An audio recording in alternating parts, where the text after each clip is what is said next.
Good morning. Let's start this week's first stream.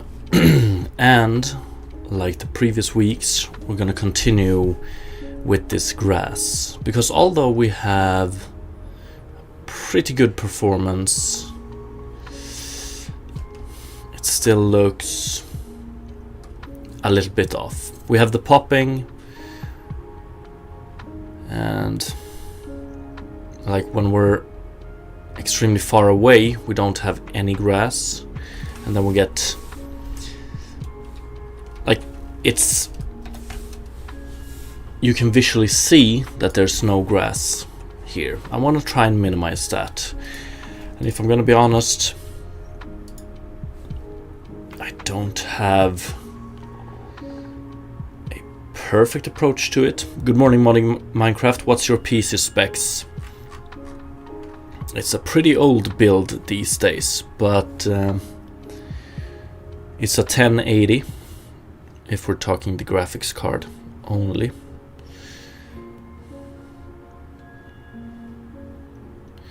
So let's see here. I wonder if far from the camera. Good morning, Philip. Far from the camera, I wonder if the best option might be to just have 0 grass straws. I think that's visually better than having few ones. I don't know how visible it is on stream, but so right now, if we're extremely far away from the camera, we have 1 grass straw, and that's why you see these green lines or green dots in the horizon. If we change that to 0, we get something like this. Let's see. Although I'm a little bit... yeah, probably want to go 0 there, to be honest.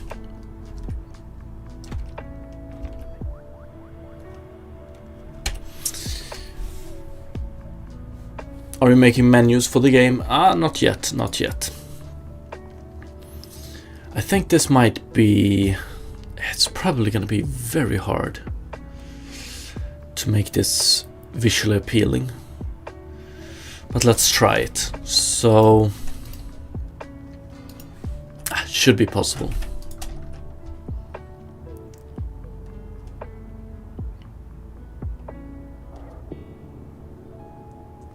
So, the first thing I notice when it comes to this grass field, at least, is that it's way darker. So this is darker than this, and that's because we have less grass straws here, and the grass straws are darker towards the bottom, which means that and since there's fewer grass straws, we can see more of the bottom, and that's why it appears darker.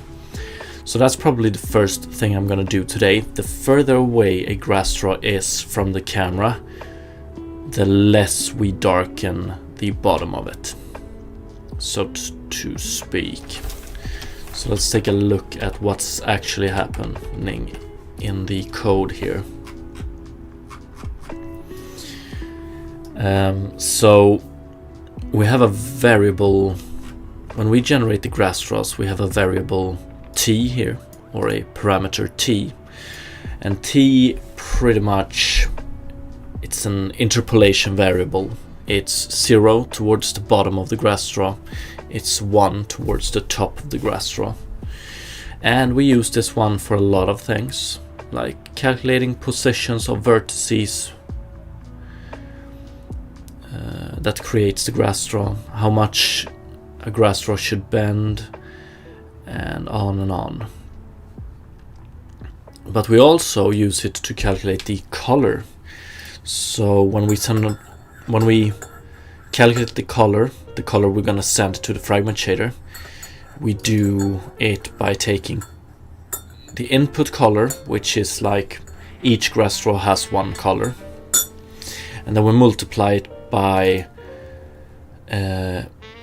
a lerp between grass lower color multiplier and grass upper color multiplier. and then we do it based on how far up on the grass straw we are. And grass upper color is just white right now.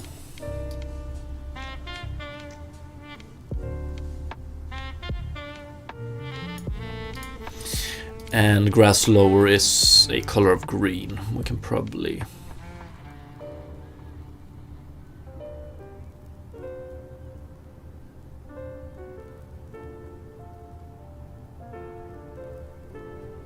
So yeah, we can see that we see more of the bottom color here, that's why it's darker. Probably, is it more apparent if we do this? Yeah.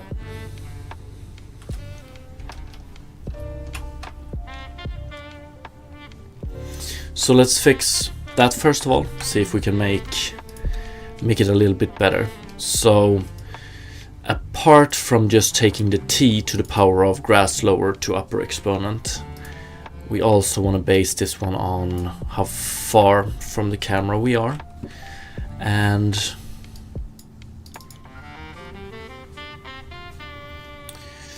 the question is, do we have that variable in here? I don't think we do. We calculate it here. Yeah.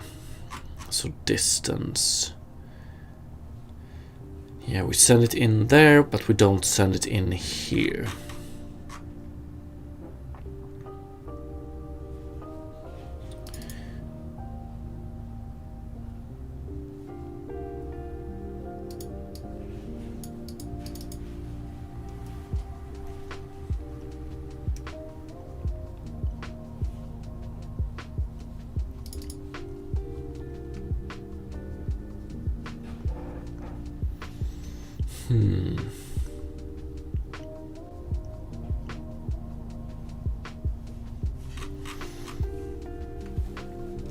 Okay, first of all, let's do distance to camera.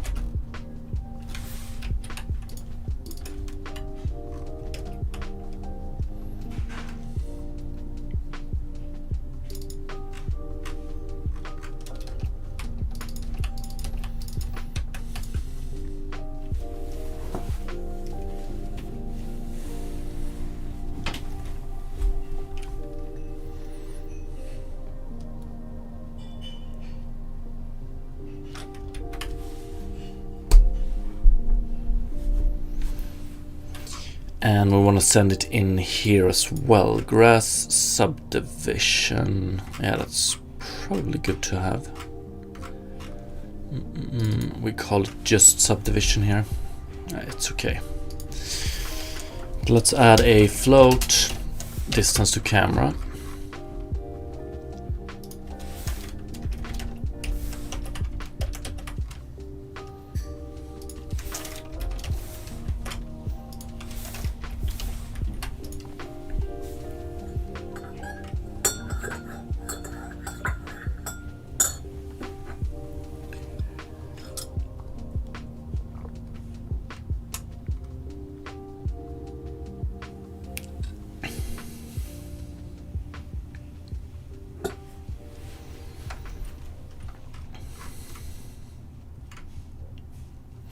Okay, so now we have the distance to the camera within this one, so we can use it. Now the question is, how do we want to use it? So we want this one to be lower the further away from the camera we are. So the bigger this one is, the lower this one should be. 1 divided by, pretty straightforward, but I wonder if that's probably a bit too much.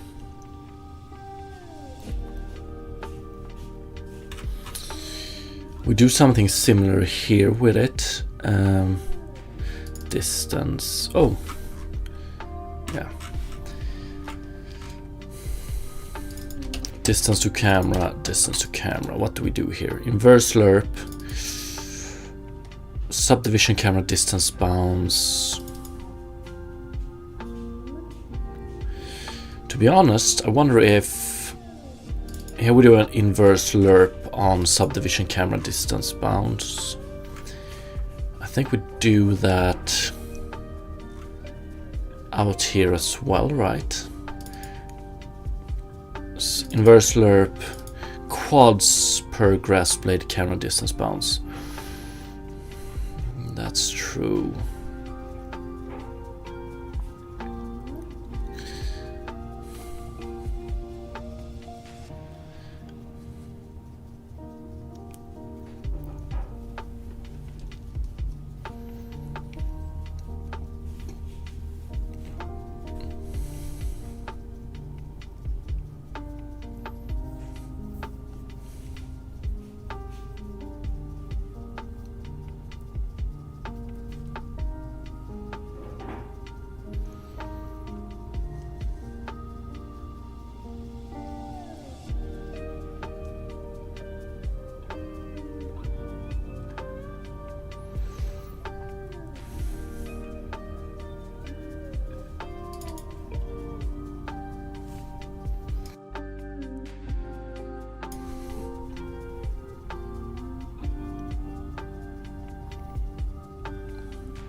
Good morning, Geralt. How are you doing? And how was your weekend?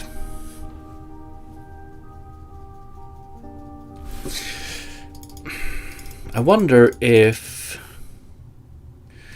I want to do... I wonder if I want to do this calculation outside as well. Distance to camera. Maybe distance to camera...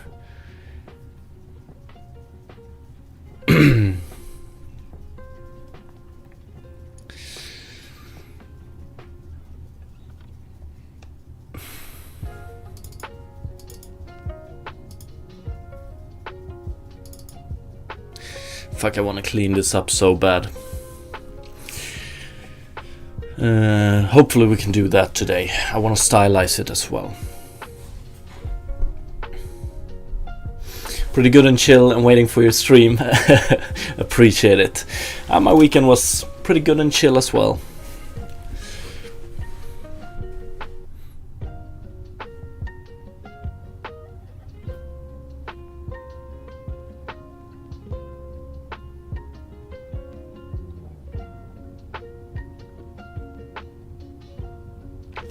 Although I have been, if I'm gonna be totally honest, I've been dreading this a tiny bit. Like, I have this feeling, I'm a little bit afraid that I might not be able to... I have this fear that I might not be able to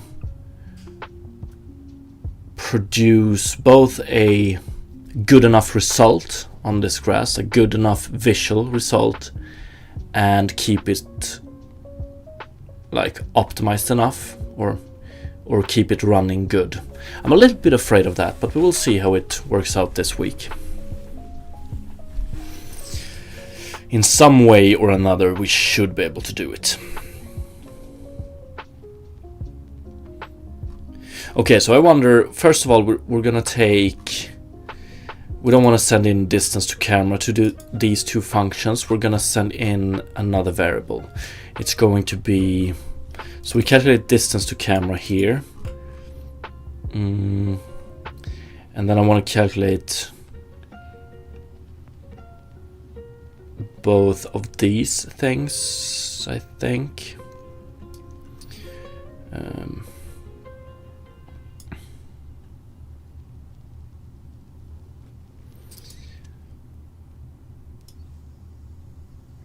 And I wonder if I can use these. Like we have...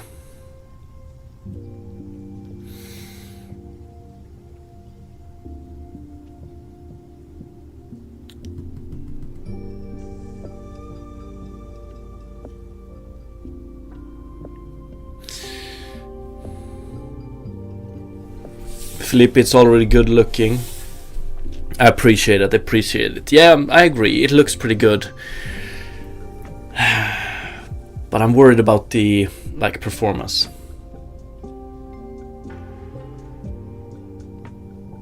And thank you, Geralt.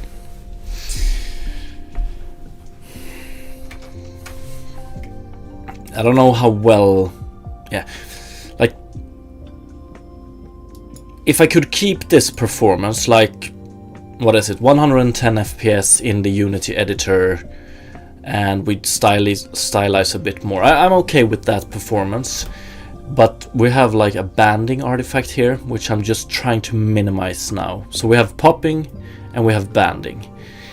If we can minimize those and keep this performance, it would be gold. Of course, we all should worry about performance. Yeah, that is definitely true. I've seen some worrying trends in game development these days.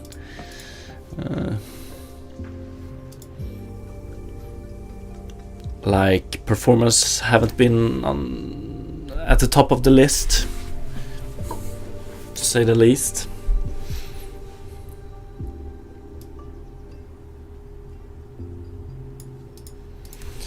I feel a little bit unwarmed today, but okay, let's see.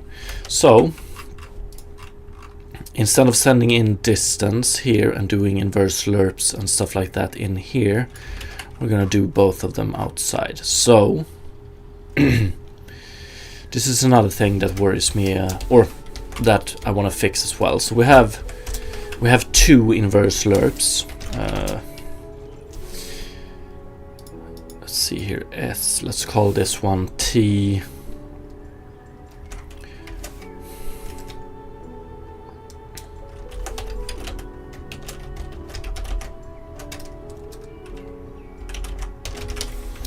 T quads per grass blade, and then we call this one T subdivision.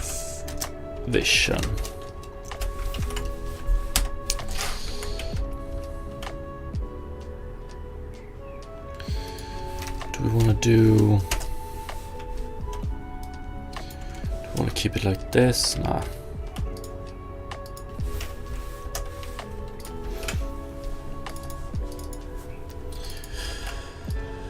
So, like, this one is a quads per grass blade. If we're at 1, or if we're at 0, that means we want a lot of quads per grass blade. If we're at 1, we want less quads per grass blade. And this one means, like, if it's 0, we want to subdivide the ground a lot. If it's 1, we don't want to subdivide the ground a lot, basically. These two can probably merge them, I think. But during testing, I think it's better to keep them separated, because I think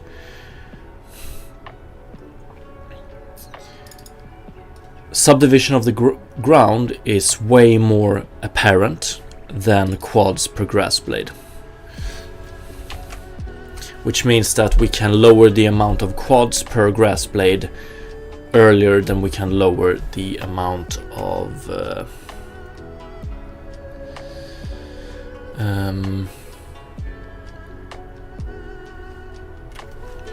the amount we subdivide the ground. But as I see here that we have similar variables here. So grass subdivision camera bound. We should be able to just do 30 here, or how does it look?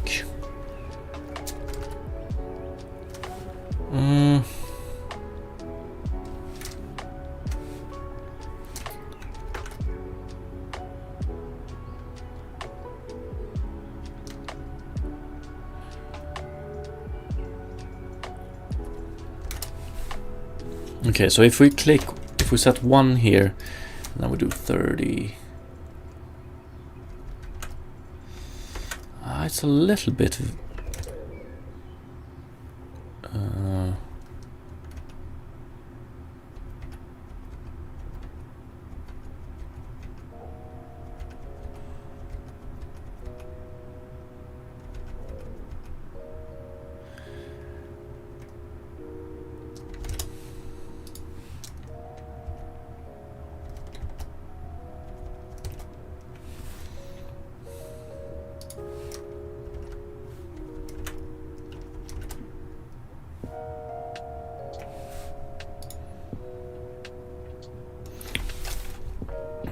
to be honest, this, like, how many quads we represent a grass blade with doesn't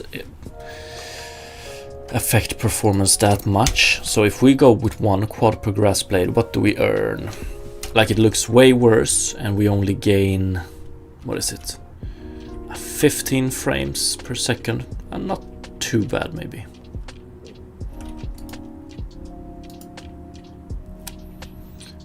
And it doesn't look that bad, to be honest.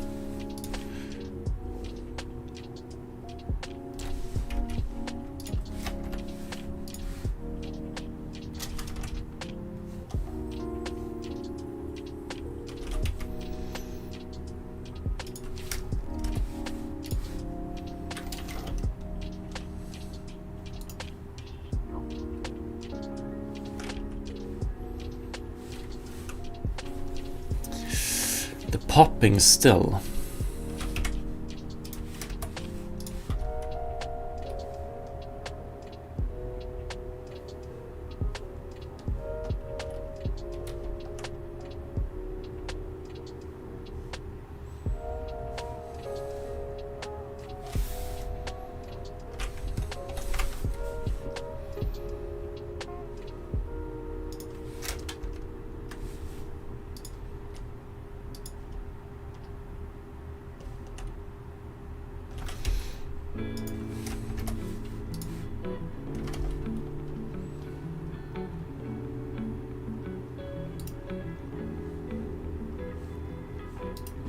It's still pretty performant, actually.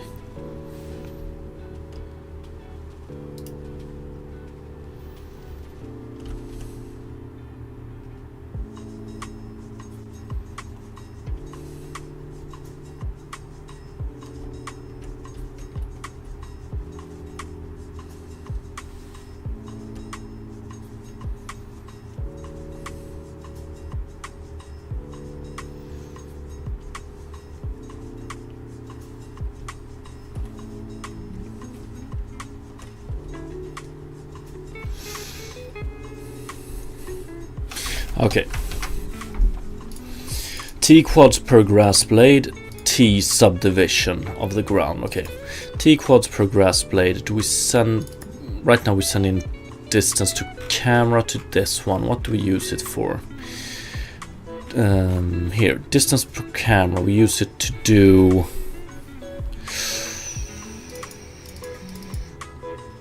So fucking stupid to send it in here. Because... okay. This was the last thing I did last Friday before I stopped for the weekend.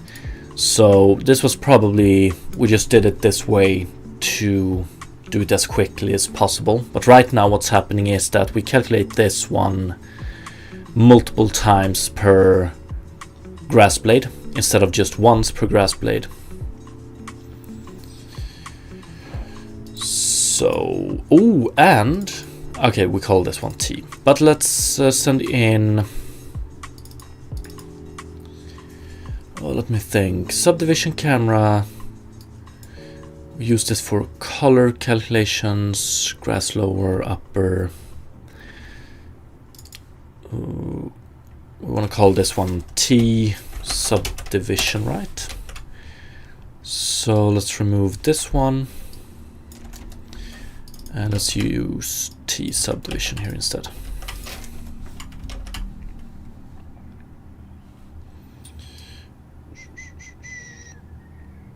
And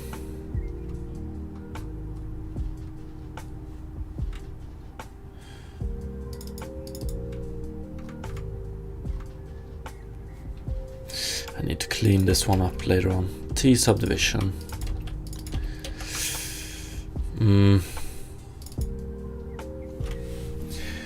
Good morning, Cypher. How are you doing? This, what is it, Tuesday? Philip Goys, does all grass blades have the wind animation or only the ones close to the player? Right now, they all have the wind animation because the wind is, let's see here. That's probably something we can optimize as well. That's true. So right now, when it comes to the wind, we do we calculate the wind variables here. So we have wind properties, instantiate wind properties. So once per triangle, we do instantiate wind properties. And this one includes reading a lot of stuff from a texture. And from those values that we read in the texture, we build a wind direction and a wind strength. And then we also build a wind tangent in tangent space. Because these wind properties here, these are later on used or sent to the method that generates grass vertices. And we, like when we generate this, when we build up the grass straws, we rotate the vertices making up the grass straw based on the wind properties. And right now we do it for all grass straws, even though they are extremely far from the camera. But then again, we barely have any grass straws here. So where my mouse pointer is now, I don't know how good it gets through on the stream, but we barely have any grass straws here at all.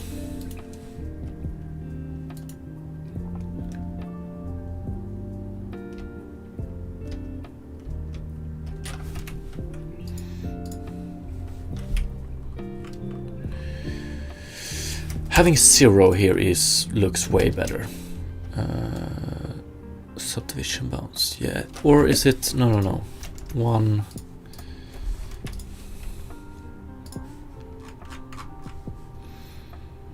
Having 0 here looks way better, but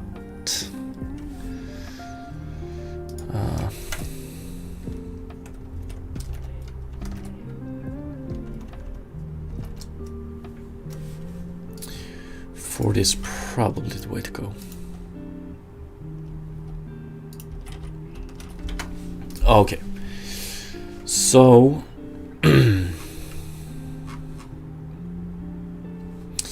distance to camera. Okay, we sent this one in here, but we don't use it. Subdivision, yeah. So float, what is this? T.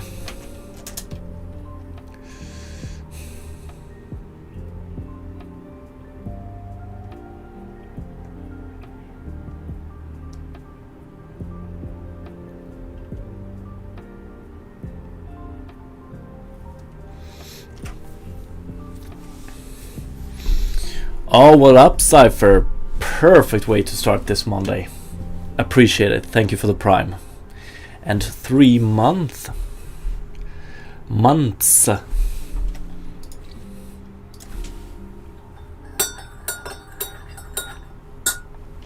Flip guys, I was thinking about that. That's why I asked. Yeah, it's a good question. So maybe like we might look into the wind as well. We might want to hold back on the wind.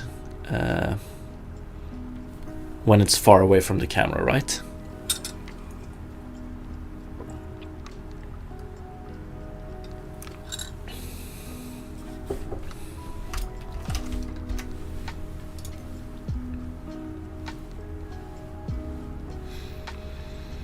But right now we have a color problem. Like it's way darker. The banding is visible because this one is darker than behind it, so we want to fix that. I've still pretty good performance, if I might say so.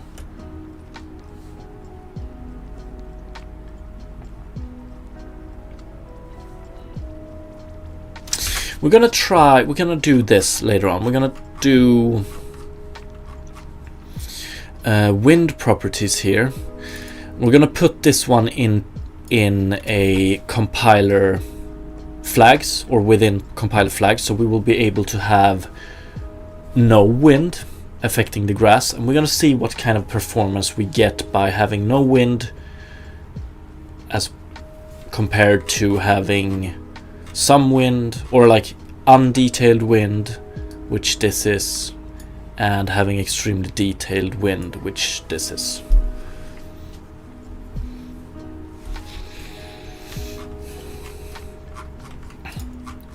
So the idea is to, let's go indeed. So the idea first is to send decrease the dark color at the bottom of the grass, so we can hopefully change this a bit. And I want to do that by, I want a variable like which I can control so we can see the difference. But first of all,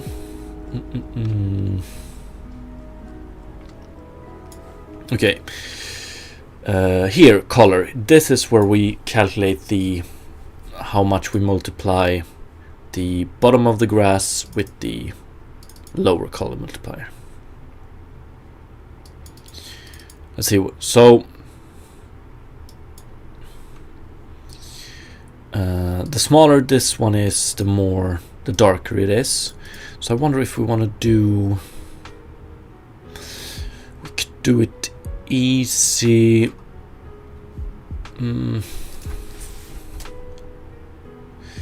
First of all, we have two T's here. That's not good. So let's call this one subdivision. T subdivision. Fuck, we have the naming could be better as well, but T subdivision.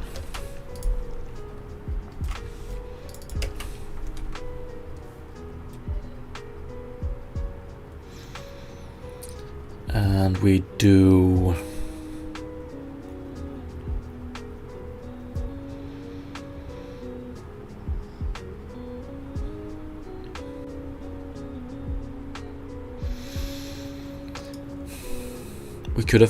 we could choose to affect this. That's probably the best bet. Let's see, how do I want to move?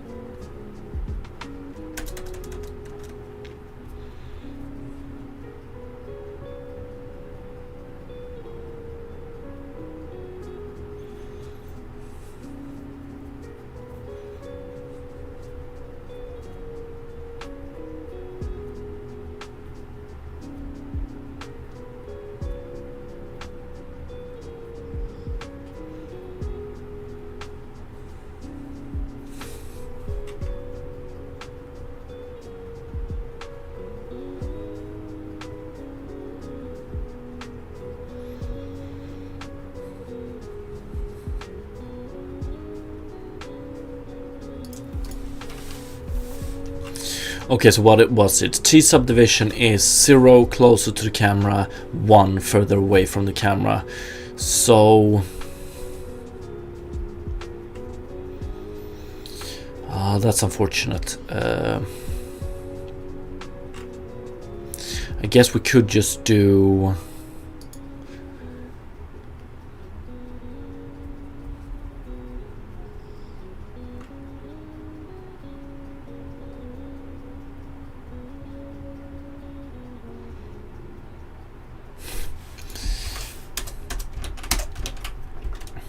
okay, let's keep it simple. So let's do float for color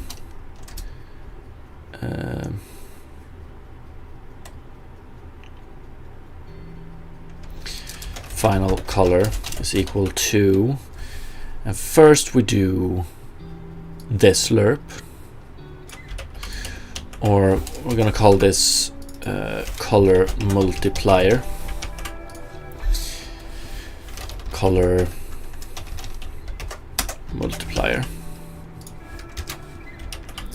So this is not the best way to do it, but we're going to do it like this for now.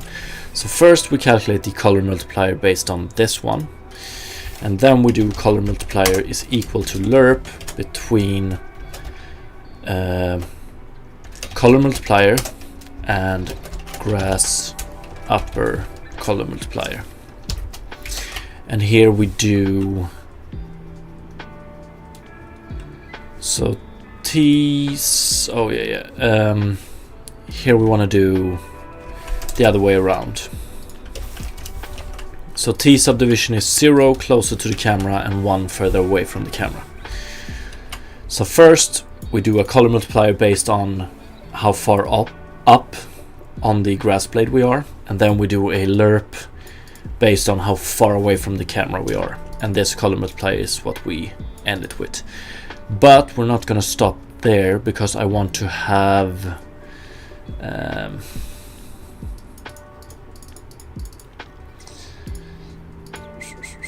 I want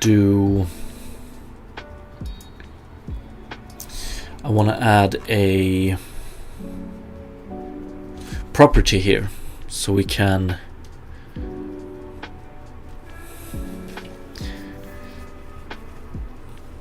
like see the difference in real time in a handy way.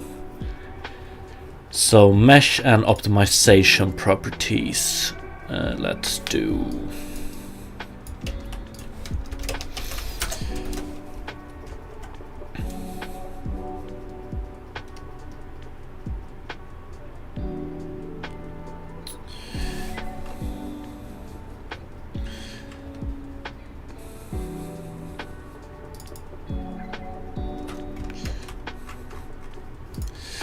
let's call it grass lower color decrease multiplier.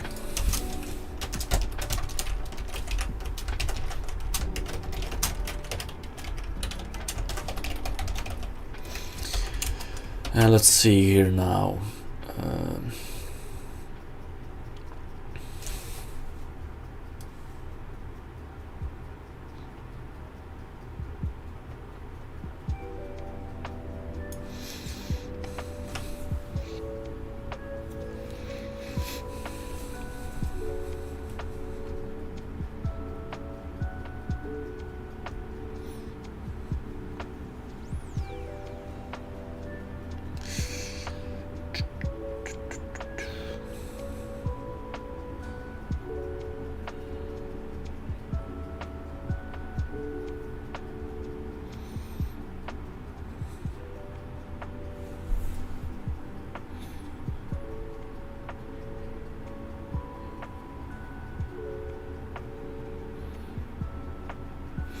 Actually, this one was this one was 0 closer to the camera, so we actually want the other way around here. The closer we are to the camera, the more we want this. The further away from the camera we want this.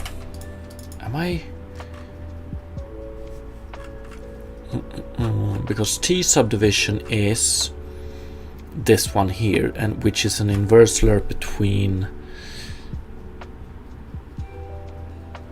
yes, so let's see here, one,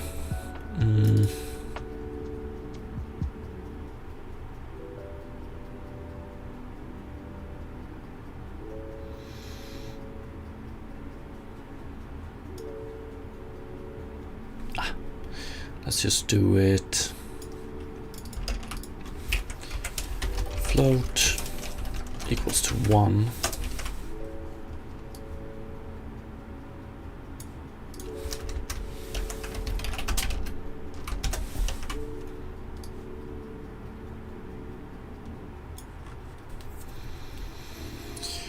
And then we do, let's just multiply it here.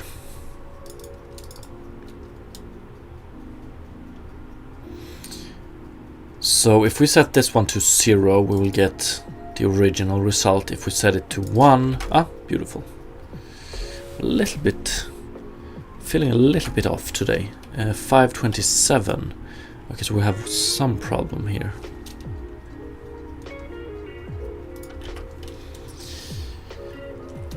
Lerp, no matching,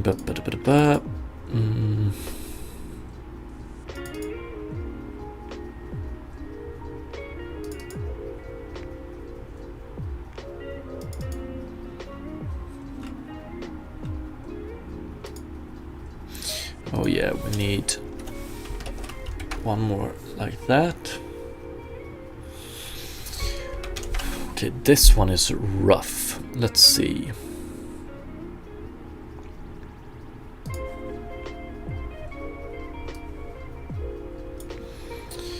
Grass lower. So if we have 0, we're at the default one. Although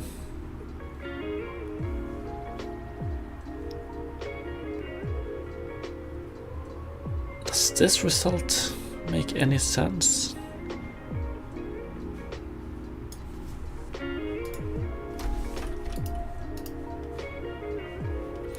Okay, the popping is way less apparent now.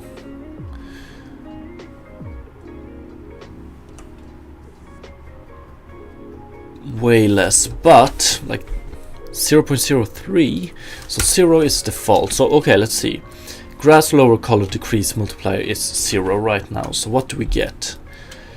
Then we get color multiplier here, grass lower color multiplier, grass upper color multiplier. So if this one is 0, we get 0 here, which means that we just get color multiplier.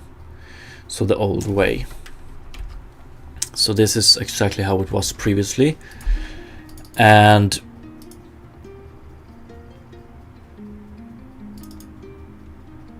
we shouldn't be seeing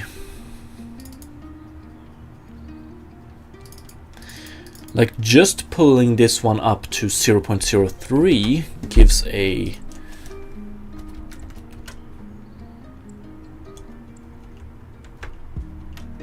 big difference, not only far away from the camera but also close to the camera, which is something I want to avoid. I wonder why though. Because T subdivision is probably, yeah, we shouldn't see this result at all. So let's take a look. T subdivision, we send it in last. We send in distance to camera here. That explains a lot. T subdivision. Let's see. Because the fact is that no matter how high we pull this grass lower color decrease multiplier, it shouldn't affect the closest grass because we don't do anything to the grass. Like, grass lower color decrease multiplier is multiplied by T subdivision, which is between 0 and 1 based on these variables here. And if we're less than 10 unity units away from the camera, we multiply it by 0 basically. So yeah, it shouldn't affect it, which we can see.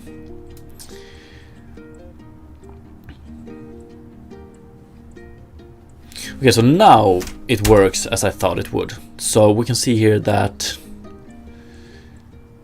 a value of 0 gives us what we have by default. 0.03 pretty much does nothing, but 1 improves it quite a bit.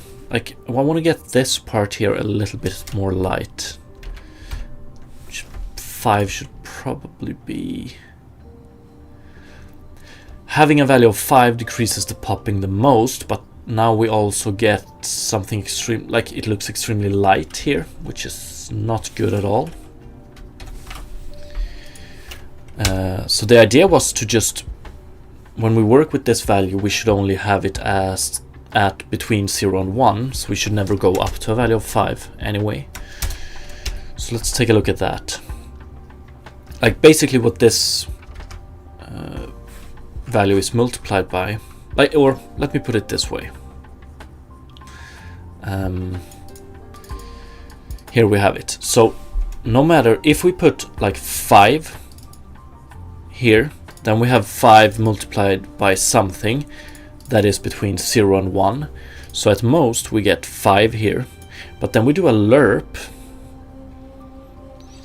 And yeah, maybe it's my fault for working with under the assumption that lerp also clamps the value between 0 and 1, maybe, or between these two values. It doesn't seem to. Actually, now when I think about it, it's a little bit weird here. So color multiply, we should lerp between this value and this value. If this value is bigger than 1, we actually get something brighter than this. Does that make sense?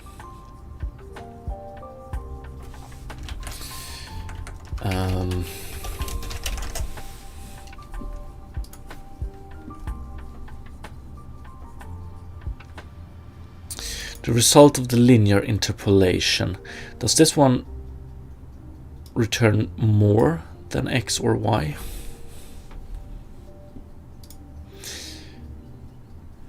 So we just do this calculation, which means that we can actually get a higher value, right? Yeah, so it's my fault. I pretty much work under this assumption that we have saturate here.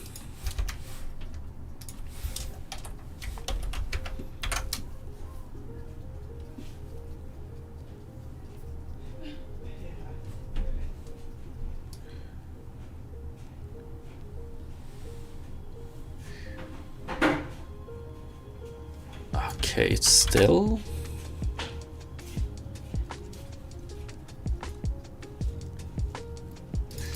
Am I misunderstanding something?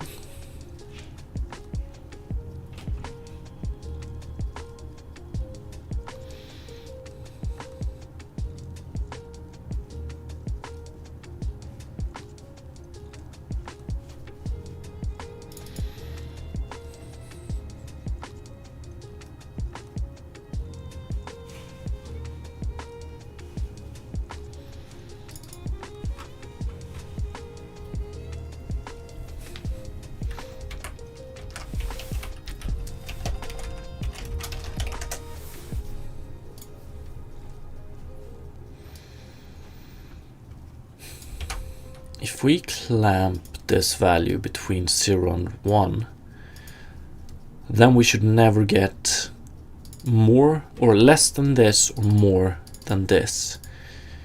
And if that is true, why?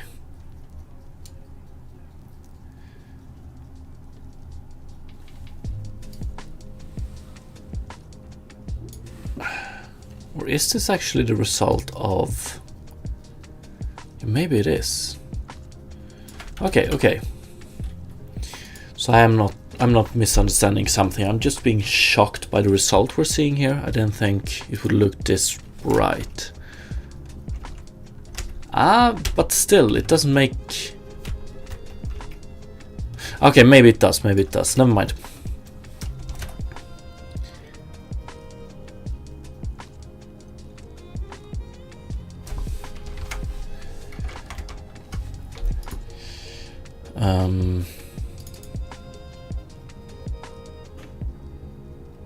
Yeah, okay.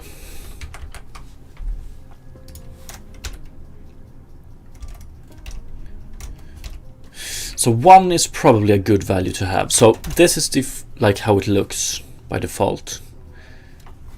And we have popping is pretty damn visible. 1 sec.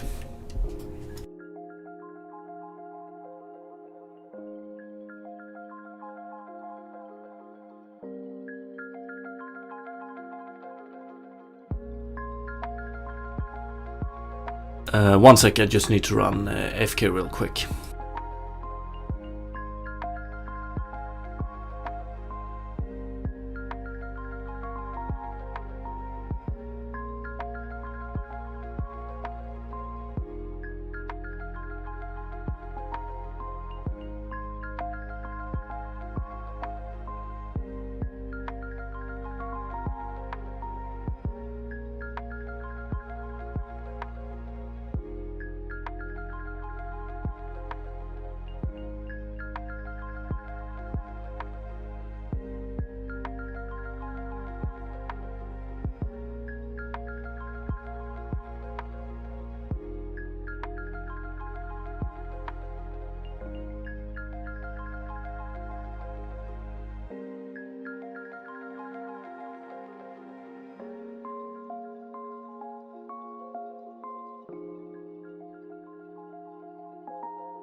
Okay, back. Sorry about that. So let's continue. So I think like this is the default we can see, and the popping is pretty apparent because we have a darker layer here than the one before it.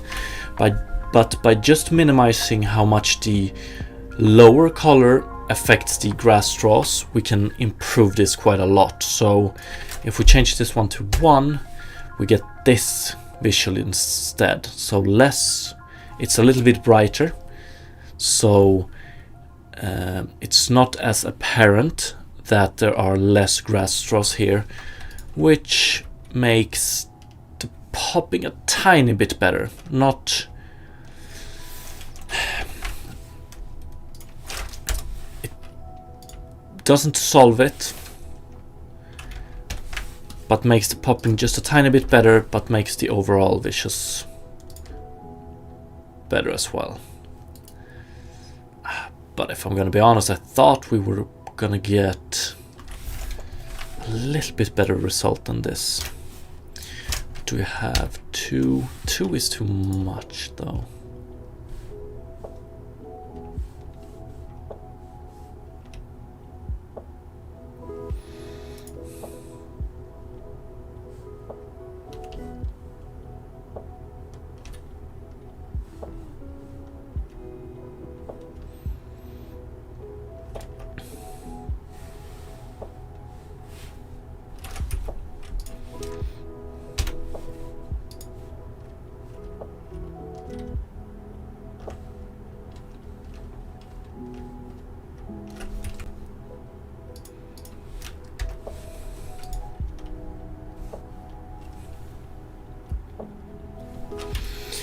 But okay, 1 gives the best result. We're probably just gonna keep it at 1, I think.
It looks way better the less variance you have in grass color as well, so far. And we're gonna have to make some, like if you look at the direction of the sun, you get way brighter grass here because we're generating grass straws, and based on their normals we calculate the lighting, and they have a normal aimed like in the inverse direction of the light, which means that they get fully lit, but this ground has a normal straight up, which means that it doesn't get as lit, and that's why it's looks darker than the grass.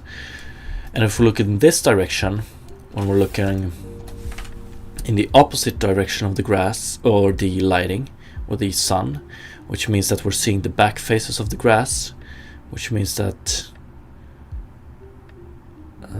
like the ground here still has a different normal than the backside of the grass, but the contrast between this the lighting here and the lighting here is not as big as here. So we're gonna have to do something about that as well. I want to check how does, if we do grass lower color decrease multiply, if this one is 0, yeah, you can see this is way darker.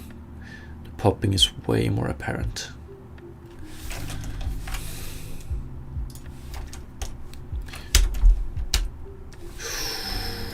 Two makes it so good actually, but it's way too bright over here, I think. Or is it?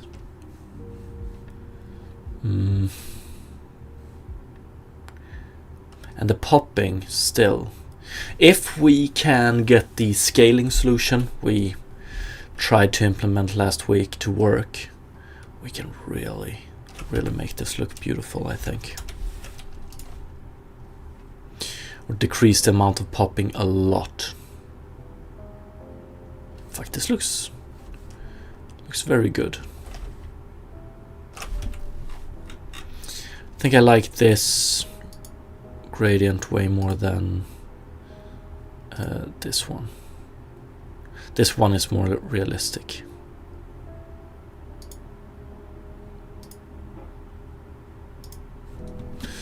Yeah.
Yeah, that's also something we're gonna have to think about. The growing, like, the popping is still very apparent, and if we're gonna have a character running up towards a hill, so we don't have grass behind grass, the popping is gonna be even more apparent. Which can be solved by the scaling of the grass straws if we can make that work. But yeah.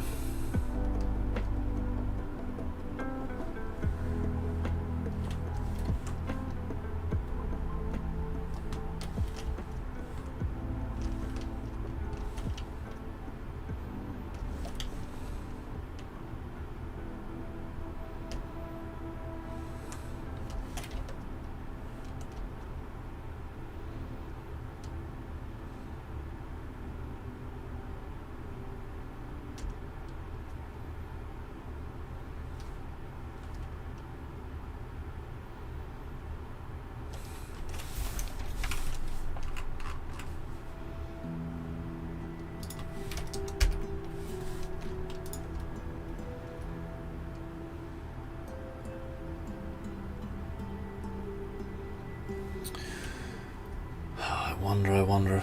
IPO, thank you so much for the follow, appreciate it.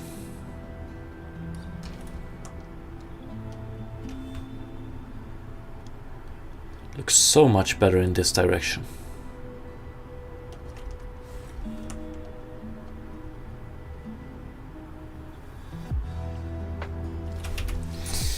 A value of 2 here is way too much.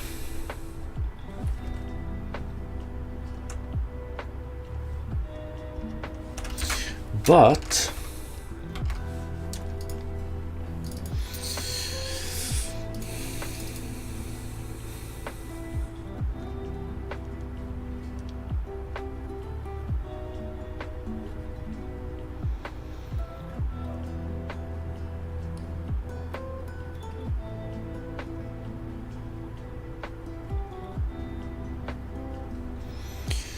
do we want to do... So pretty much what we do here is that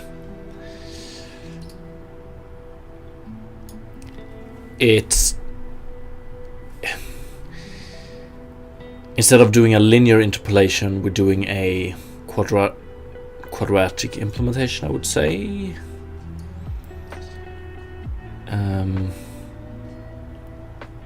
And I wonder if we want to do something similar here, like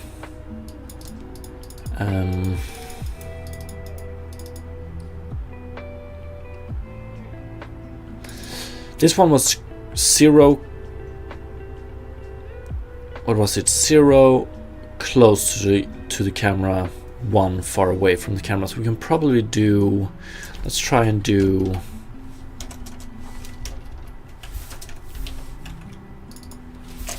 Pow, this one and this. So if it's 0, we're close to the camera. That means that I actually want it the other way around.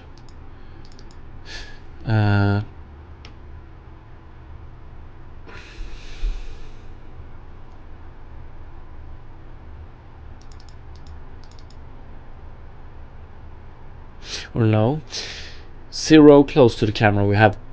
So this one to the power of 0. I need to check, what do we have here? Pow, HLSL. We have some, a few special cases here. 0, 0 depends on a particular graphics processor. That sucks. But let's go. So if it's 1 to the power of 0, what do we have then? So x is bigger than 0. This one is 0. So here. So then it's 1.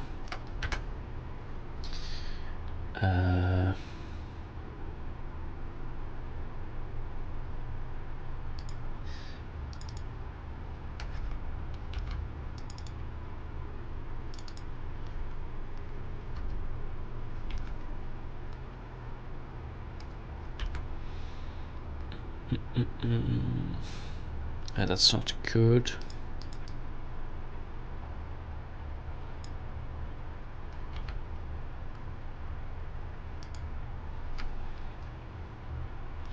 Yeah, this is probably not the way to go.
Okay, but what if we do... Actually, we should be able to do this, right? Yeah, if this one is 1...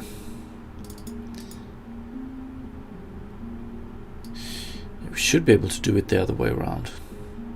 So...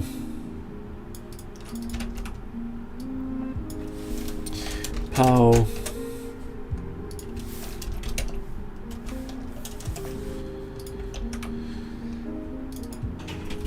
This one is 0.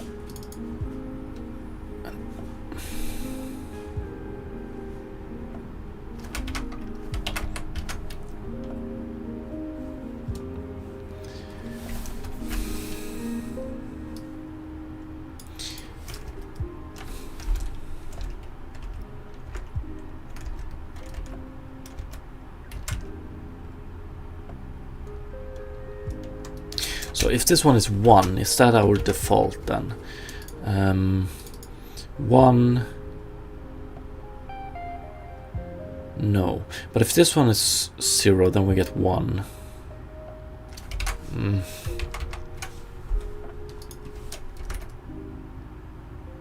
Okay, the bigger the... So this is our default. Then we do 1.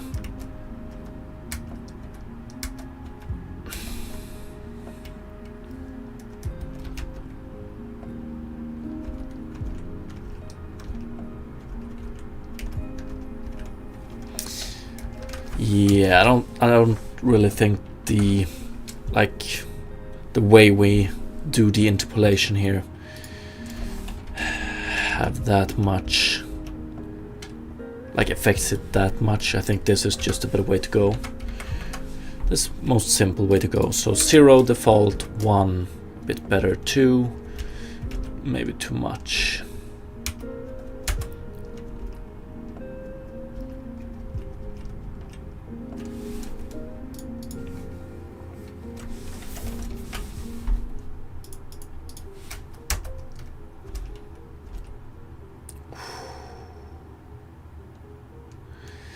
Wow, look at this gradient. Jesus, if we could get the visuals of this, like grass going over into a green color, the same color as the grass pretty much. You can't... Okay, I guess you can see it, but it's hard to see where the grass stops and the pure color starts. While when you look in this direction, like the direction of the light, you can definitely see it. And it's way too bright over here.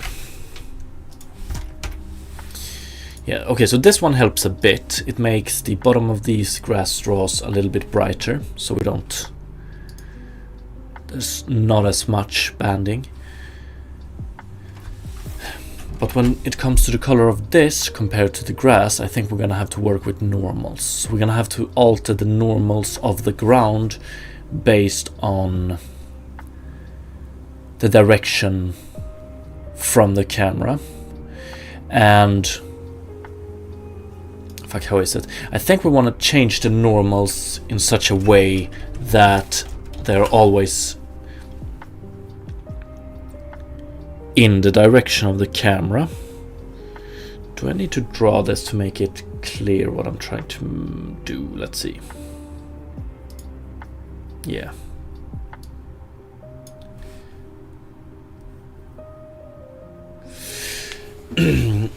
Philippe, does the grass has an alpha value? Maybe you could make it more transparent to fade better with the ground texture. Just an idea. Yeah, that's a great idea. But the grass does not have an alpha value.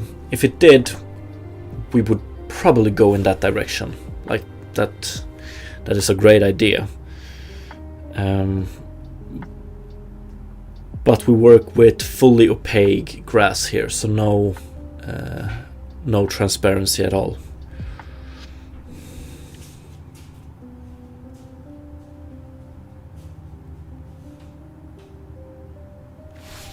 Unfortunately. But let's experiment with the normal of the ground and let's see what happens. So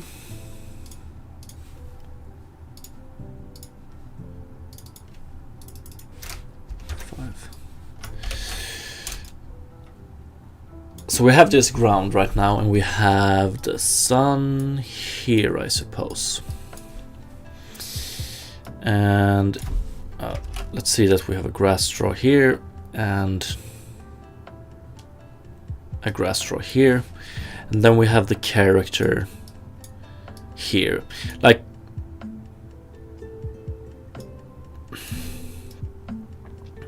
so the character slash camera. But if we take a look at the grass straws, they have, like on this side of the grass straws, they have a normal pointing that direction, and on the other side they have a normal pointing in that direction, right? The ground has a normal pointing in that direction. So character and camera. when we calculate the lighting for the ground, we always use this normal. So yeah, we basically do a blend Phong based on these values.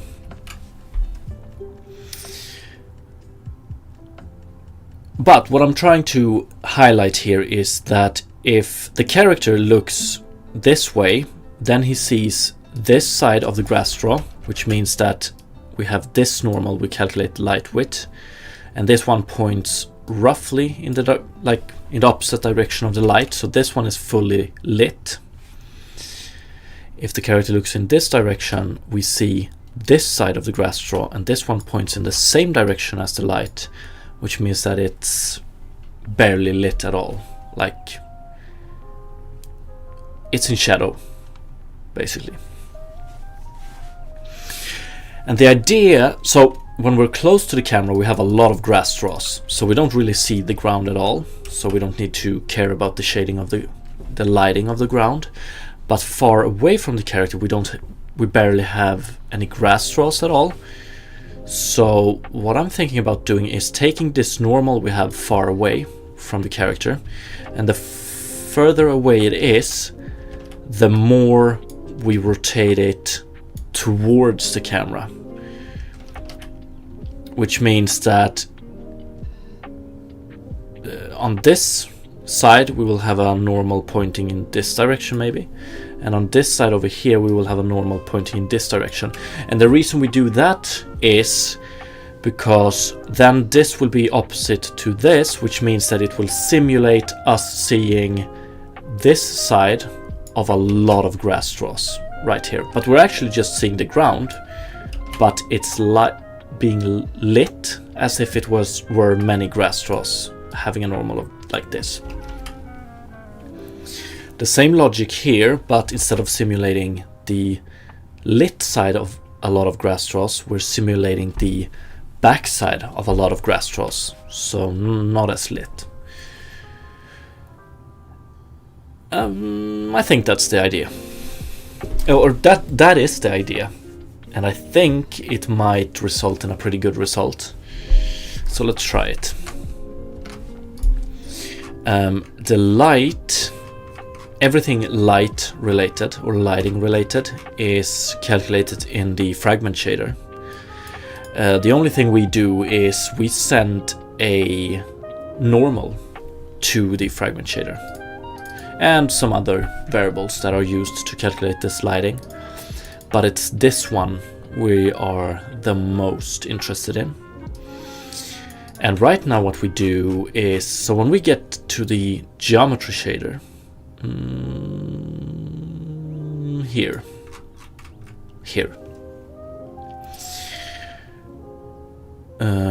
So the input to the geometry shader is a triangle, so the three vertices of the triangles, and we calculate a lot of things. We use barycentric coordinates to calculate the position and normal and such in the middle of the triangle. But for the original vertices we send in, we basically just send them onwards. So like generate geometry shader output given this input, and this function is extremely simple. All we do here is we take this output and we set the values to be equal to the input here. The most interesting one is this one here. Output normal world space is equal to input normal world space. This is the one we want to change depending on this value here, t subdivision.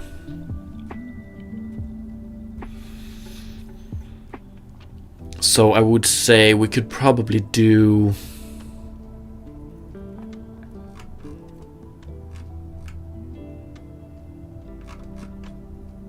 and we want to use this one as well.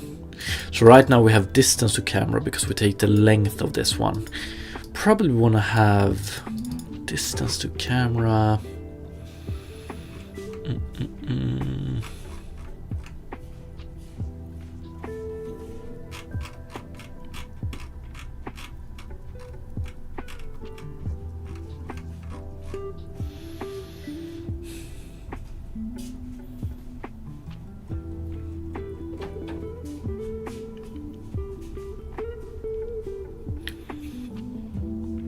thought we had...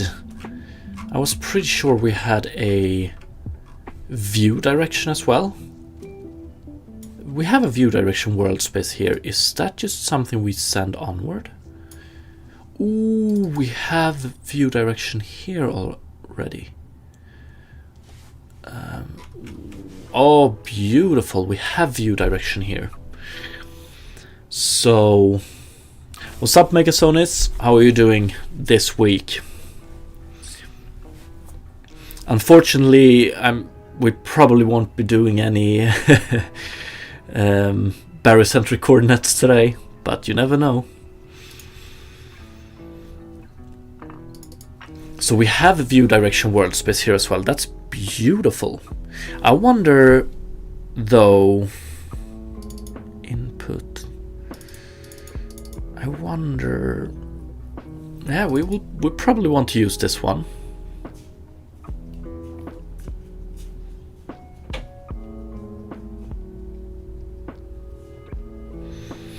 And I'm also a little bit. How many times do we use this one?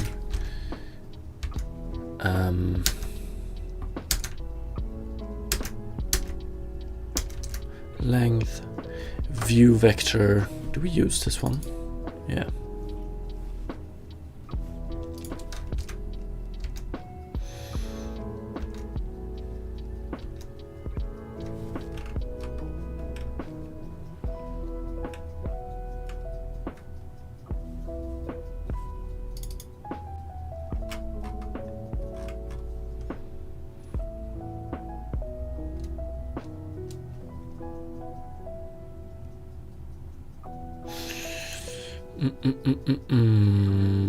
Okay, beautiful. But, so if we get back to the ground here, we can probably do something like... we want to wait with doing the normal world space until we have view direction world space. So I wonder if we want to do something like normal world space, or the simplest thing would probably be to do lerp between... Do we need to normalize it again? Yeah, maybe we do. But so lerp between input normal world space and output dot view direction world space. And then we won't want our t, and I wonder if we want to do t subdivision. But I also want to test this. So I think we arrived at the conclusion that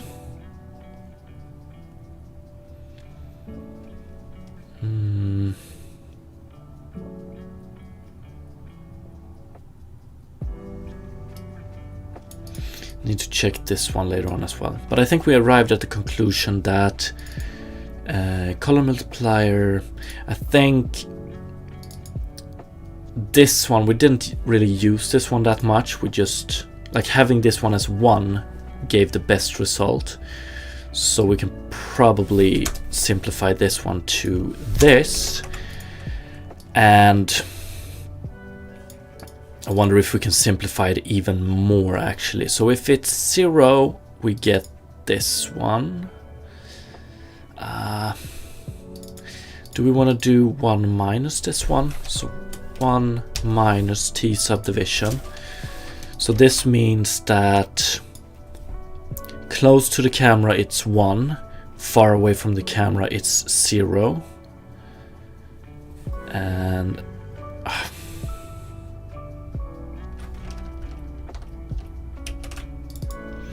close to the camera it's 0, far away from the camera it's 1. So I wonder if we just want to take this one and multiply it with this one, actually.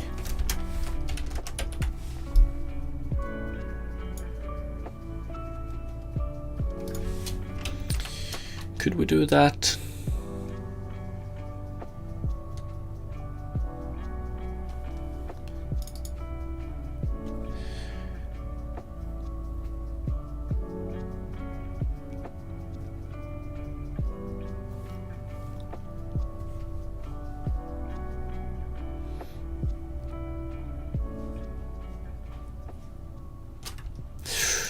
Or does that destroy?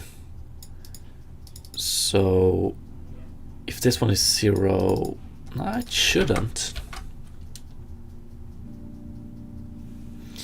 But it does.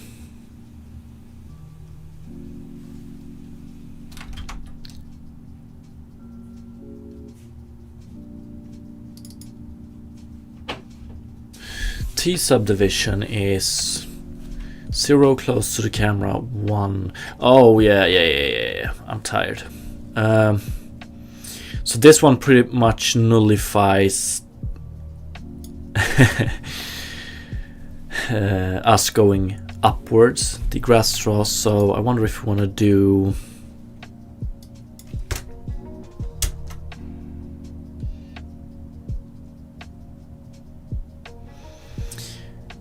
but we don't want to do pluses. Ah, fuck. Is this the best way to do it?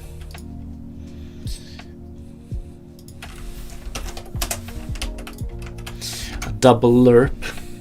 I don't know.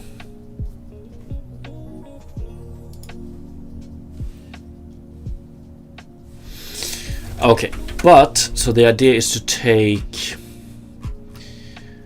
I pretty much just wanted I wanted to free up this variable so we can play around with this one in the here. Ooh, did we actually? Yeah, let's go multiplied by T subdivision. Okay. So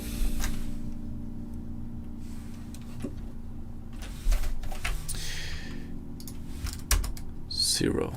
So now this one has the original normal. If we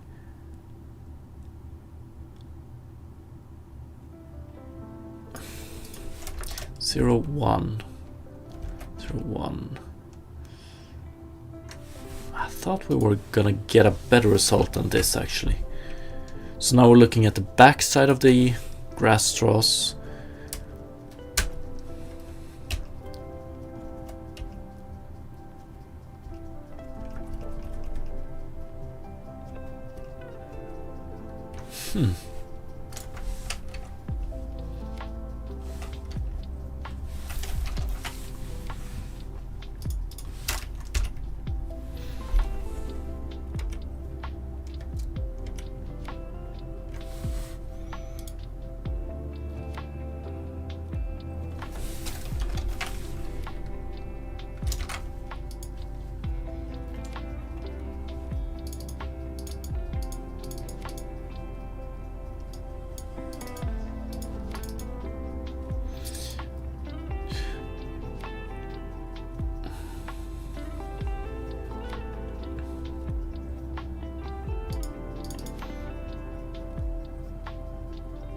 Yeah, this one is wrong right now as well. So grass upper should be here, grass lower should be there.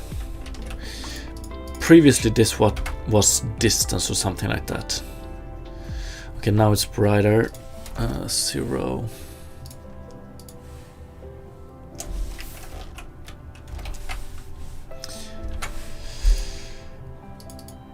Am I misunderstanding this T subdivision? T subdivision should be 0 close to the camera, 1 far away from the camera.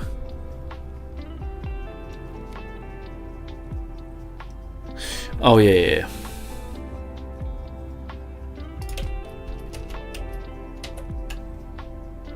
Yeah.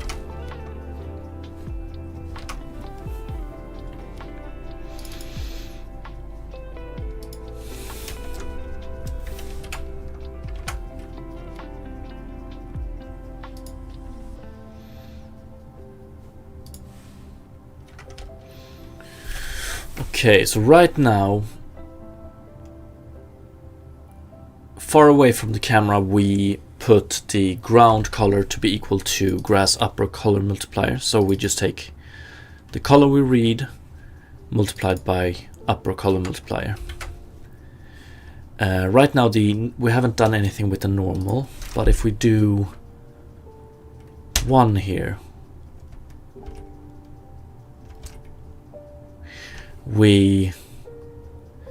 so 0 we just have the plain old plain and normal. 1 we have a normal pointed at the camera, and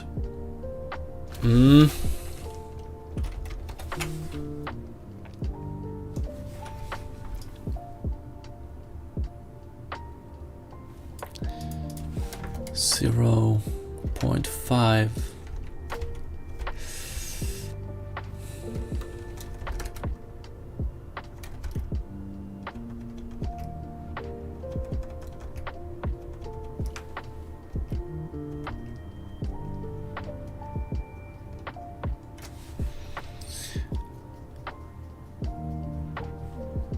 Am I looking at this the correct way? I'm not. Ooh. How to handle this one though? And this one. Still looks pretty good.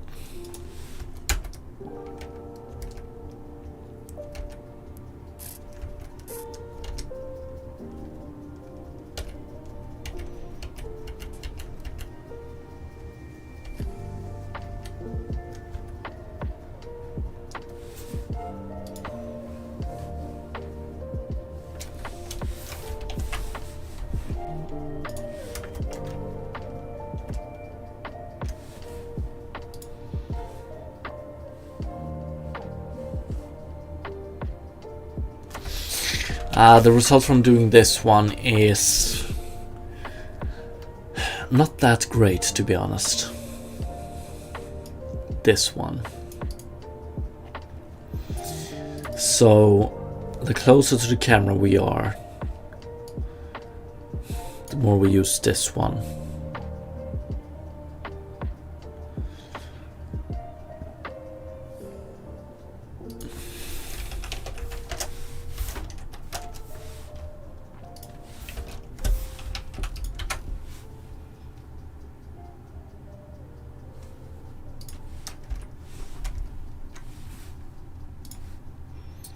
Still shocked that this one, that it results in such a dark color in this direction. It doesn't really result in that of a light color over here, right?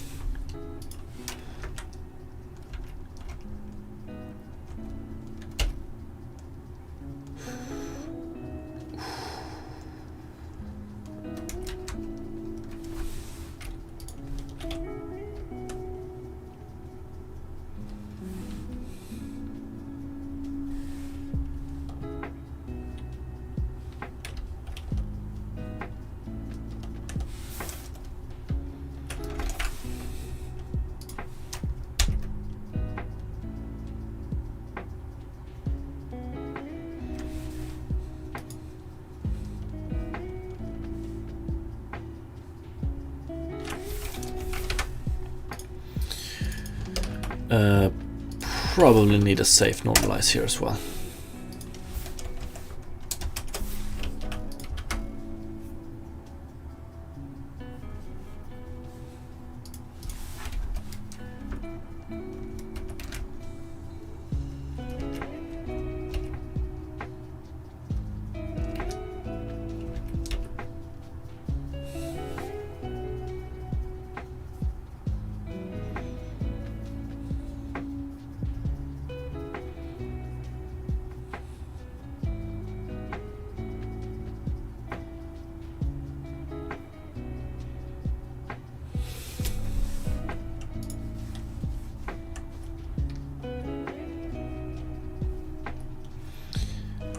What's up, Harukanan? And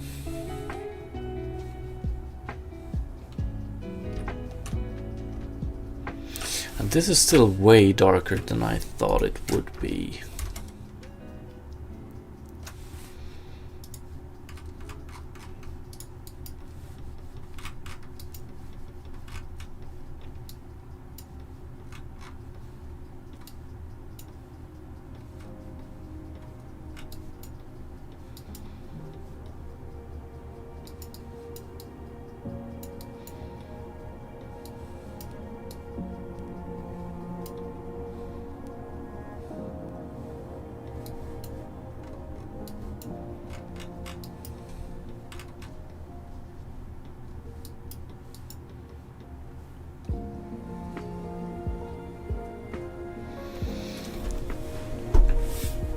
Oh, damn. Yeah, that doesn't sound like a great start on a new week. But hopefully it will only go up from here, right?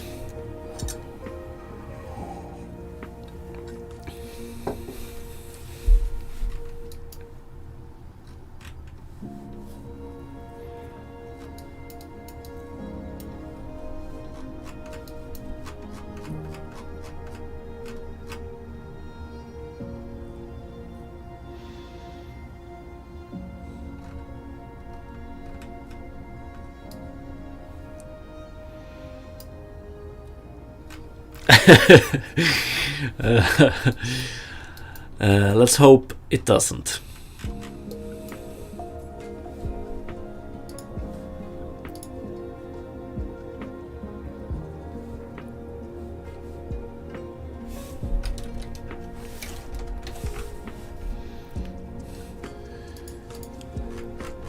Okay, so in this direction, not changing the normal is actually better than changing the normal, or is it?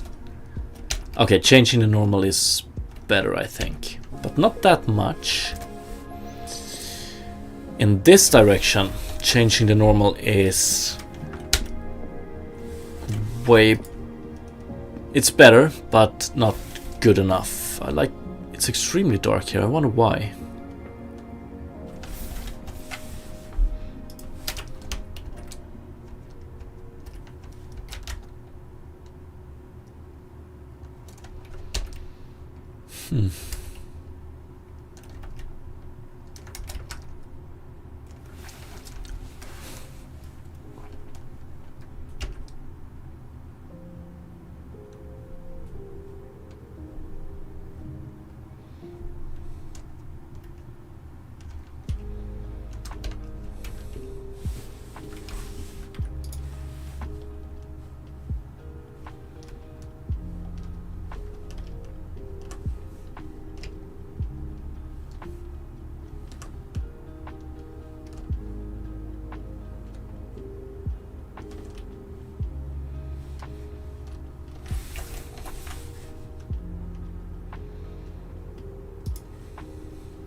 Ooh, this looks way better. Okay, so if we keep some grass straws far away, it looks way better. Way better. In both directions, right? Okay, so this looks way better than this. Yeah, definitely. Ooh. I want to check 0. Oh, it looks so much better now when we have the normal. So this is the default normal.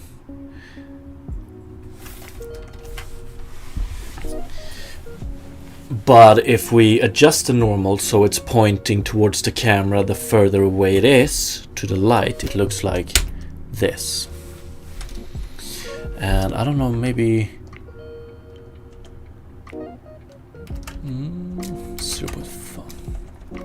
0.5, 8, 1.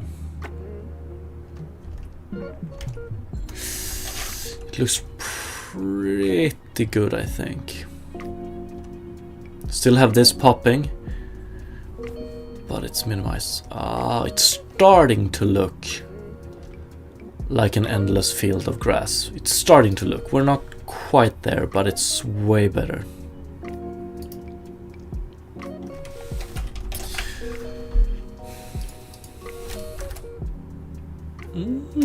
Still not too bad with this one, I don't think.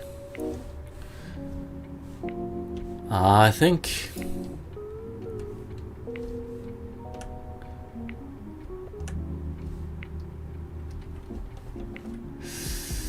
almost.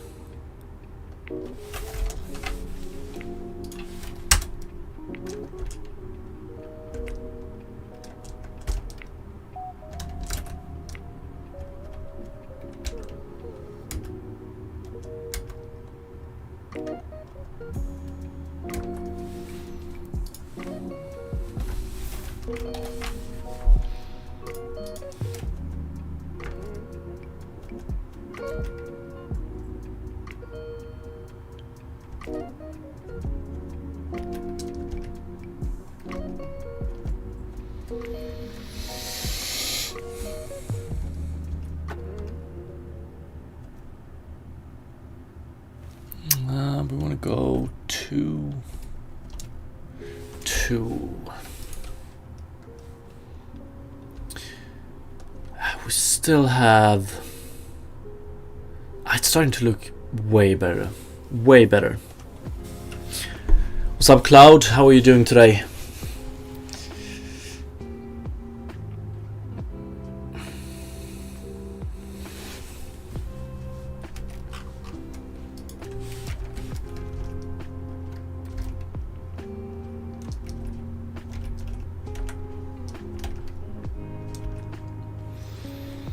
I'm in bed. Okay, how cozy. 1 a.m. Yeah, that makes sense. That makes sense. I don't know how visible it is on stream, but this actually looks quite good. Right, you can see that the grass, like this,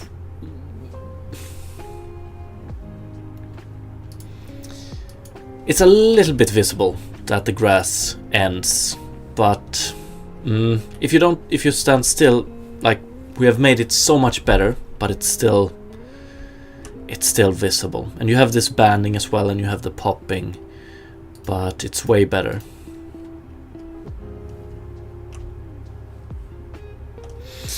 I kind of like the tune shading against the grass style.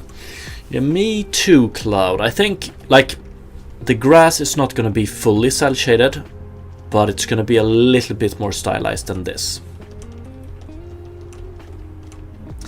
Mechasonis, when I hear popping, I hear barycentric coordinates. Yes, same here. Almost getting an anxiety attack from it. But, yes, like, I still haven't given up. I'm gonna try, and maybe I should do it on stream later today, but I'm gonna try to make some nice figures, like write my problem and describe my problem with some nice figures and just post it online.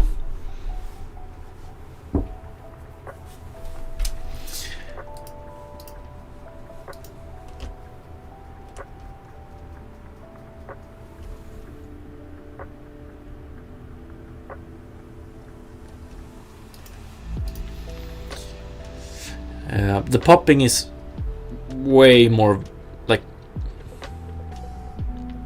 here, close to the camera, way more than it is further away. Let's see, I think we can, I wonder if we can improve it.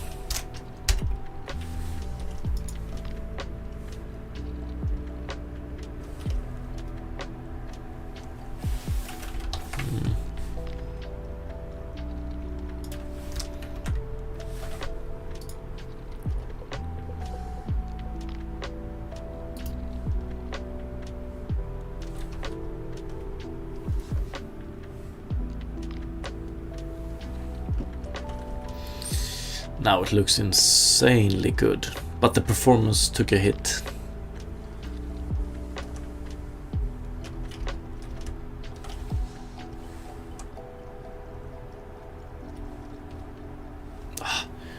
Almost there, almost there. Fuck, but that popping, like, I know that if we can get, like, if we can get the popping decreasing implementation we wanted to implement last week, if we can get that to work, it's going to decrease the popping so much. It's gonna make it look so much better. That's for sure. But I mean, what we have done so far today has already made a huge difference. A huge one. I need to write all of these things down. So, like, I want to compare again. So if we don't adjust the normal based on distance from camera, then we get something like this. It's in this direction it's quite okay. In this direction it's ugly, but in this direction it looks better. Let's see, compared to this improves it quite a bit here, but not that much. In this direction, however, you see a huge improvement, right? It hides it extremely well.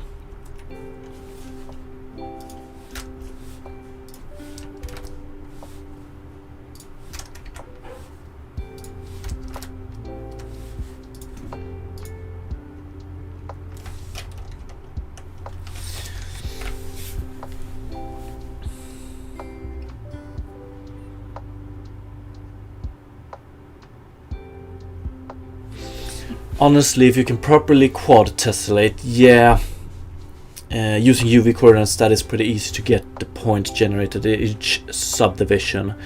I worked a bit on that this week, and actually that became my demon. Fuck, the demon is spreading. I'm sorry, man. But yeah, UV coordinates are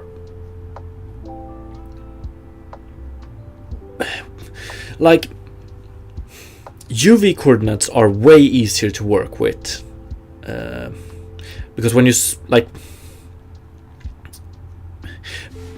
but in my mind that's mostly because, okay, first of all, it's only 2 values compared to 3, but it's also because you usually get better values when you subdivide a quad compared to a triangle. But like the logic you apply to subdividing a quad and finding the newly generated points, that logic should work with barycentric coordinates as well, I think. Robert Pattinson, improvement indeed. Cloud, are you planning to do all the 3D models yourself? Good question. Like, I think the initial plan was to do all myself, but I'm more and more open to outsourcing part of it, because like it's gonna depend on the scope, you know.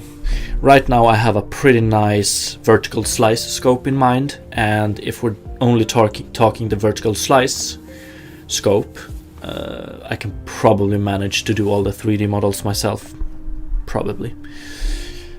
But if we're gonna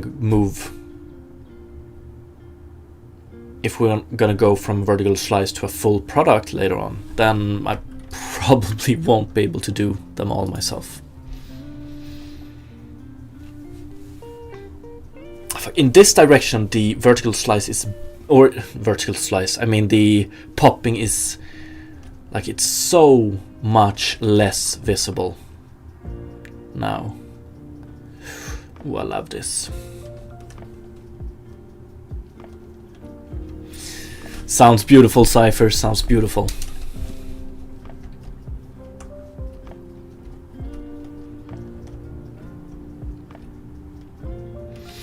But look at this grass field. It's actually starting to look good. And the performance... I know exactly what you mean, Cypher.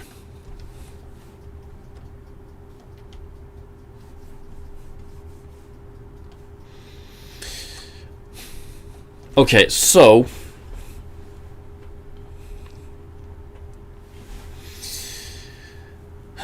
let's see here, I need to think.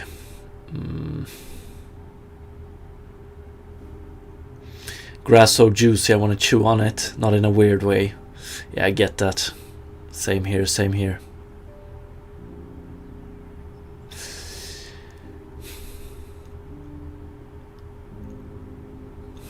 Okay. There's so many, like, the idea is to have... So the player is going to control the character, and the character is going to have to take care of a plot of land, and this plot of land is going to be quite big. So think about this game as a Tamagotchi based game, but you also take care of the place where the Tamagotchi lives, or the Tamagotchis, multiple. So the idea is that the character, i.e. the player, will control how tall grass there is in the garden, where this tall grass is, and so on. So, like, the player should be able to have short grass. So it's not only, like, that's also something I need to keep in mind. I need to make the short grass look pretty as well, and I'm almost a bit afraid to turn down the height here. I don't know how good it will look. Like, if we get down to here, we're already seeing a lot of artifacts. This pretty much looks like fake grass, you know, a badly made fake grass field. But it's mostly these. I think these are at... Oh, these are almost at 0 actually. That's true.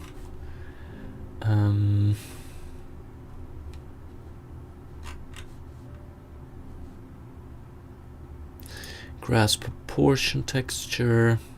Value bound 0.2. Yeah, we're 1. If you have this size, it's a bit more okay.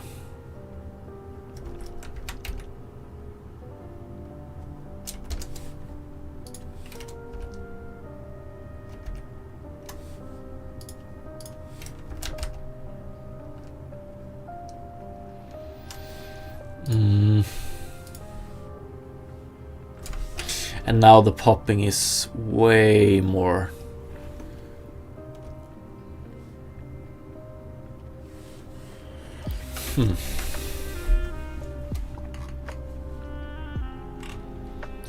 Is there anything we can do about this? 0.0.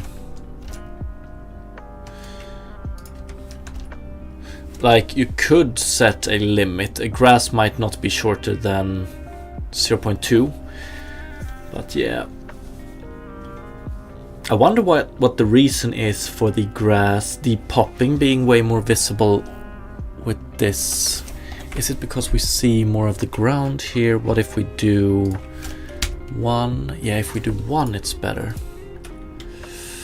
but not that much.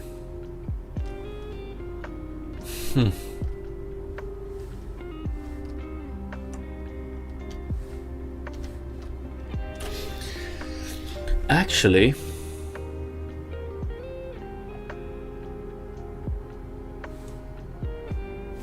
one more thing we can do to improve this a bit more, the generation here. So we can basically see a pattern here, which is that's when the grass is short, you can see more of a pattern. Let's see if I can get to the character. Here we go. So we can see these lines here. Ah, that has a lot to do with the triangles.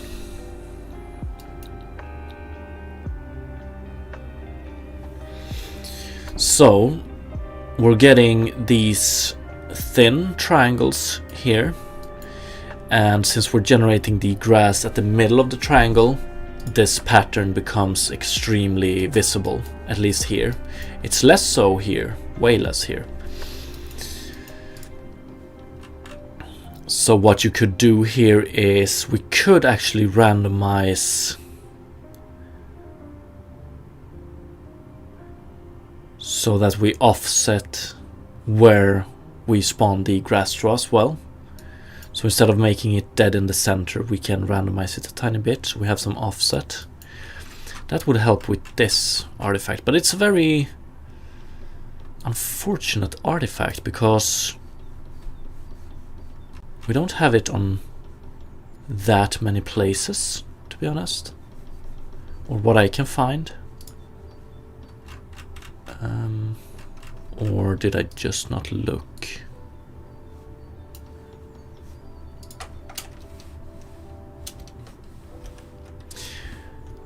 It's actually apparent in quite a lot of places. But if we're gonna go with short grass, I think we might wanna randomize how we spawn the grass. Then I'm also a bit worried about when we have short grass, this popping becomes way more apparent. So are we gonna have to keep that in mind when we do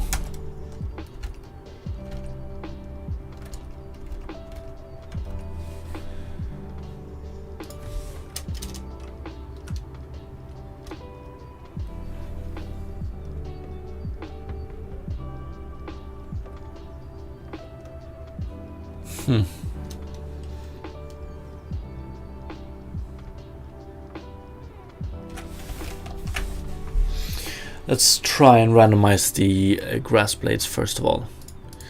Damn, it's way better when it's tall.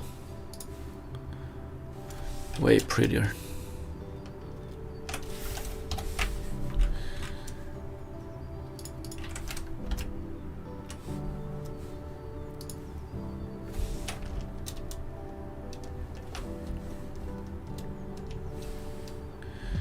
I wonder if this tall grass will see improvement as well from randomizing where we spawn the grass straws.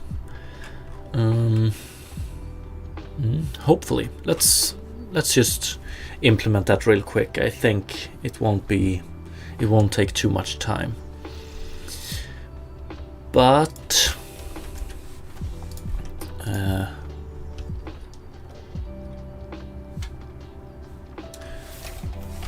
one more thing. Yeah, you might want to go in a stylized direction like this, making the grass a little bit thicker, you know? 3, 2.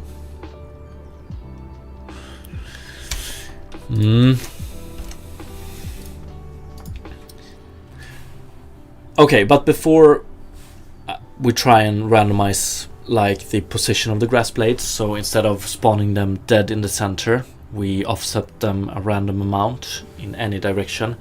I'm just gonna go and prepare another cup of tea, so be right back around 4 minutes, I think.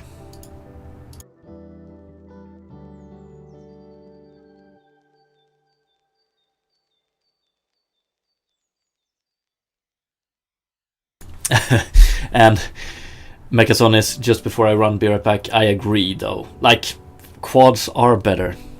Like, that's objectively the truth, I would say. Be right back.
Back. Sorry about that. But I do need my tea. Let's see. Yes, let's randomize the grass, but I'm a little bit afraid that okay, we will minimize the amount of line artifacts we see here. But yeah, sorry, not sorry, I guess. But I wonder if we will highlight other artifacts. Let's try it. Let's just see what we get. So I think this is pretty easy to fix or test, because at the start of the geometry shader we do this. So we take barycentric coordinates center. 1/3, 1/3, 1/3. What we could do instead is just randomize this a value between 0 and 1, randomize this a value between 0 and 1, and randomize this a value between 0 and 1. Although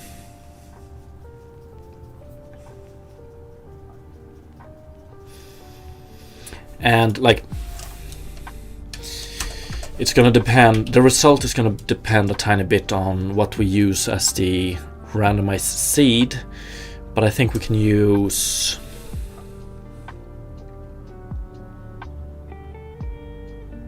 I wonder if we can just do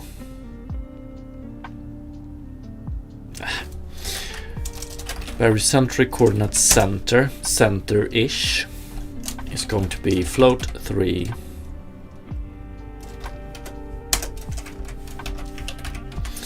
and then we do random float and we do input 0 position world space XYZ, and then we do this 2 more times, but with 1 and 2 here. I want to try something, so we're actually going to do float 3 barycentric coordinates random, and then we're going to do float 3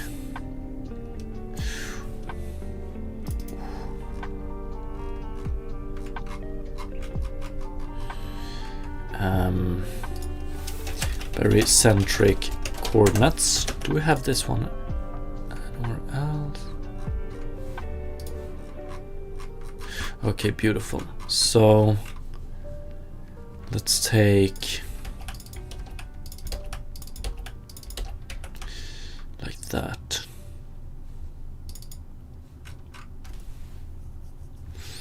And then we do barycentric coordinates is equal to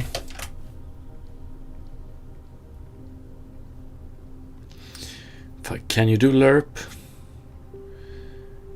If we lerp between one set of barycentric coordinates and another set of barycentric coordinates, do the constraints still hold? Like, do they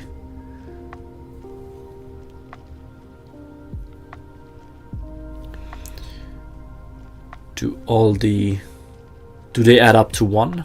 I don't know, but let's see. I want to try lerp, and we want to lerp from barycentric coordinate center and barycentric coordinates random, and here I want to introduce one new variable. So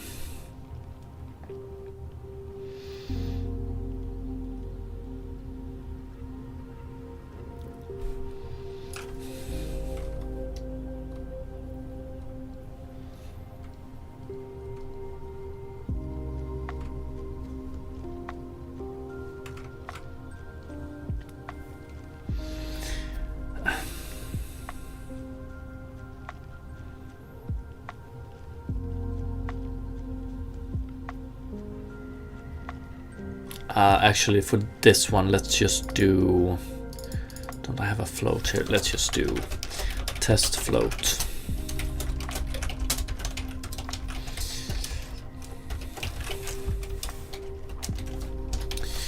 is equal to 0.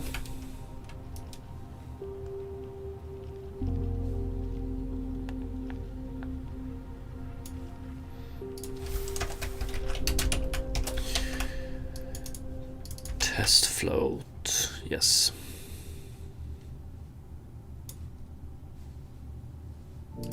Here. Okay, so what we do in the start here now, instead of just using this one, like always spawning the grass in the middle of this one, we create a random barycentric coordinate, and then we lerp between center and random. So if this one is 0, we just do the center coordinate like it was. If it's random, it's random. If this one is the closer to 1 it is, the more random it gets. That's the idea, at least. So this is what it was.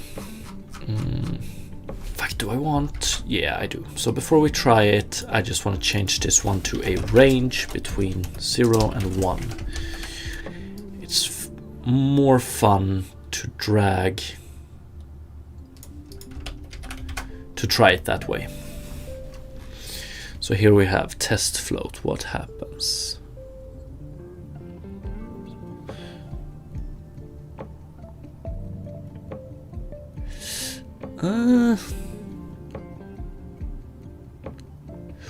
What?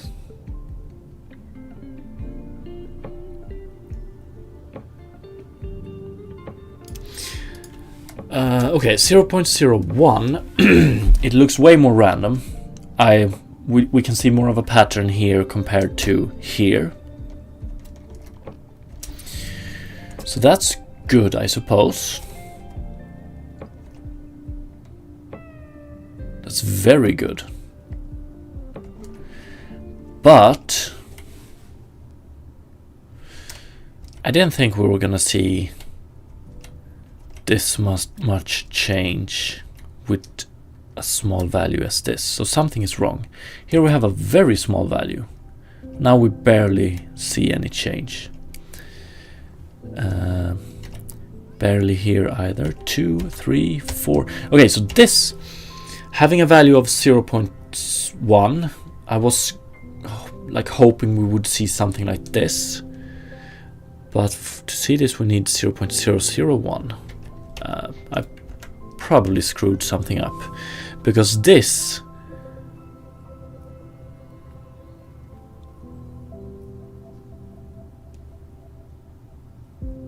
also, like, I have no idea what's going on here. So 1 would hopefully yield. Oh, yeah. I'm tired. I'm not gonna blame the tiredness. So what we do here, when we do this barycentric coordinates random, we destroy the constraints that barycentric coordinates have here already. So doing it like this, there's no way to check if this is equal to 1, right? So worst case scenario, we could get a barycentric coordinate of 1, 1, 1, and that's, we need to uphold the relationship between the different barycentric coordinates. Can we? So instead of generating 3 random values, we want to generate 3 random values with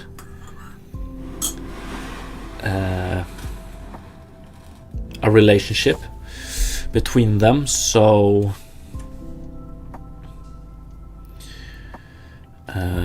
let's do util math. What do we have? Do we have random float here? No, we have it in random, util random. Let's do random float 3, random barycentric coordinate, float 3 seed.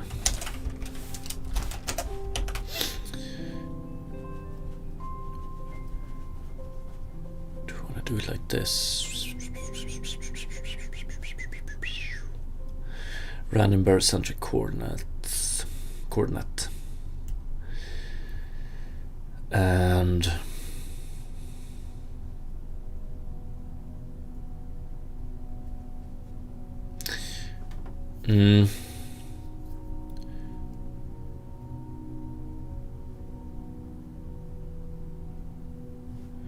so we could do float x is equal to random float seed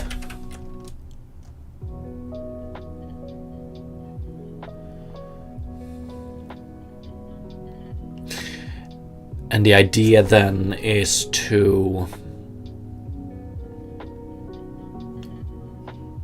randomize 2 more, but so this is between 0 and 1, the next one will be between 0 and 1 minus this one, and the third one will be 1 minus this one and that one. Does this screw with the randomization more than one would think? Like, does this imply that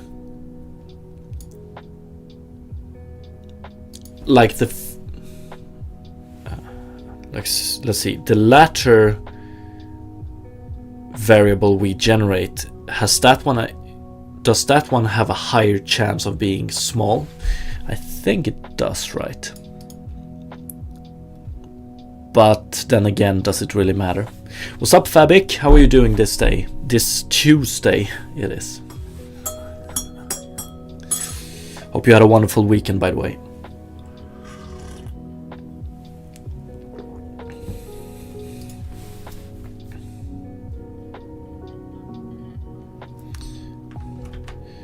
I wonder, let's see, this sounds like a problem that has been pondered numerous times. Generate 3 random numbers that sum to 1. Like, what is the best? Generating a list of random numbers summing to 1. The simplest solution is indeed to take n random values and divide by the sum.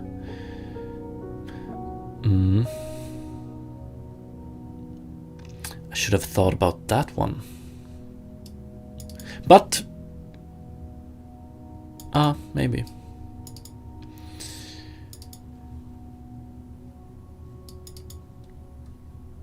So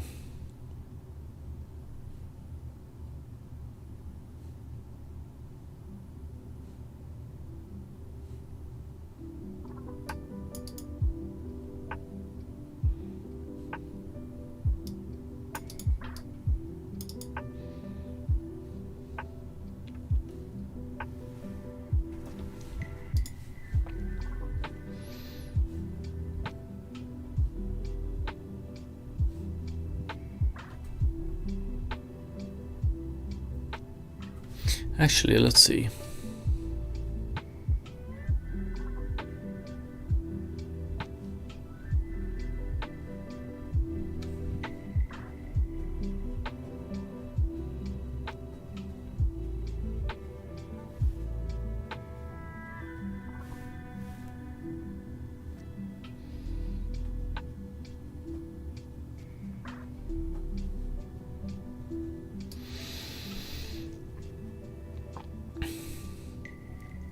Like, okay, this is the simplest solution, but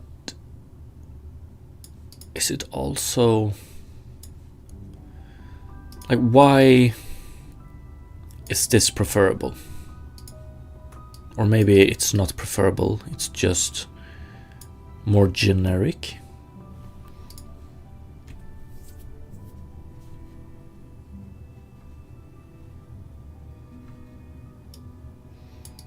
Why?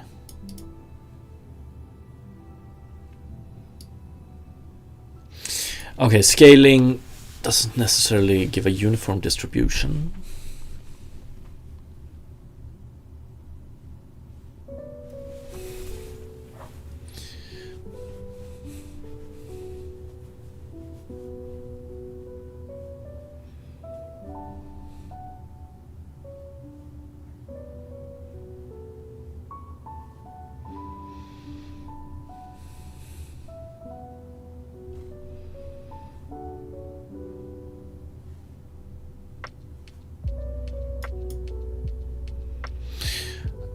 Okay.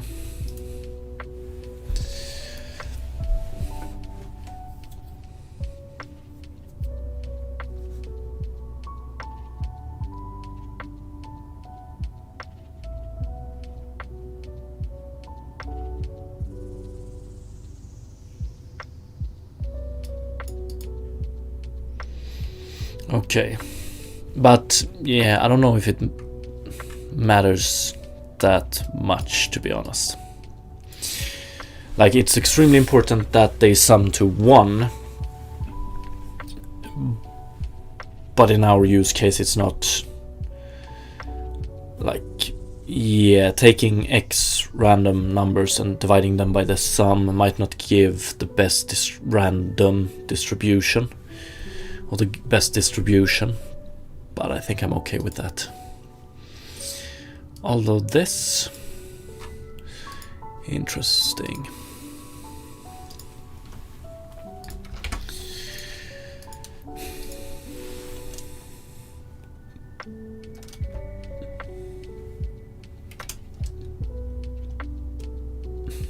So the question also is, now we want to generate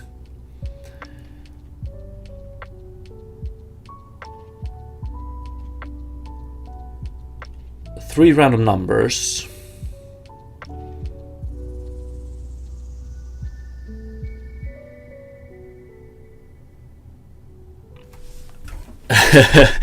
Damn, Mechasonis, I thought you were on about the grass popping problem again.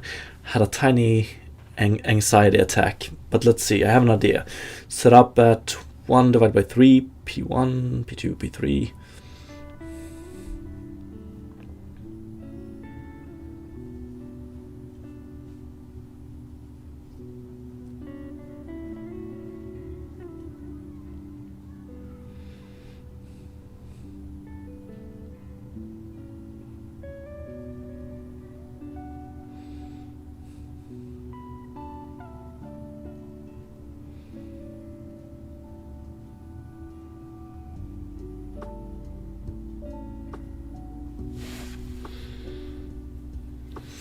It works for maximum but not minimum.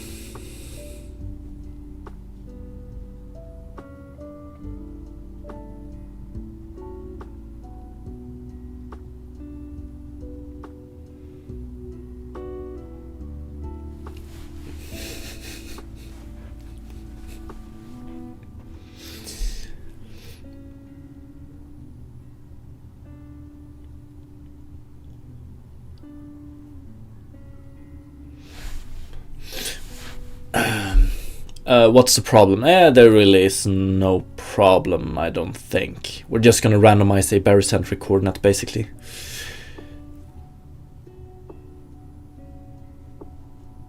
Like, you add max 2/3 to 1/3 and subtract 2/3 to 1/3.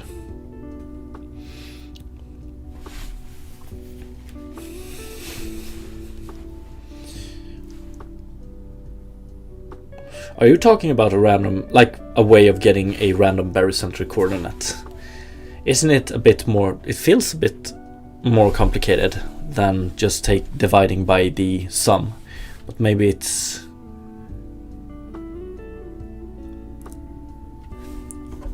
I will wait.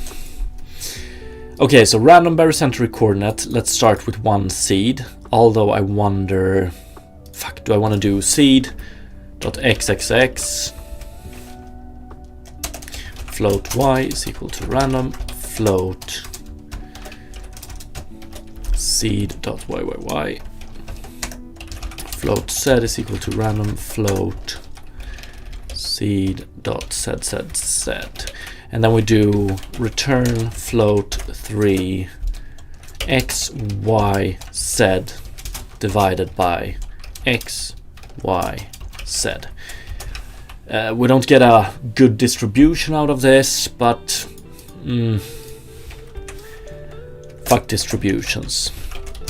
But I also want to implement one that does barycentric coordinates, float 3 seed or x seed, y seed, said seed.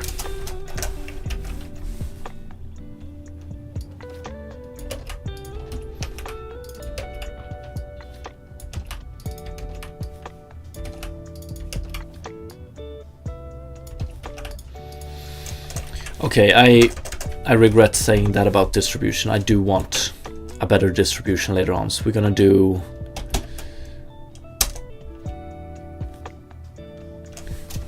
random barycentric coordinate simple.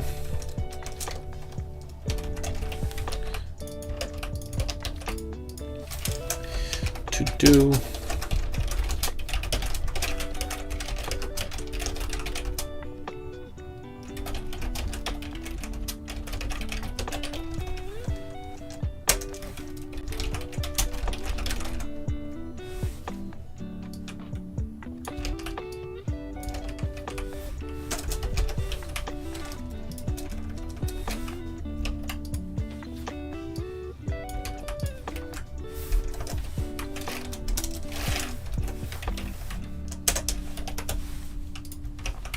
okay. Yeah, future me will have to fight with this one, but it should be okay. So now we should be able to do procedural grass. Instead of doing barycentric coordinates random, we do, or do it like this, we do random barycentric coordinate simple, and let's try with input 0 position world space as seed. And then we do lerp. This, I'm still not entirely sure that the constraint of the barycentric coordinates all terms equal 1 still holds after this one.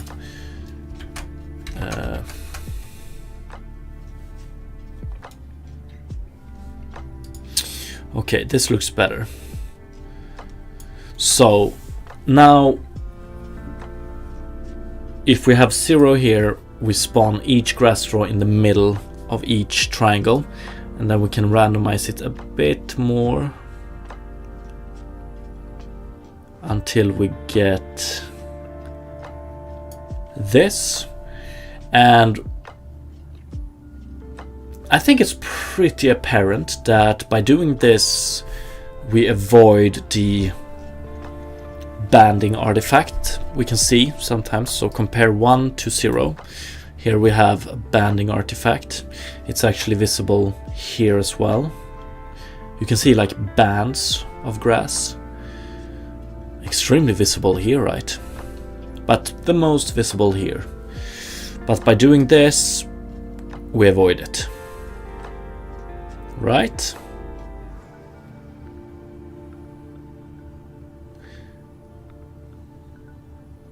Although, do we need to... Let's see. Like it's still visible in certain places, but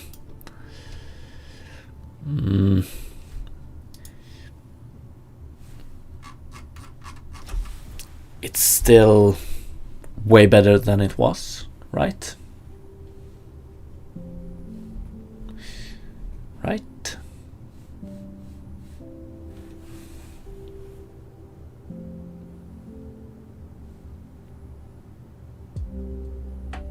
Or yeah, it's better, right? It's better. It's better. It's better.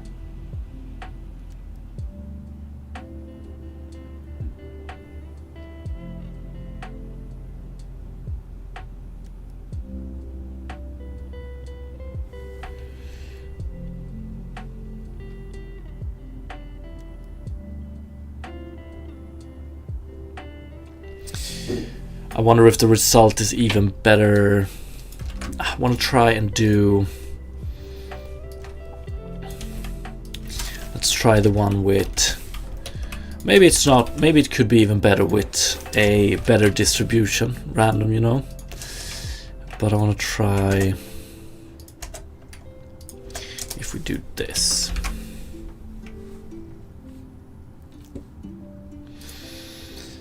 Okay, so in the middle, and then we do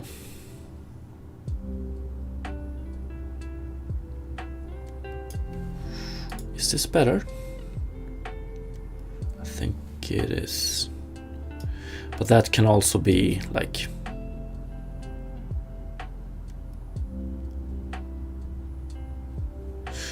Okay, this is definitely bad when it comes to small grass straws. This is way better. I want to check how it looks if we do grass height bounds 0.6 and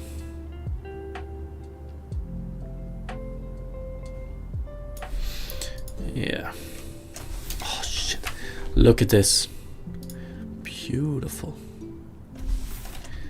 Beautiful. It's almost...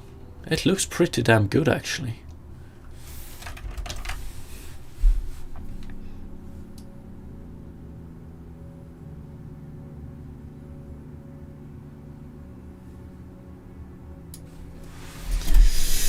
Fabric, I'm very impressed by your attention to detail. Keep it up, the good work. Thank you, I appreciate it. It's both a... what is the saying? It's both a and a curse. Like...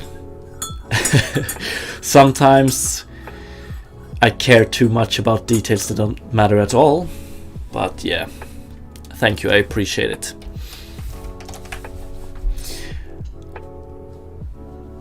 But... let's take height down to 0.2 again. This banding here, we were bound to try and fix this in some way because it's extremely bad in some places, especially when you have like low grass like this. So yeah, this is better. Megason is okay. You can randomize P2 depending on the value that P1 gets and P3 depending on the value that P2 gets. Yeah, that was something I was like, that was the approach I was about to take first. So instead of doing this, I was gonna do... Although I wonder what... Like, I was gonna do float 3... Random buried whatever. Let's just do it like this. So I think you're thinking, Mechasonis, you're doing something like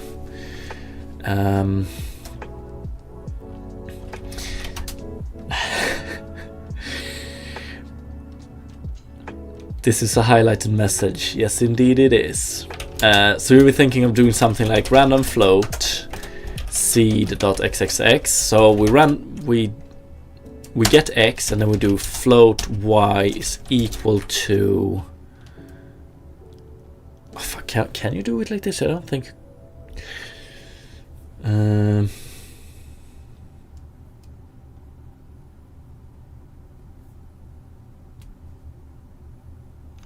yeah, it's probably more gonna look something like...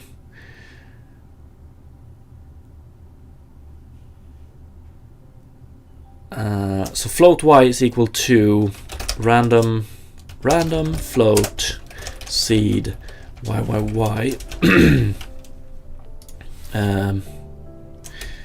1 minus x multiplied by this one, right? And then float z is equal to 1 minus x minus y, right? What's up, Wawa?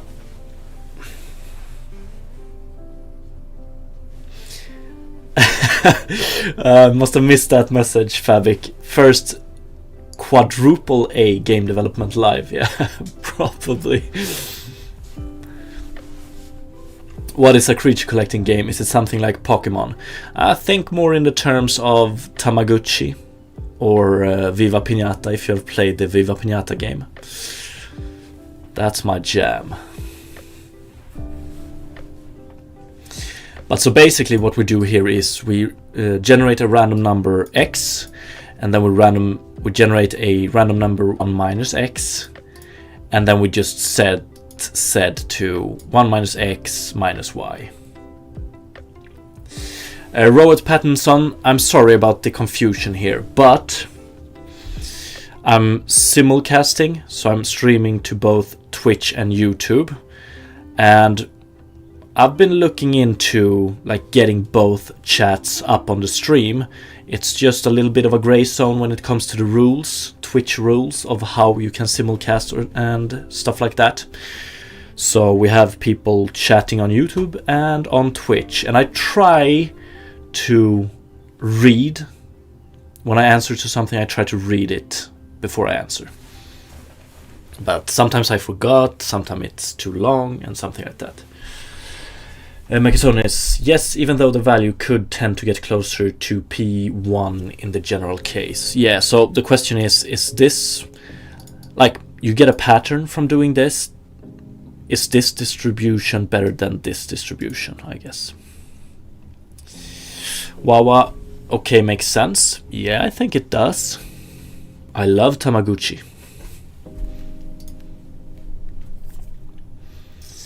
But, like,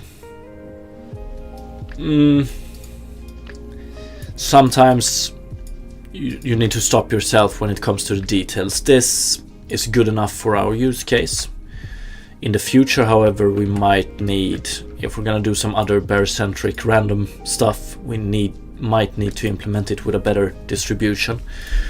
But this one should be good enough for now. And once again, like, random barycentric coordinate instead of the center, way better. Look at this. Like, once again, I just need to highlight this. Look at the lining artifacts you get here compared to, it's night and day, isn't it? I don't know how well it looks on the stream though, but like, you can definitely see the lines here thanks to the tessellation, while when we have it like this,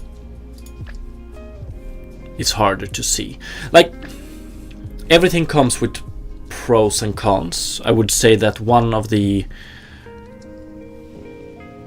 worst parts with this is that, like, the maximum distance between two grass straws becomes bigger when you randomize the barycentric coordinates than if you just spawn them in the middle of the triangle. But I rather have visuals like this, like here we have a big patch without grass straws, than the line artifacts. I think the art style you're going for is top tier. Thank you, appreciate it. I've spent a lot of time. Although the grass is... We're gonna stylize the grass a bit more, but like... Thank you.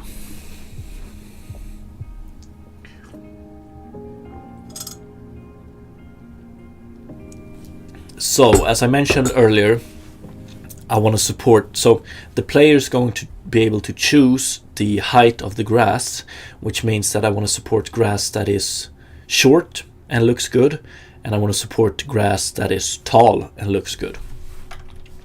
We're gonna have to add some limits to it, because like, if we have grass that is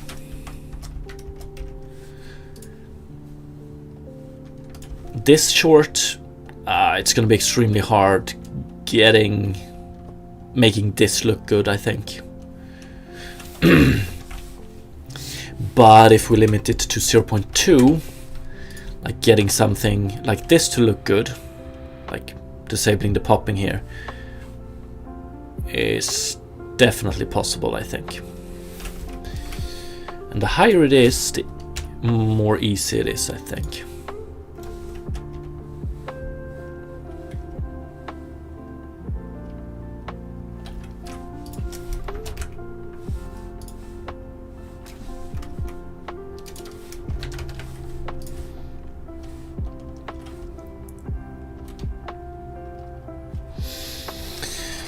Okay, so a little bit worried about this popping. Once again, if we could get the scaling to work, this one would be way less visible.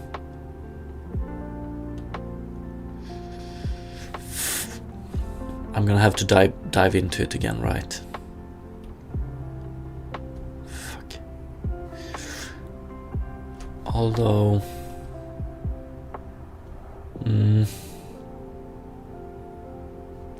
Here you can actually see. So if we have higher grass, let's go 0.3 and 0.6. Here you can see it pop. You can still see it, but like when it's shorter, you can actually see the separate triangles. So the extra tessellation jumping in. It's way more apparent. Pretty cool, actually.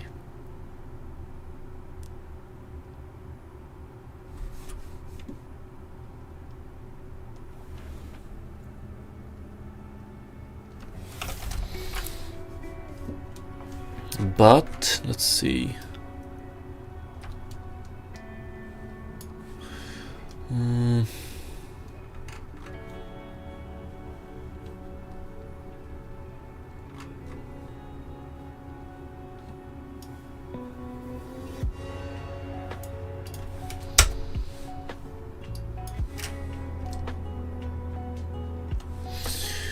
Okay, so I wonder if we still can hide this popping a bit more by using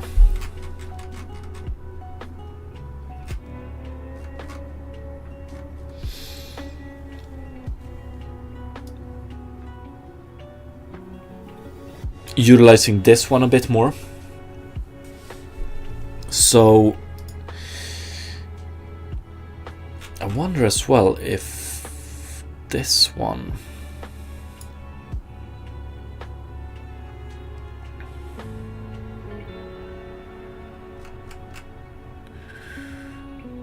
okay, so what we actually want to do is let's do float for color. Let's see, grass lower color multiplier is equal to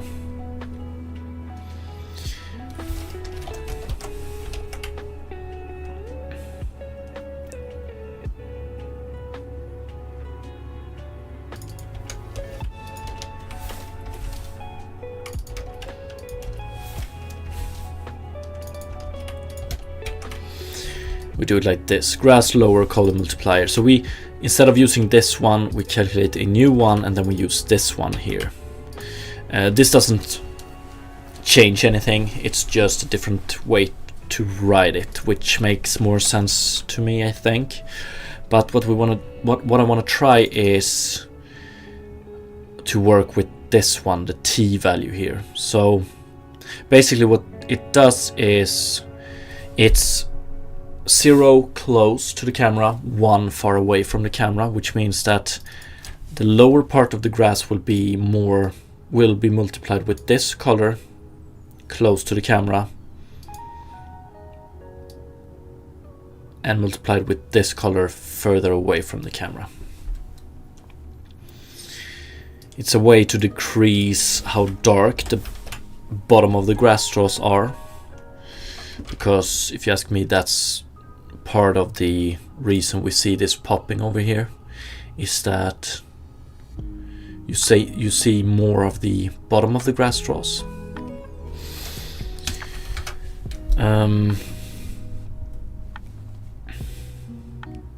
So for instance, if we had 1 here, can we do it like that, or will we get an error?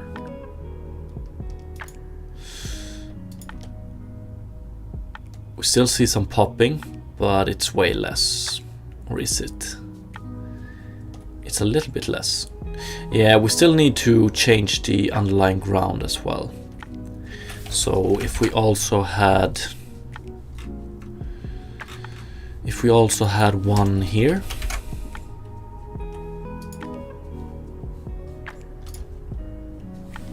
still visible.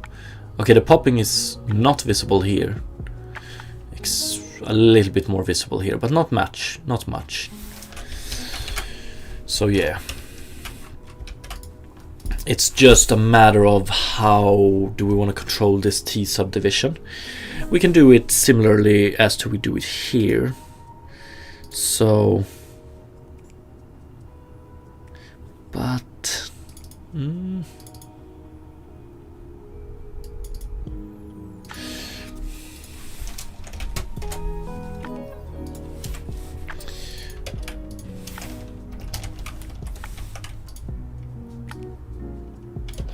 I don't know if this helps that much.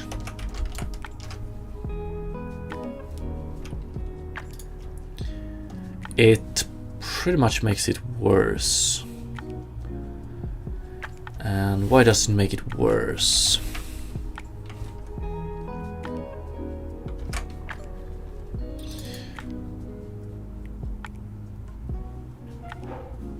Yeah, because we're more inclined to have a result of this value, as we want to do the grass lower to upper exponent. Yeah, because this one is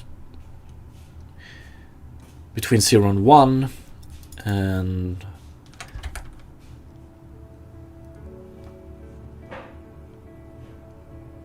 yeah, okay, so we make it, like by doing this, we make it more weighted towards the lower color. And it's probably the other way around we want to do it, I think. So, I had some, let's see here, T subdivision.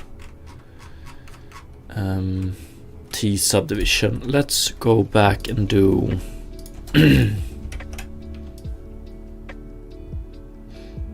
okay, actually we have a test float here we can work with, so let's use that one again.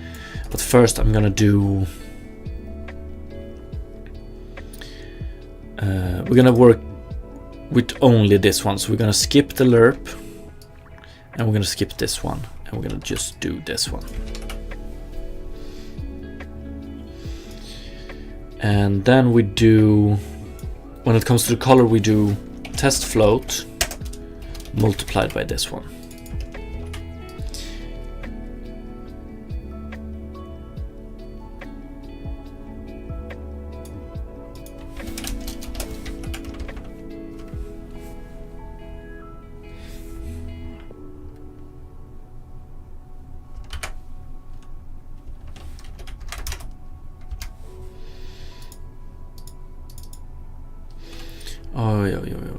Barycentric coordinates.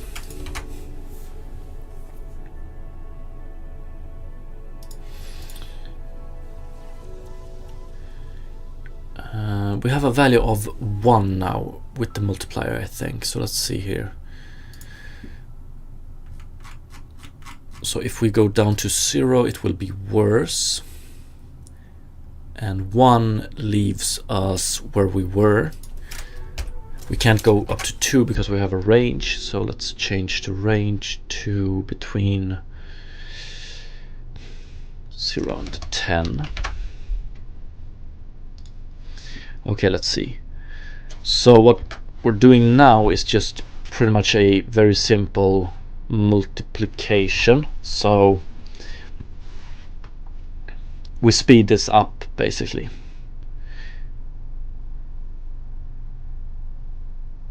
So instead of being between 0 and 1, this is not the best way to do it, but instead of being between 0 and 1, it's going to be between 0 and test float, which means that we will get higher values earlier. It's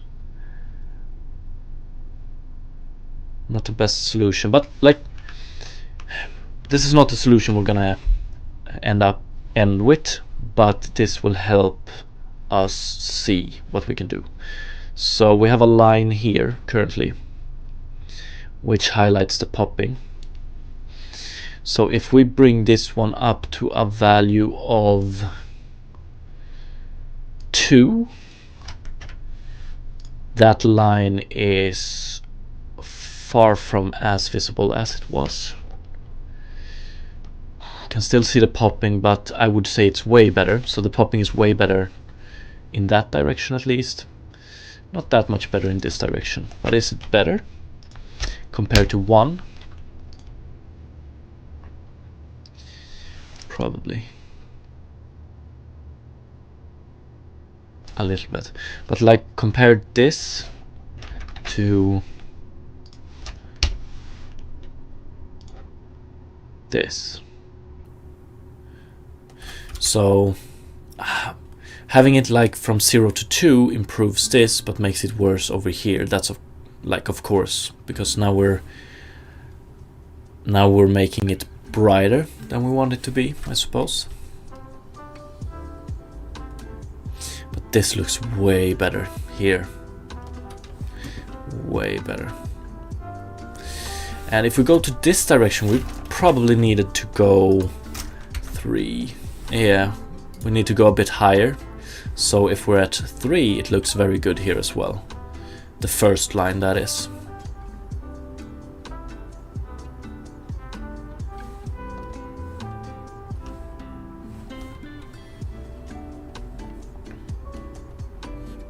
The second line, however, looks very bad.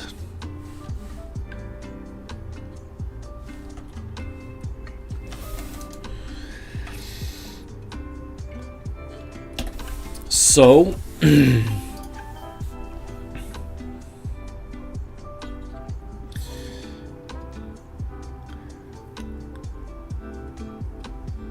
we want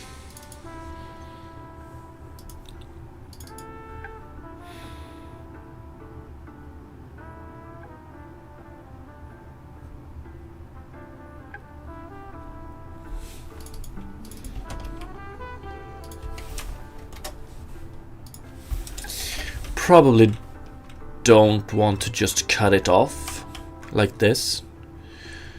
I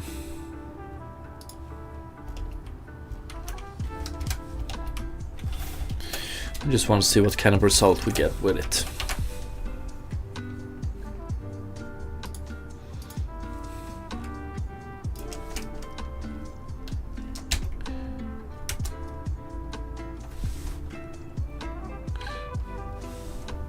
Oops.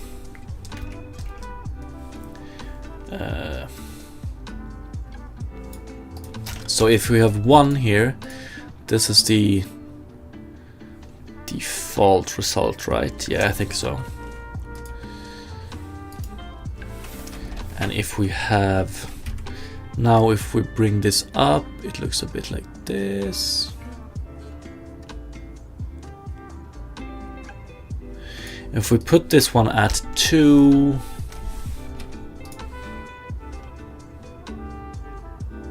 looks way better. Way better. Dude. Compare 1 and 2. Look at this. Look at this compared to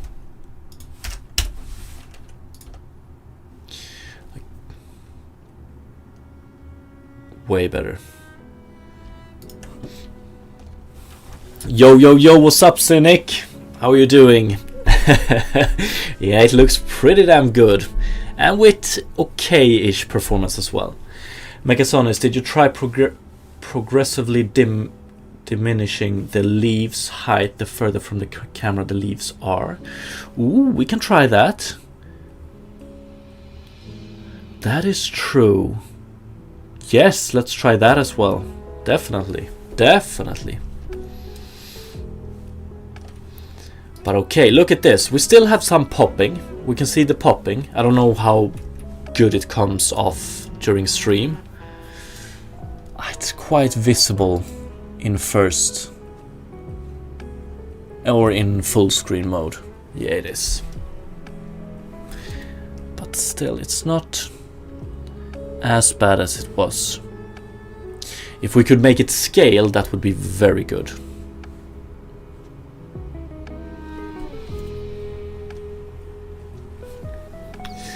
Those ain't even billboards, right? That's verticized models, right? Yes, indeed. So, yeah. Avoiding transparency by doing it with full models, which is quite nice. And like right now we're trying to improve the visuals of the short grass, because the tall grass looks, I think it looks pretty damn good in all directions. Like, we still have popping, but it's way less than we had this morning. Way less. Oh, this is beautiful. And we're gonna stylize the grass a bit more.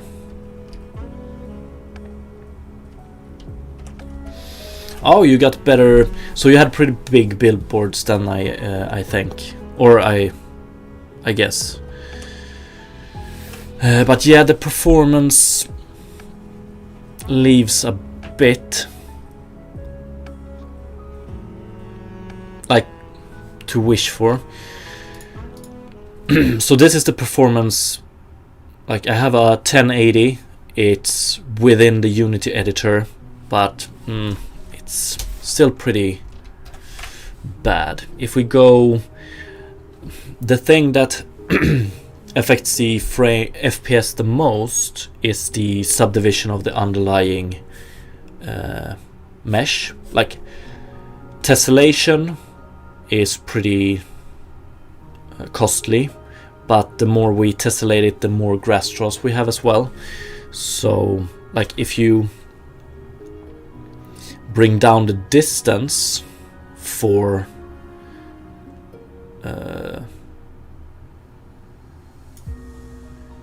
where we generate grass straws, you're gonna get a lot better performance. You can do this one as well, but you're gonna have way worse visuals, right? Way worse.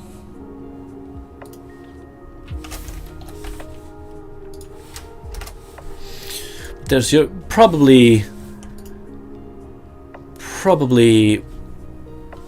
can probably find some good middle ground, I suppose. Like this, we're almost at 100 frames when we do it like this.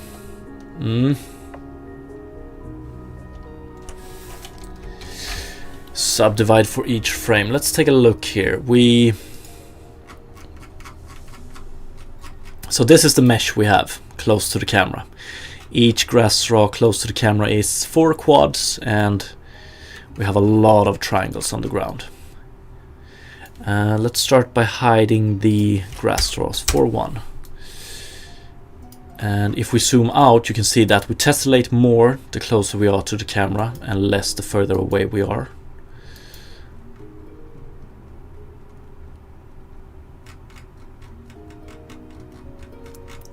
So basically the original quad looks like, let's see here, 0, 1. This is the original quad.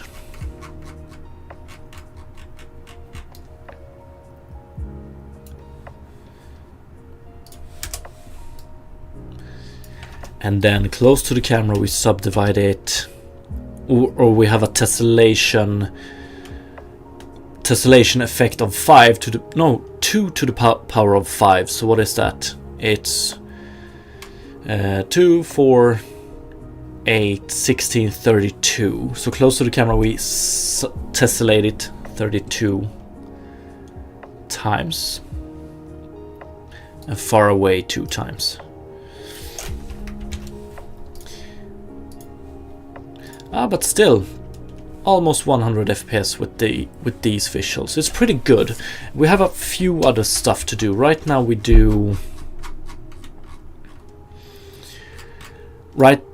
we actually calculate a specular color as well, which I don't even think we use. So that's some calculations we can skip. I don't know how much that will affect the end result, however. 95.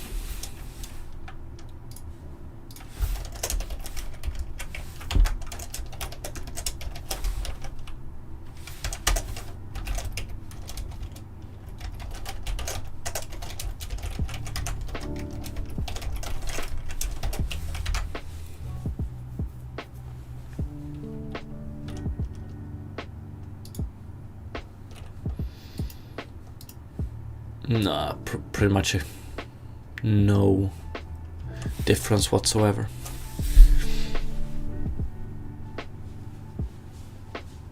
Alright, so subdivision is basically the density, right? Yeah, that's what it translates to, that's correct. So yeah, like far off in the distance here,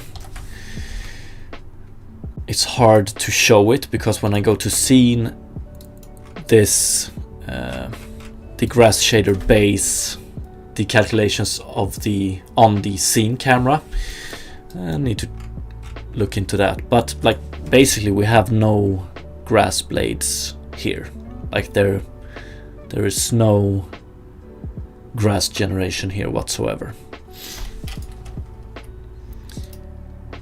But with some tricks we make it look like there is grass there, but yeah, if I go to full screen it's way more visible. So we still have some work cut out for us.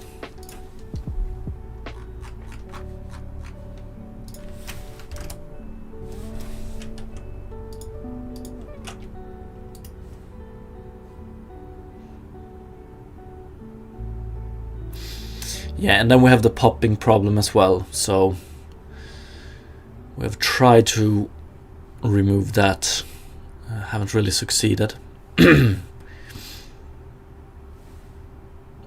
We have minimized it now though, so this looks pretty damn good if you ask me. Hopefully we'll be able to stylize it a little bit more, so, and optimize it a tiny bit more. It should be good.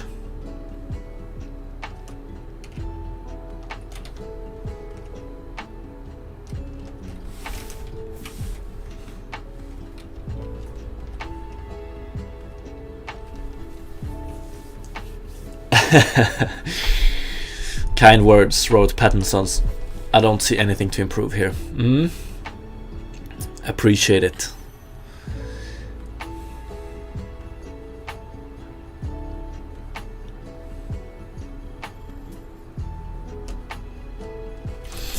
Yeah, we're probably gonna do some game making in this week, but it's probably going to be... Okay, so in this game I want the player to be able to terraform the garden, right? So lower... I don't think we're gonna support terraforming that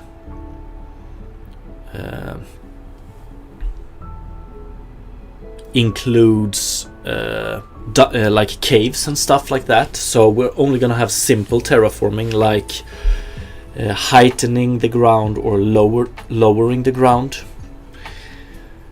So since we're gonna have that in the game, and I've compared like all the things I want to have in my game with the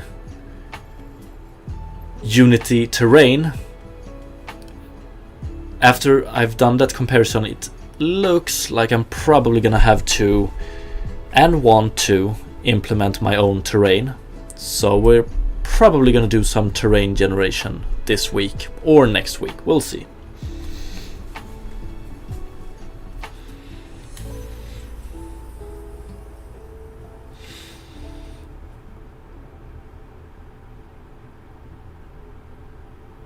Damn, Cynic, you can't state something like that and don't let me answer. But I understand. Tell me when you're back and we can go into it. Answer. Okay, if you're fast. So, but then you do subdivide for each frame. So yeah, we have like a tessellation shader that subdivides for us. That is true.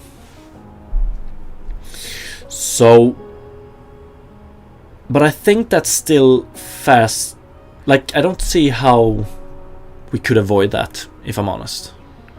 I think that's my answer.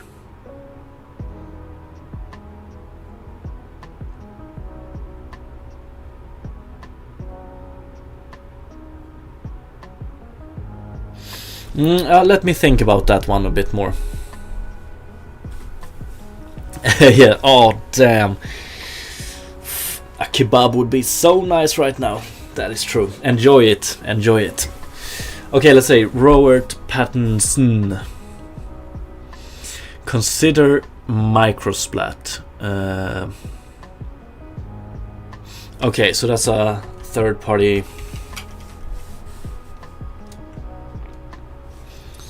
Let's see.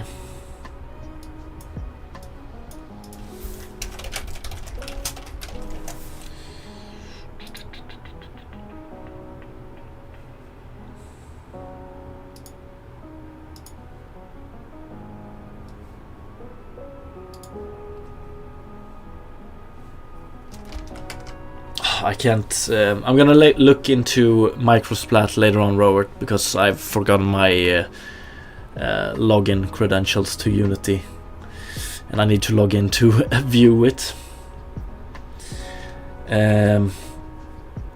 But yeah, I have a pretty big list of things I want my terrain to support, and like a lot of things on that list might be wrong, so to speak, because might not be needed. But I have theorized a... Okay, where should I start when I try to explain this? Let's see. So, the player is going to control a garden where the player can terraform the garden, right? So, heighten and lower the ground, creating rivers and lakes, maybe, if you lower it enough. And this garden is going to be populated by a lot of creatures. And these creatures are going to be driven by AI.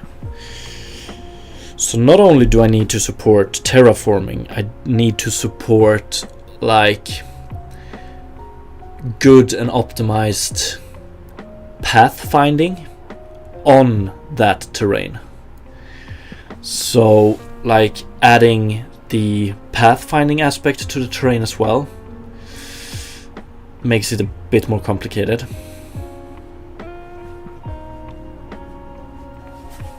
What's up, D-Sabbath, by the way? There's a really good video, I think multiple videos actually, by Sebastian. Yeah, I think I've watched them a few years ago. I don't think he has any bad videos. It's extremely nice. Let's see, Mechasonis. If there is no difference between the previous and current frame, is it possible to then not recompute everything, I guess?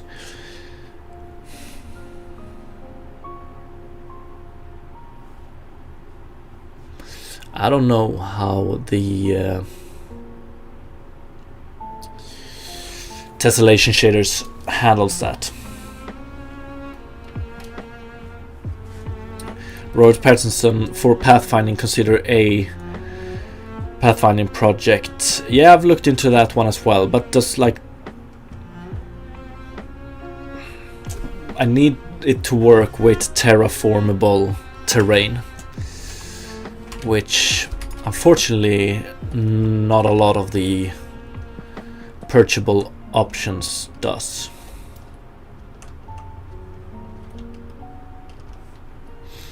Yeah, that's true, D-Sabbath. It does, I believe. Okay, so it supports a pathfinding, a star pathfinding on Unity terrain, I guess.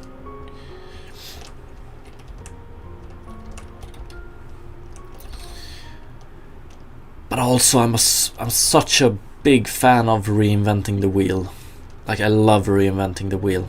Makes me feel productive, you know.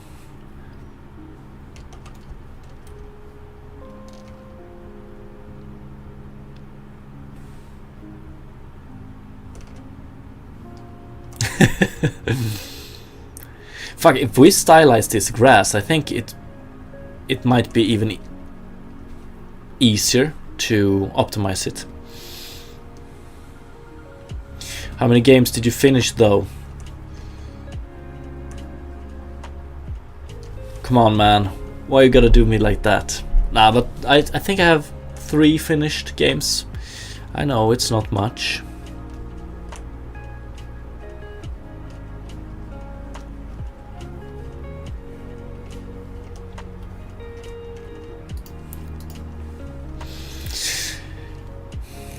Nah, but it's honestly a big problem for me.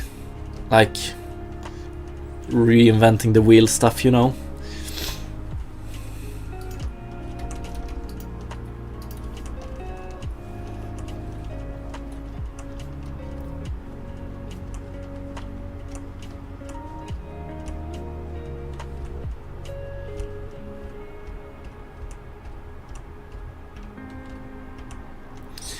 Three finished games is not that's true, D Sabbath, but also like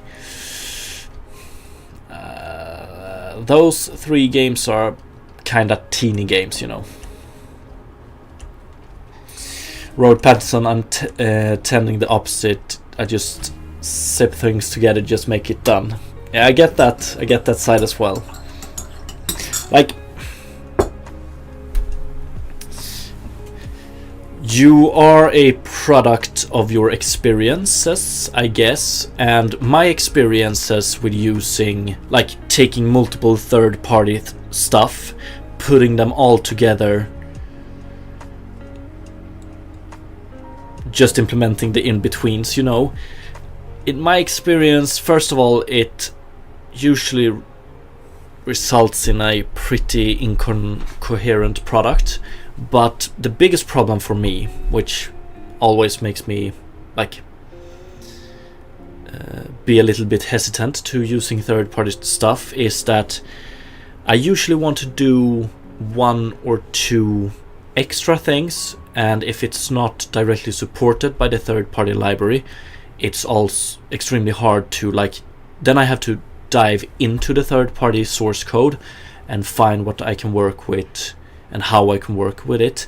And that's even if that might not even be allowed per the licensing. So it's that, like, extending third-party stuff gives me anxiety, and sometimes you can't even do that, you know, with the licensing. But yeah, you have to find like a middle point between reinventing the wheel all the time and only relying on third-party stuff. I haven't found it, but yeah, it's a spectra. Oh, D-Sabbath, and when an update comes out, it screws it up. Definitely, that's another thing as well. Coder, good morning, how are you doing today?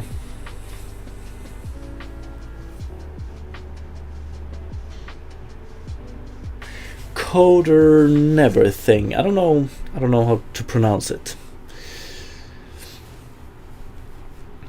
But okay, I'm still happy with this. We have minimized the popping. Like, we're moving towards something good, at least. We're not quite there just yet. Oh, and actually, when we reset when we unplayed and played, we also changed the gradient here. So I think we had a best result if we had this gradient, or this gradient maybe. This looks way better, I think.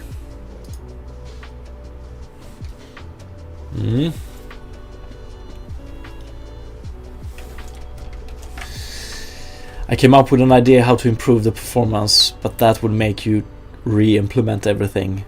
So I think what you have is good. I guess. But I'm very, very intrigued about what solution you came up with.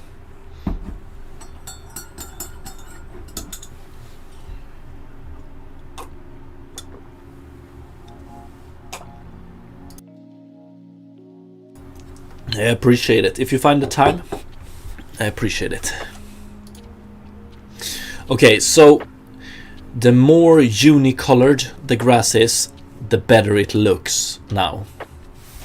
And that's pretty straightforward, like why that is the case. So if we would compare with this gradient, for instance, okay, then we have way more popping. That's okay. Actually, okay, I would say it is.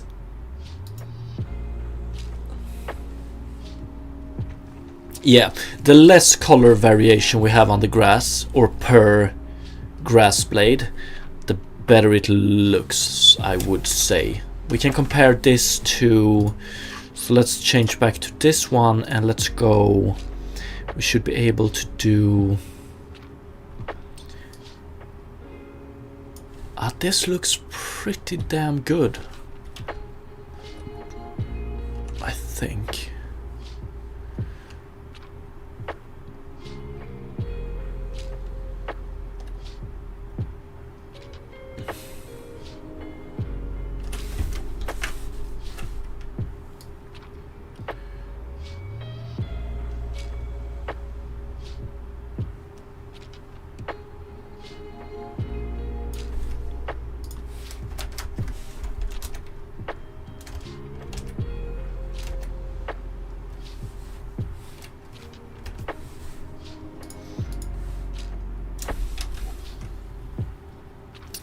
Starting to look a little bit more stylized. Twitch renderer doesn't like that. Oh, okay, yeah, like you mean the rainbow colors. So having rainbow colors probably, yeah, harder to compress this, right?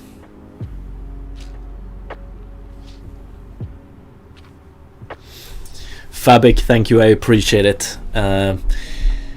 It might be true to some extent. So, but the question is how much time am I willing to spend on it as well? We'll see. We'll see. Okay, I definitely want to do my own terrain. That's for sure. But if I noticed that the performance and the visuals of it is way worse than third party or even second party, I guess, then I'm gonna pivot.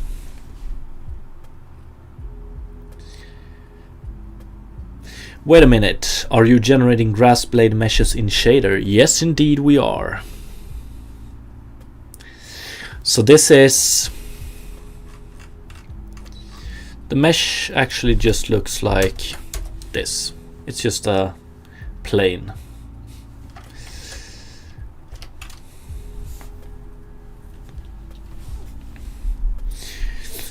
Forgot to ask, had a good Easter. Oh, thank you for asking. Yes. Yeah, it was very good. How about you, Cynic?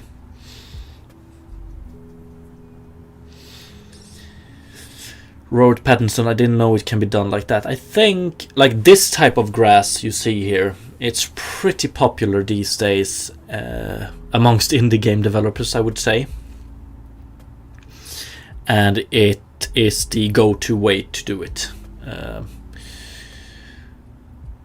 So you pretty much, like usually in shaders, you usually have the vertex shader and then the fragment shader.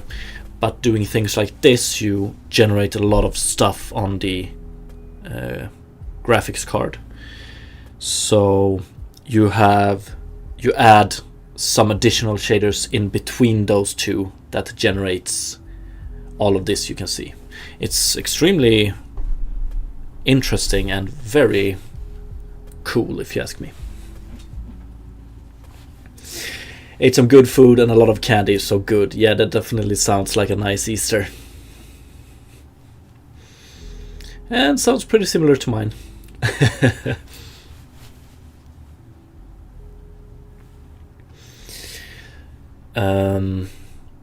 Yeah, like I would geometry shaders, and so the new shader stages you add in between vertex and fragment shaders are, first of all, you can add something called hull shader and domain shaders. Those two are pretty much just, as I've understood it, like a pre-pass and a post-pass to the tessellation shader. And the tessellation shader you can't implement yourself. But yeah, and that one is used to increase the polygon count for a model. So it can be used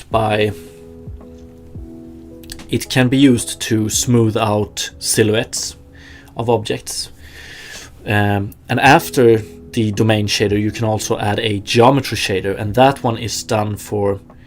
So if the tessellation shader, the hull tessellation and domain shaders, if those are used to like interpolate new vertices, the geometry shader is done to extrapolate new vertices, I would say, just generate new meshes, basically.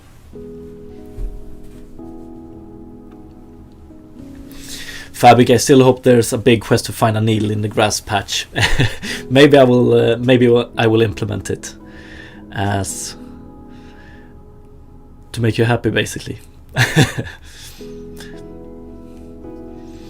I wonder how annoying that would be for the player, though.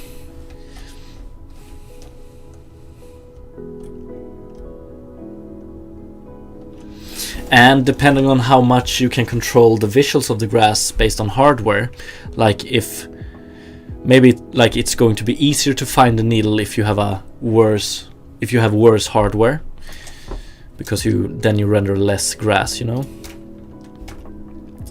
It's like, I always remember I used to play a lot of PUBG, and if you put your graphics settings to the lower end of the spectra, then it rendered less grass, so you had an easier time finding players. Just a side note.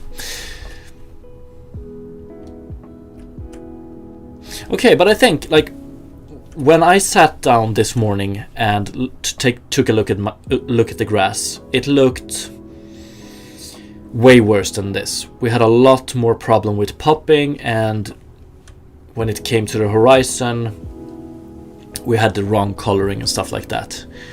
And so far, we have really improved it. So it was just a lot of simple tricks for coloring the ground plane and things like that. I really need to write this down. What will happen if you make the ground brown? Probably gonna look.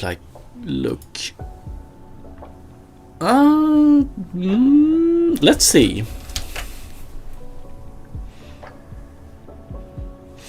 Okay, we can do it in two different ways. We can just change this multiplicator. Let's see. Brown. But then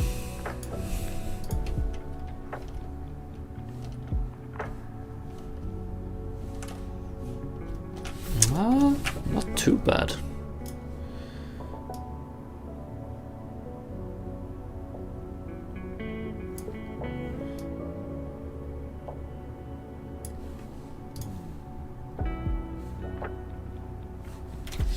Not too bad, actually.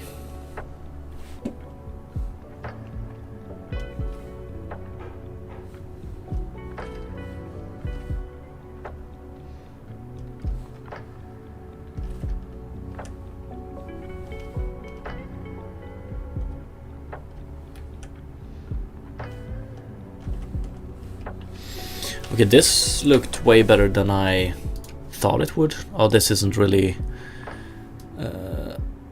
brown though.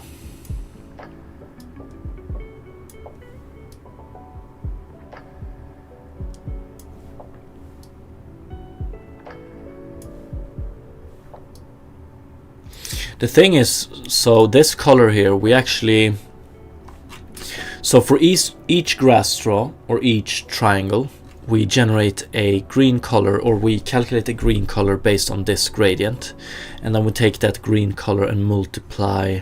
The closer to the ground we are, the more we multiply it with this color, basically. So if we choose a reddish color, then it results in something brown. But the result is still, I didn't think it would look this good. I think I prefer the green one, however, but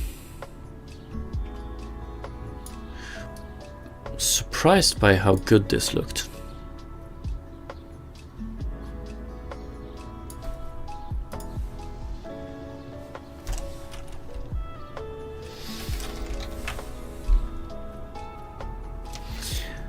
Yeah, let's do it. There's gonna be a lot of pulling and dragging on all of these knobs here to make this appear, to get the final product. Let's see. And then shorten it to 0.2.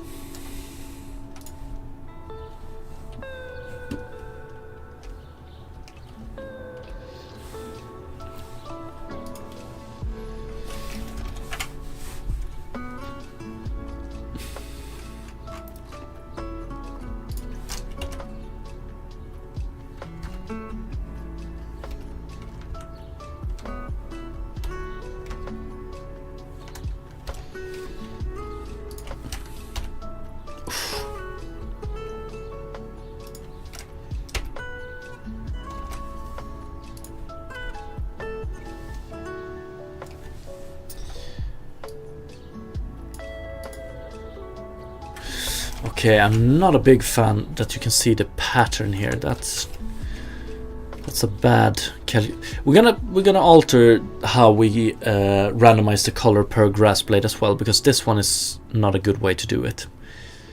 Let's see.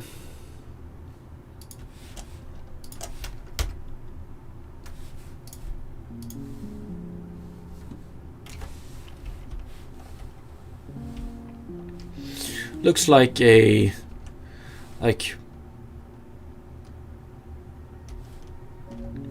just recently laid out this lawn, you know?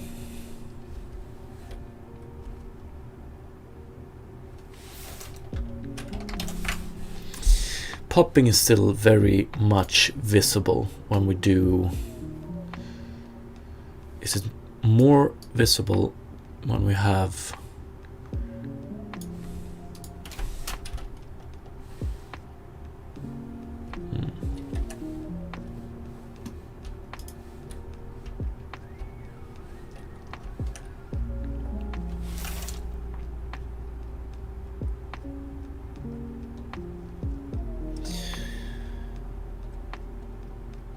okay, but I quickly want to fix how we generate the random colors. Right now we have a macro noise scale and a micro noise scale. I need to think about this. Oh yeah, exactly. I don't know. It might. It should be visible on stream but let's see if we can make it even more visible.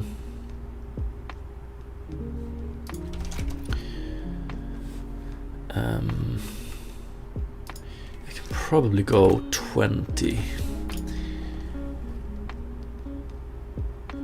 No, that actually makes it less visible. 50. Like it's here you get a new set of grass straws popping into existence.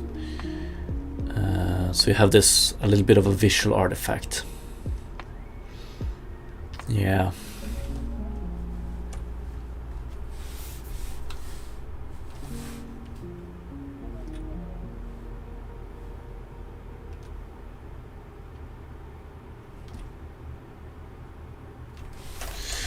Yeah. I think we tried, if we just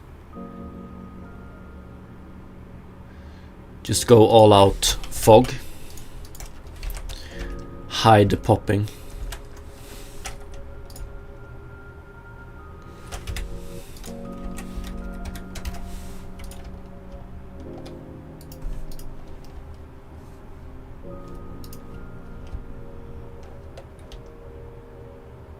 Hides most of it. Okay, so, but I want to do, so right now we have a grass gradient here, grass color gradient, and we have a grass color macro noise scale and a grass color micro noise scale, and it's a pretty dumb way we utilize this right now, I think. So basically we do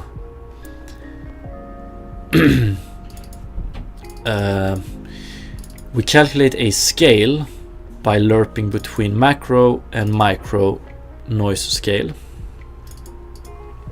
based on this, and then we sample a texture, the grass colorized gradient, by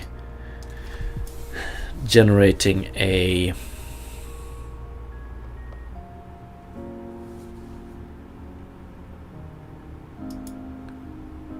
or we calculate the UVs using Perlin noise with the help of this scale. Like this way, I think we did it in a little bit of a different way previously, which I think I'm gonna go back to, because this one leads to, you get more of a pattern with this than I would like.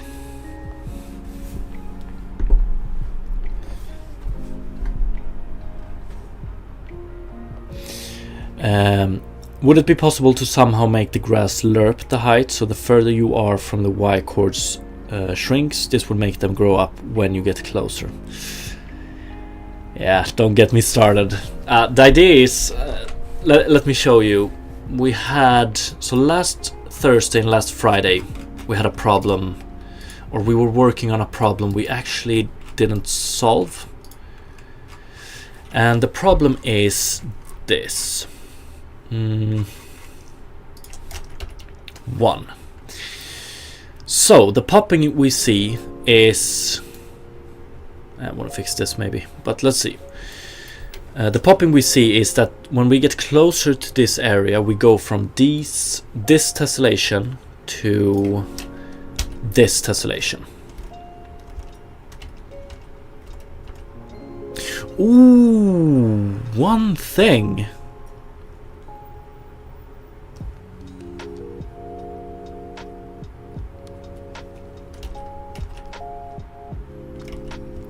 Ooh. Let me just, we have done some changes today that actually screws up something that I didn't think about. One sec.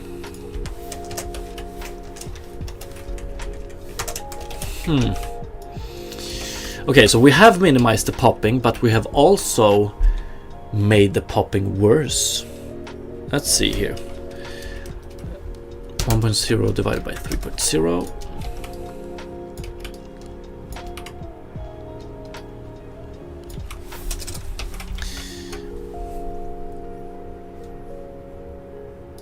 Okay, now let me show this. Okay, so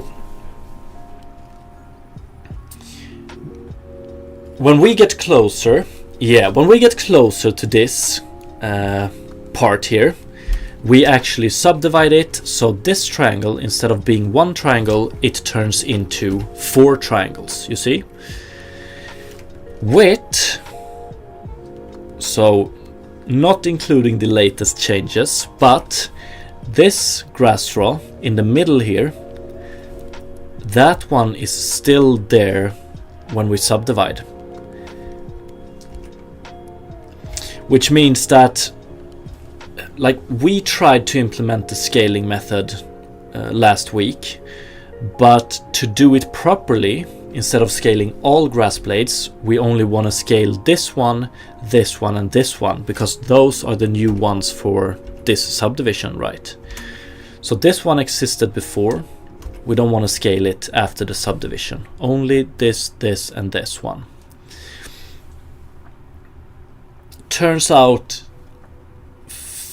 trying to figure out which new triangle center points that are generated, like given the subdivision amount and barycentric coordinates, it turned out to be a little bit harder than we anticipated to figure out if a triangle center is a new one or an old one. So we never managed to figure out that, which means that we can't do the scaling approach yet. I haven't really given up, but we can't do it yet.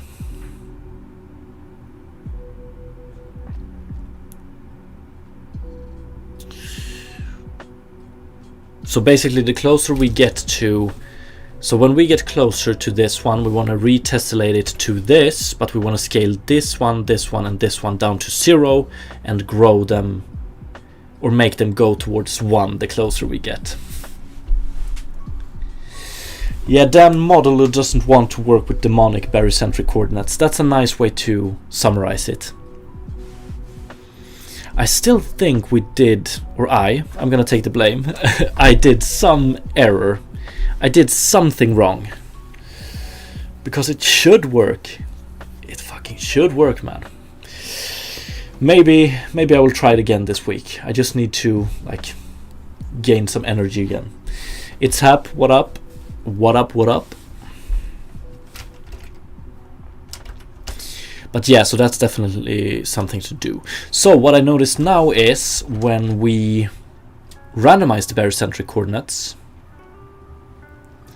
barycentric coordinates, we no longer, like the grass blades change. So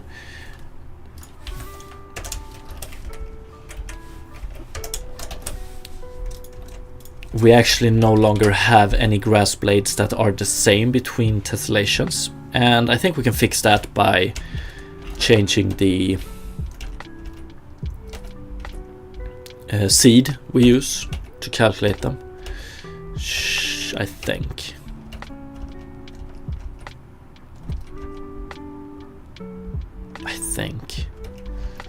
Maybe not. All good, how are you? Same here, same here. Okay, so if we want to avoid the banding, we can... If we want to avoid the banding, we do get some more... If we want to avoid the banding, we get more popping.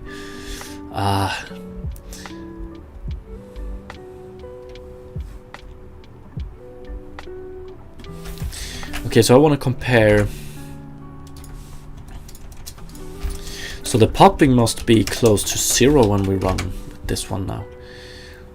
Let's see. The popping is a little bit better.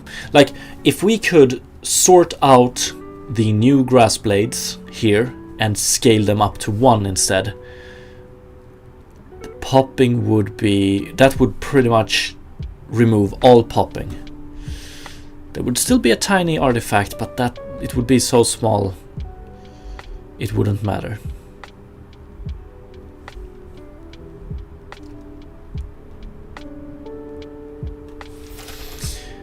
But okay, so right now we can choose between less popping but more lining, or we can choose between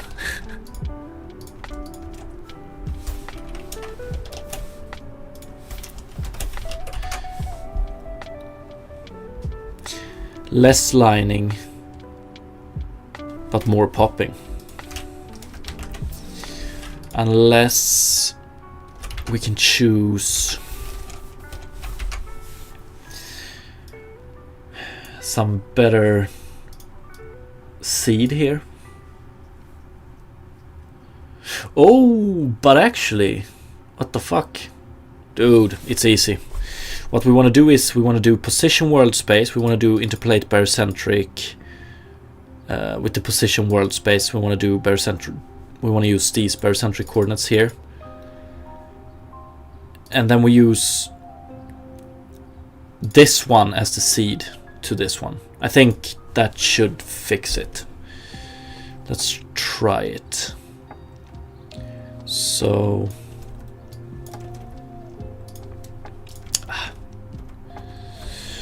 are you full-time on this? No, part-time. Would be amazing to be full-time though, but not right now.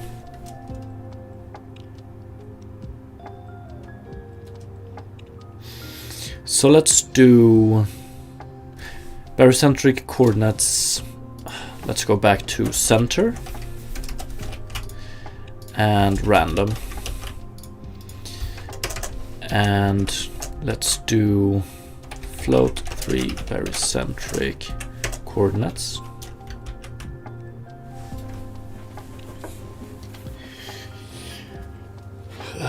You have an awful lot of questions. I would say I don't work in the games industry, the other part of my time.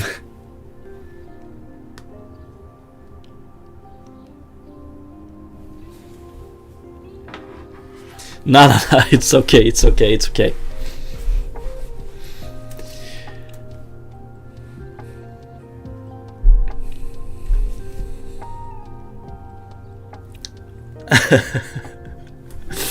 No, it's okay, it's okay.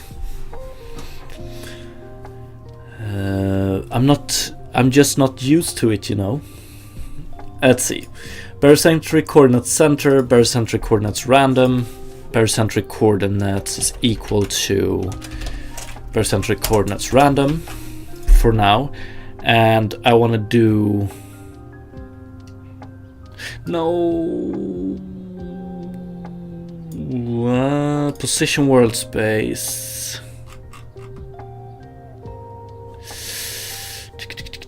What do we do? What do we do? I think I want to do this. I want to try if this works. Maybe it doesn't. Maybe it does. Who knows? So, barycentric coordinates in the middle of the triangle, and then we do we calculate the position world space. This is maybe not the best way to do it, but let's do it. And then we use this position world space as a seed to this one. And when we have this one, we calculate this one again.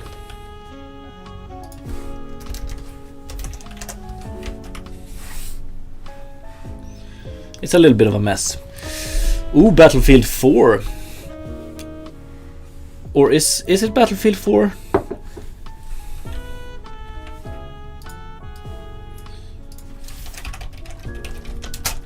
Battlefield 4? How old is that one? 2013, damn. I'm gonna be honest, I stopped playing Battlefield. I used to play it a lot, but back in like 1942. I think I stopped playing Battlefield, the Battlefield series, when they released, I think it was 2400 or something like that. It was futuristic. Not the latest one, but they did one before that. I loved Battlefield. Maybe I should give Battlefield 4 a go. I think I have a copy of it at home here. Just haven't played it.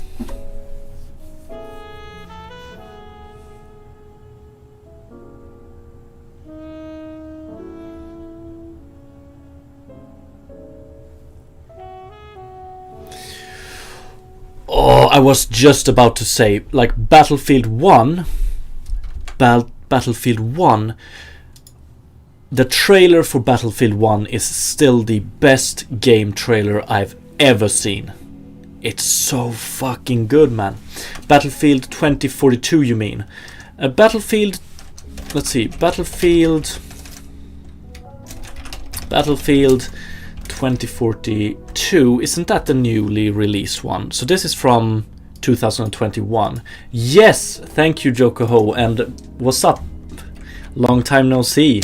Yeah, I mean 2142 from 2006. It was fun. Wasn't a big fan. Robert Pattinson with 7 Nation Army 1. Yes, it is. I should be able to check. Should be able to check a trailer on YouTube, right? Battlefield 1 trailer. Or actually, am I gonna get copyright strike for that one? Maybe I will. I'm not cool enough to watch it. One sec.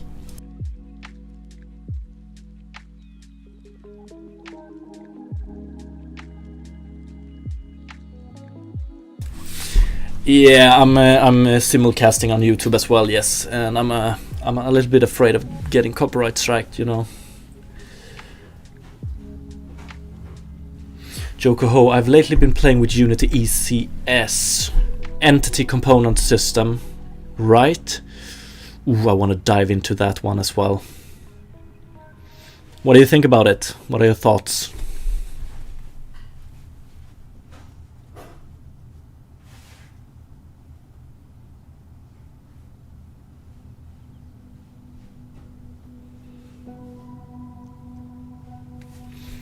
Oh, nice. Yeah, YouTube is a little bit more strict. Let's see here, Mekasonis, what we have.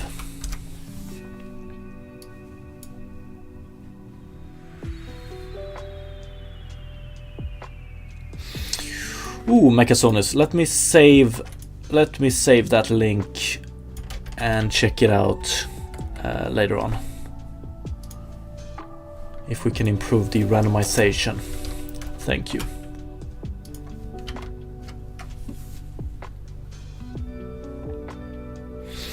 It is fun but totally different, and damn, you can simulate a lot of entities. Yeah, so I've heard.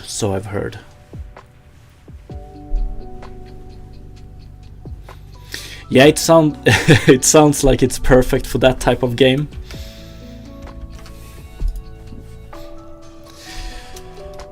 Okay, let's see. Why did I get my pink?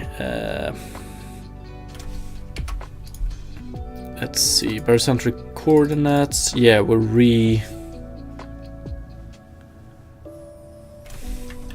Do I redefine this one here? Interpolate barycentric.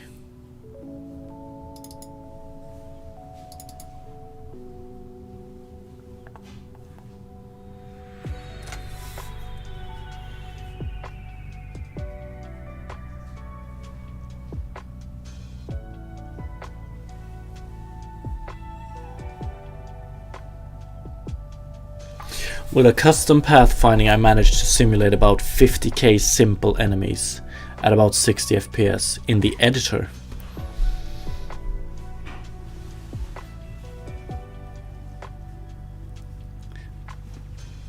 But if I remember correct, you have pretty heavy hardware as well, right? But still, impressive as fuck.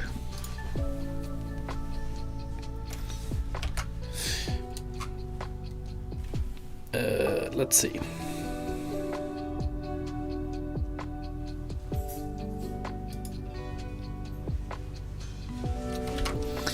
Okay, I've screwed up something. We don't want to do that one. Procedural grass, interpolate barycentric, no matching, 4 parameter function, 560. Where are we at here?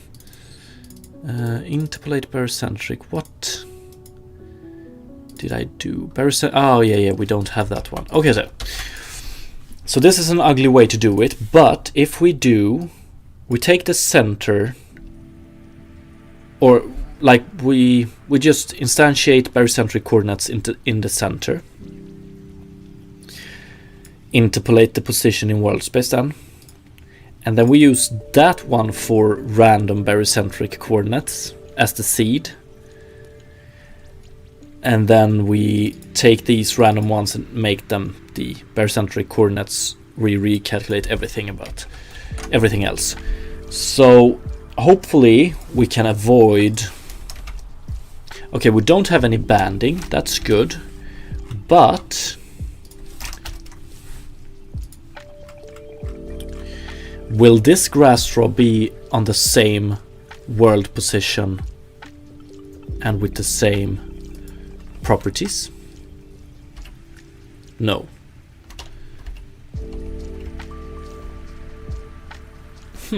I wonder why. Let's see. Robert Pattinson got linked to... what?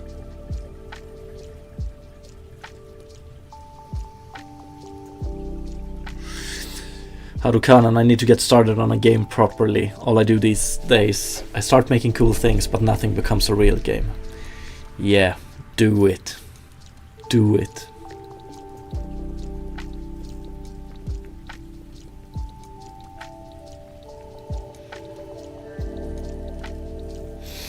But I'm pushing almost everything with a burst, and the pathfinding is very specific, one that has a constant runtime for the finding as it is a flow graph pathfinding. What is that?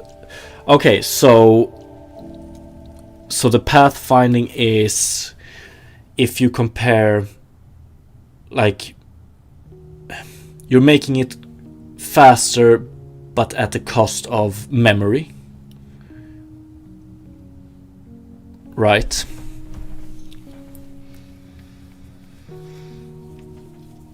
But I guess that's okay, like if it's a small map.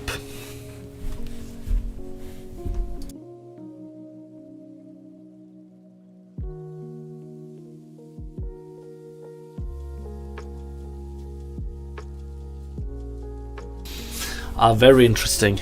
Very interesting.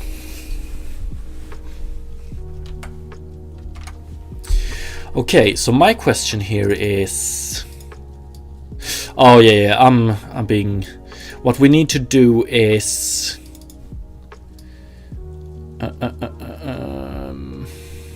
it's... test 3D. So it's actually...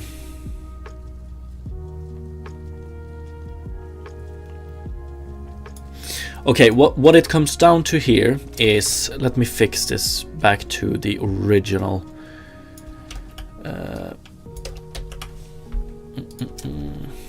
So we have barycentric coordinate center, random, and then we set this one to random. Yeah. Okay, so what it comes down to is that we need to get a seed that we can use that is the same independent of how many tessellations we do. Gotta go meeting. Thank you for stopping by, Cynic. Have a great rest of the day. And good luck on the meeting. And so let's see if we have some variable. Thank you. If we have some variable we're sending on to the geometry shader that we can use. So domain shader output, position world space, normal tangent by tangent, UV, and test ID. So right now we don't have anything that we can use as seed, but thanks to the problem we tried to solve last week, I know something we can send onwards and use. So we're gonna do, okay, we have remove here. Let's do, or I'm pretty sure. Let's see. Float 3 barycentric. Although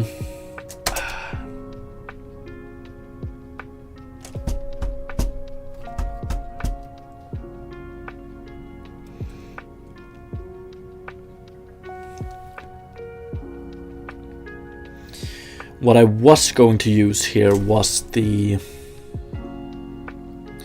barycentric coordinates used in the hull and domain shader, But if we use that as a seed, that means that for each triangle we have, for each big triangle we have, we're gonna have a repetition of grass offset, and that might be apparent.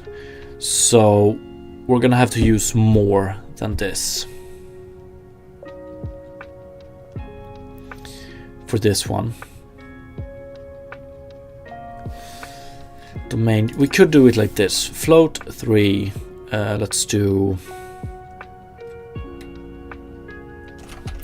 Let's just call it seed for now.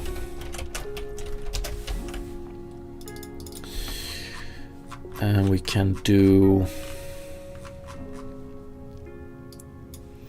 domain. Then we use these barycentric coordinates. So let's see if it works first of all. Output.seed is equal to barycentric coordinates. Yes, and then we do, and down here in the geometry shader we do barycentric coordinates random. We use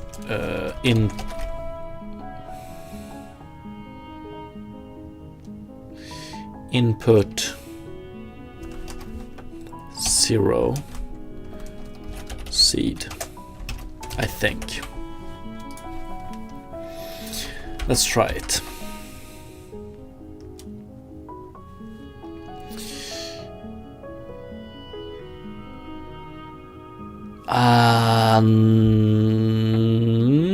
I don't think it's gonna work. In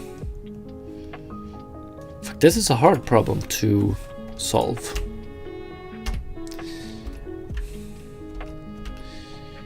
Because, okay, so this is what we're doing. Within this triangle here,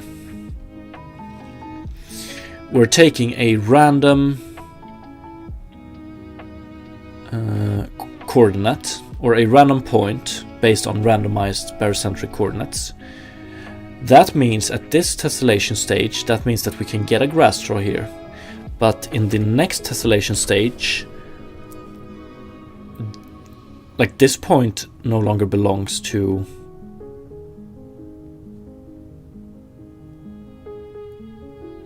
like we regenerate all triangles. So my logic is at fault here.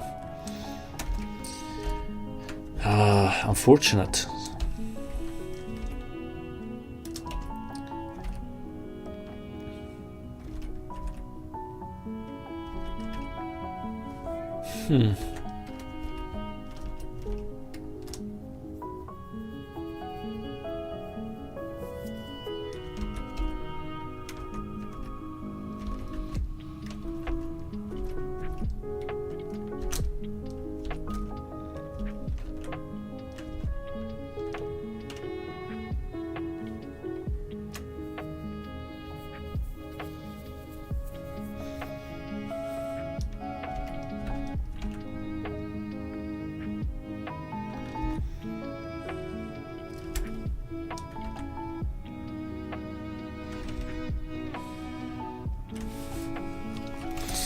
I'm pretty sure, like, we can hopefully solve this in some way, but it's going to be way more complicated, and we're gonna have to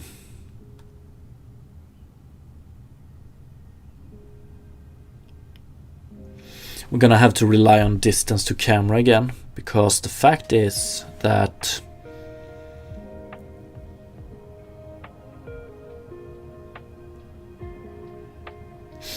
okay, so we can do it like this. Let's see here.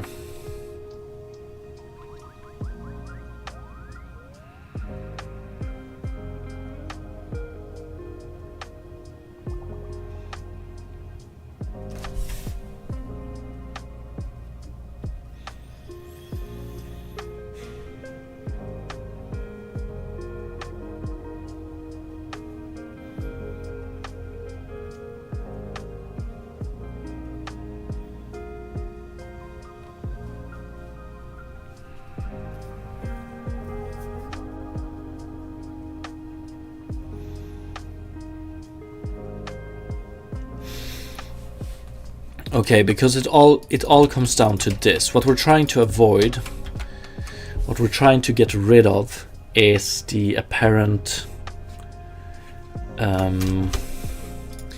banding we get when we have grass with a low height value. We get this banding artifact here because we generate the grass straws in the center of the triangle, and this is what we're trying to avoid. And the first thing we did was to like randomize where in the triangle the grass blade spawns, but that makes the popping worse because when we tessellate more, that random spot changes.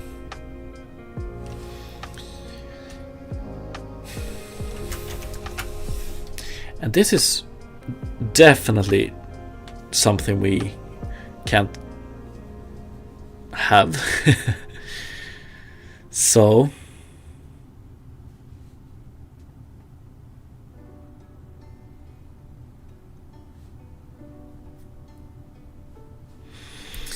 wouldn't it be better to generate the ground plane mesh with coding so you can omit the tessellation step in the shader?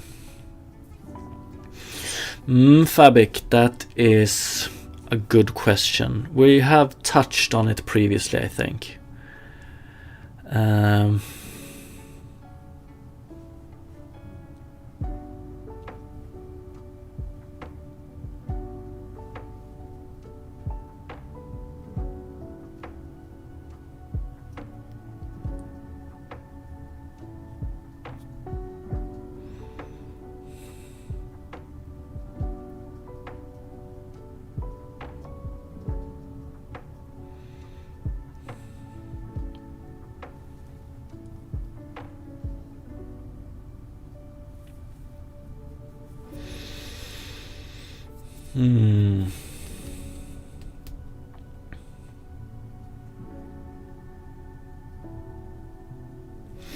Like having the tessellation step and generation of the vertices and stuff in the shader, like it really helps with making it dynamic, so to speak. So when we like always having a high resolution close to the character and less resolution further away, doing that on the CPU, like one could do it by relying on the LOD implementation of Unity, I think, but I'm very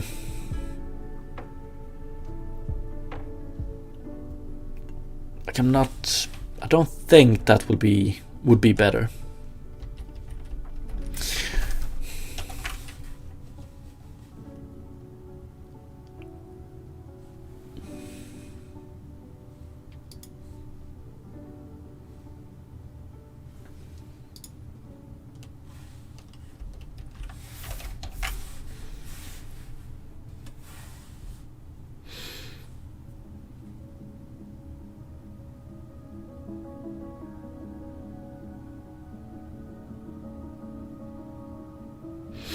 Ooh, maybe.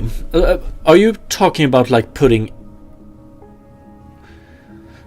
like generating the full plane on the GPU, like everything? Or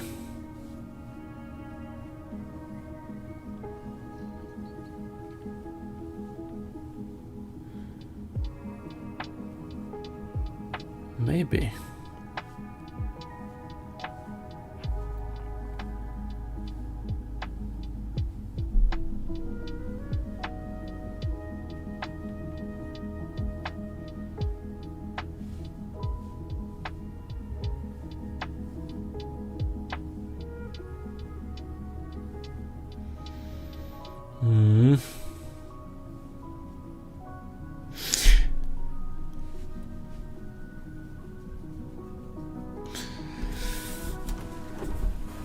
It's CPU but multi-threaded. Yeah, I don't know. Maybe. I'm gonna have to do some research on that.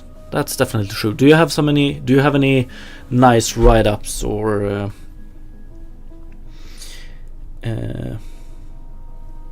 anything that touches the what that approach would entail, fabric.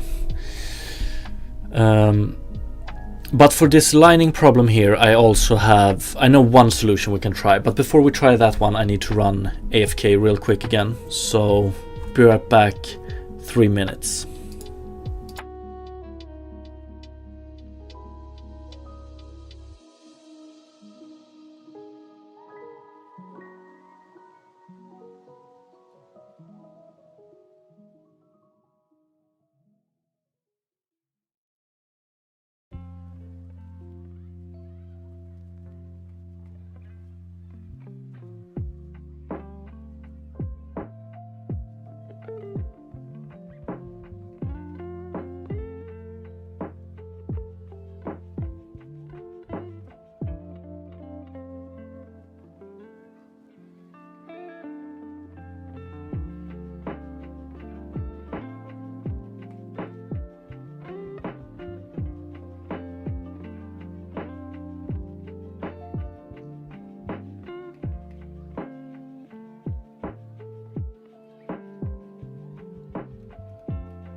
Okay, back. Sorry about that. Megasonis, if you're still here, thank you for stopping by. Take care, you too. And Fabric, yes, sending a lot on Discord is okay. Very much appreciated. Thank you. Okay, so this lining we see here, it's extremely apparent close to the camera, less so further away. So I wonder if we can add, so when we are so we have a subdivision camera distance bounds here, so between this basically means that at most we subdivide the plane mesh 2 to the power of 5 times, and we do it when we're at a 0 to 10 unity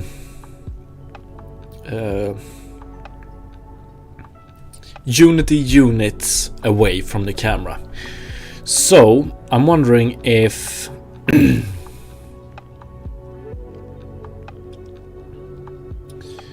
when we are at this last generation here, this is where we Unity uses meters. Okay, thank you. Appreciate it. Let's call it meters from now on. So when we're between 0 and 10 meters away from the camera, we have a subdivision of 5, and I wonder if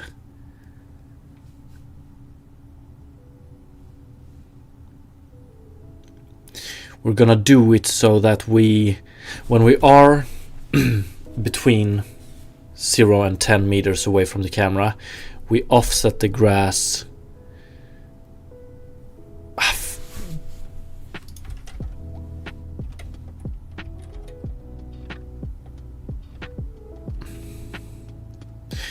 or like when we are between 0 and 10 meters away from the camera, that's when we offset the grass.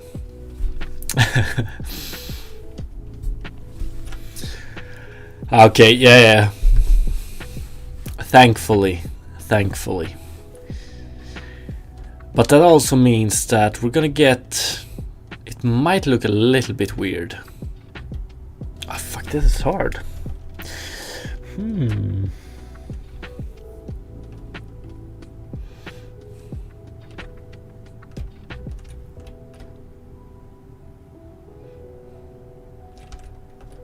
But definitely need to do something about this. That's for sure.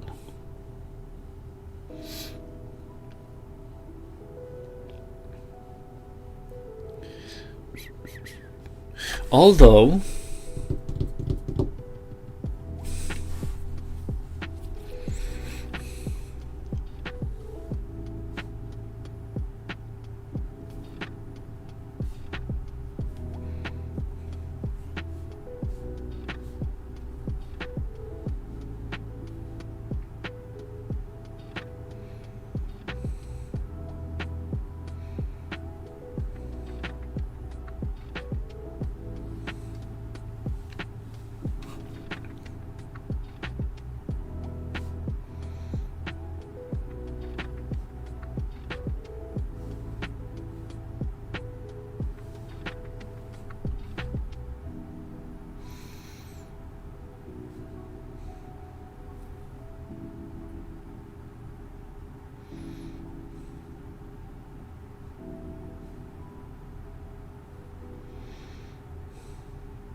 yeah, we should be able to offset it a tiny bit from the center based on...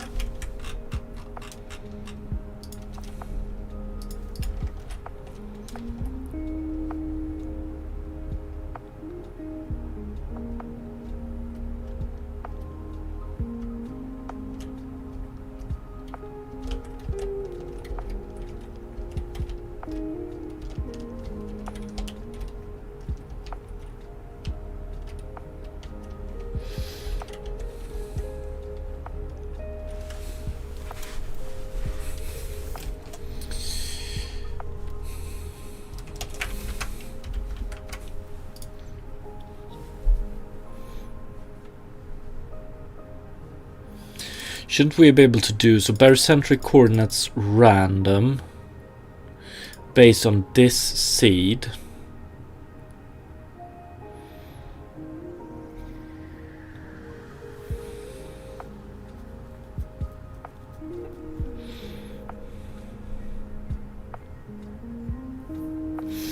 Or actually, do we have...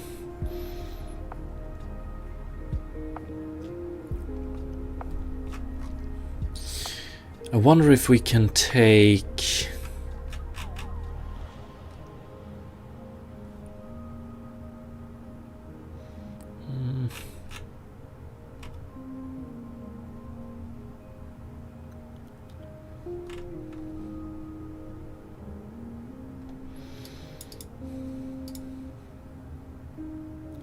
I just want to offset the position a tiny amount, but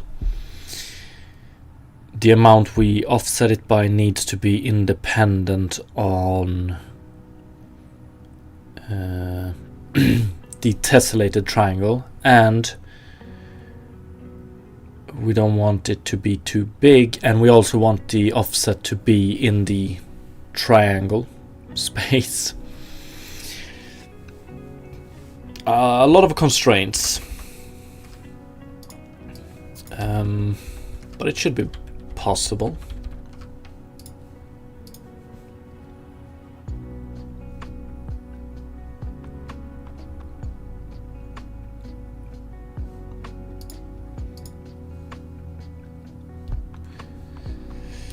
Definitely should be possible.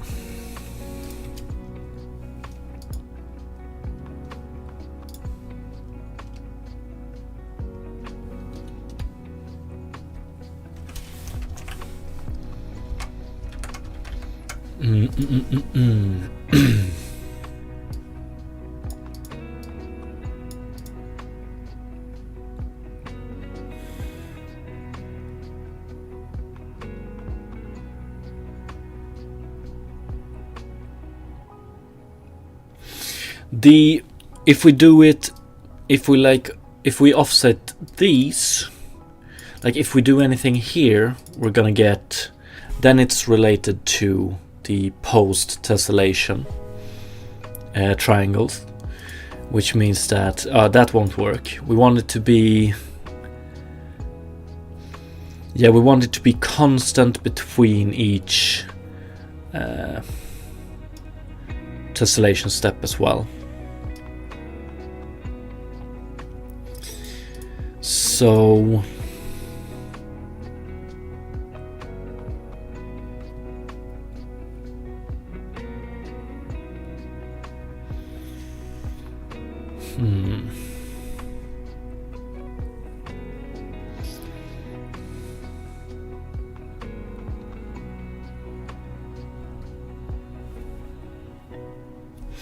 we do have tangent and bitangent, however, so we can move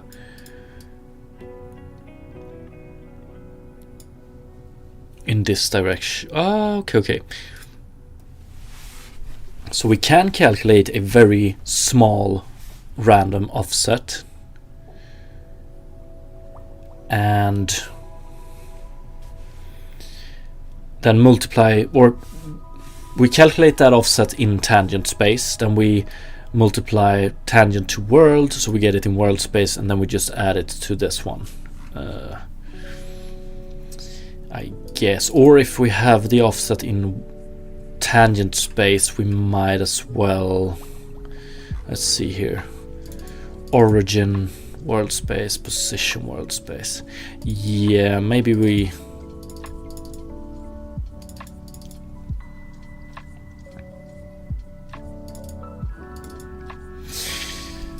to make it simple, we can work in world space. It would be better to work in world space, I think.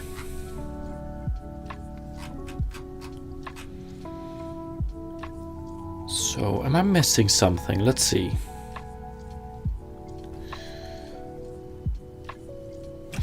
Yeah, so unfortunately we don't want to work this.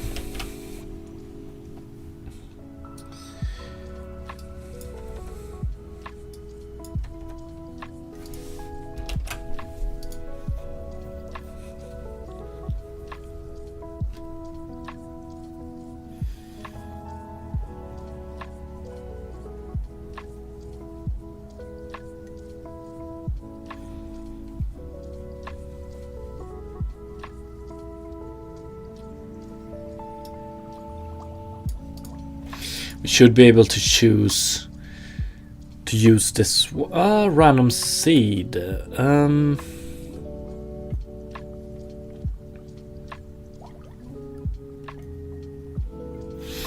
Okay, let's try it and do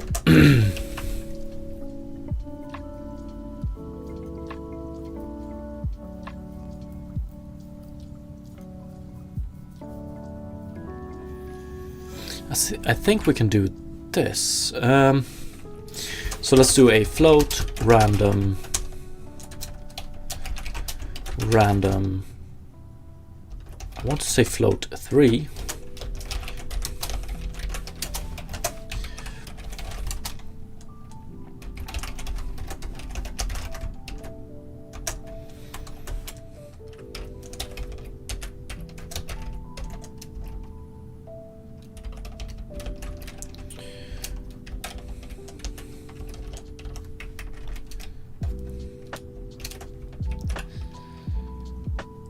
Not very good, but yeah, let's go with that one. And let's do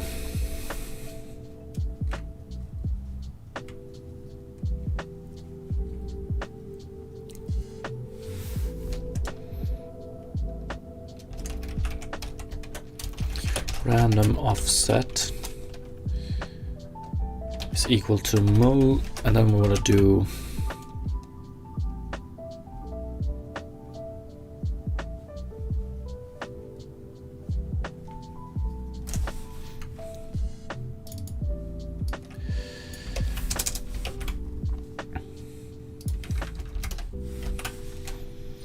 okay, let's see if this works. Random offset mul, we want to do tangent to world, and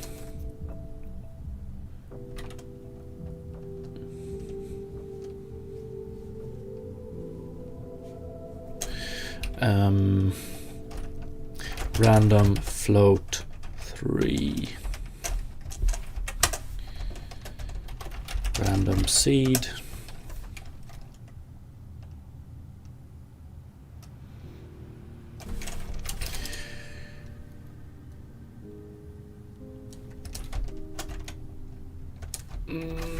let's do position world space plus equals to this. So pretty much just offset this one by a random float, but this one is between, this one has values between 0 and 1. Maybe we don't want to have that big of a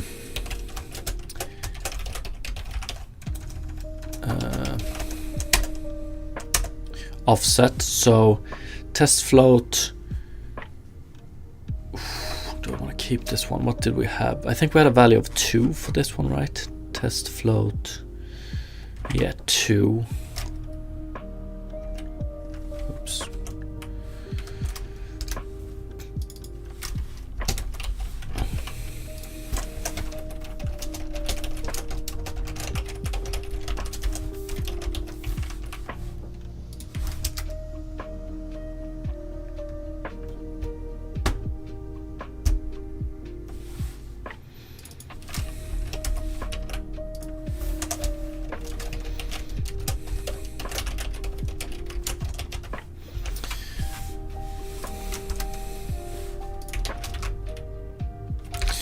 Okay, so now we have test float. Let's do range 0 and 10.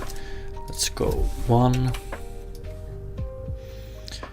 And do, so the offset here we do test float multiplied by this random seed. Okay, so a random offset, and then we make it extremely small, then we multiply it from tangent to world, and then we offset the position with that one. And we have an error. Seed.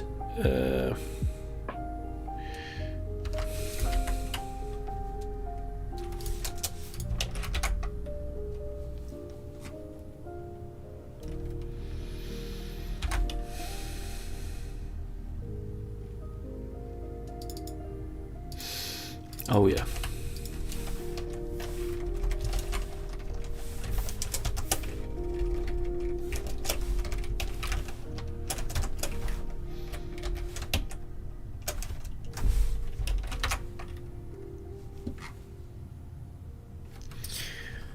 Five, 6, 2.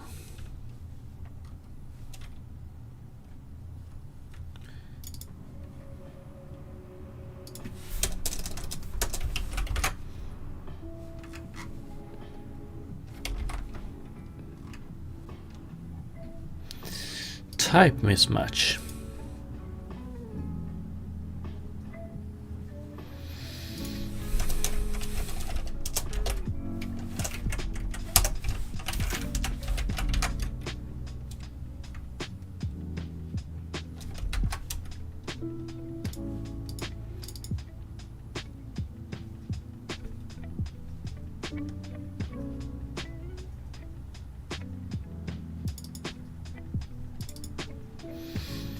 What am I missing?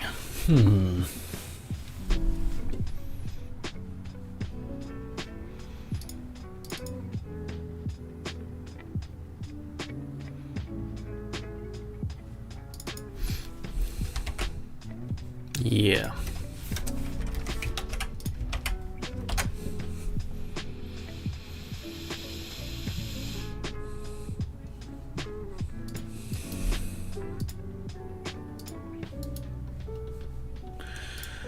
Okay.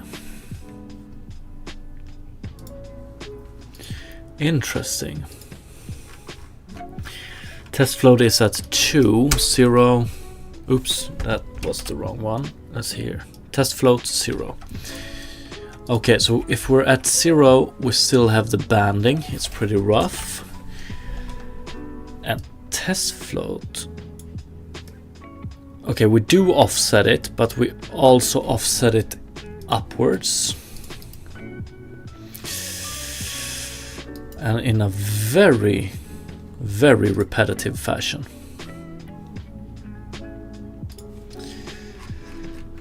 Not exactly what I wanted to achieve.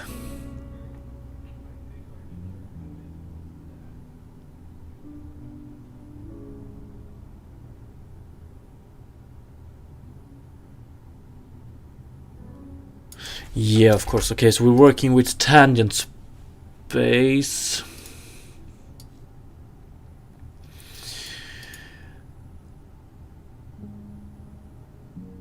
So we don't want to move up and down in the Z direction, I don't think.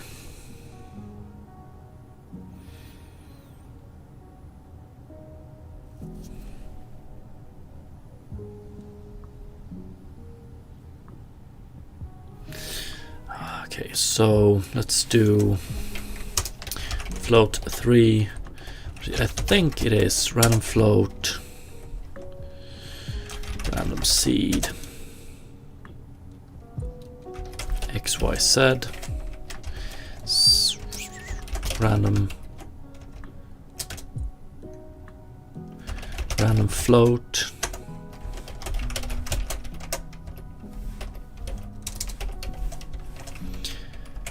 and 0.0 here.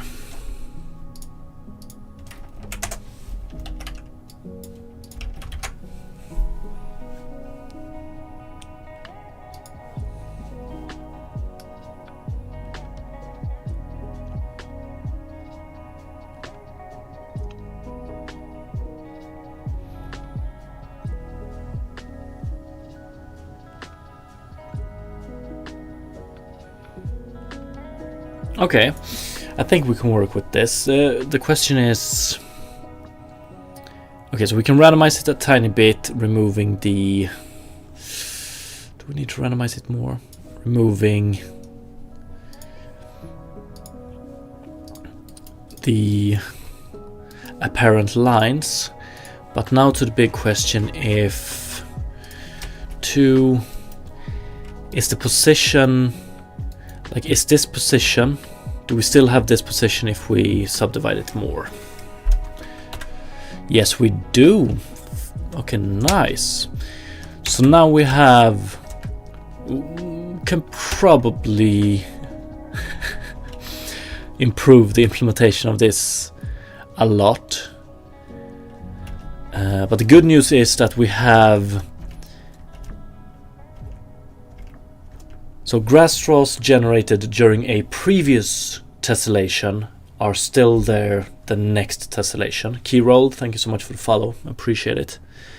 But we also have a tiny bit of a generated position, which means that we don't have the line artifact anymore. The offset in question, though,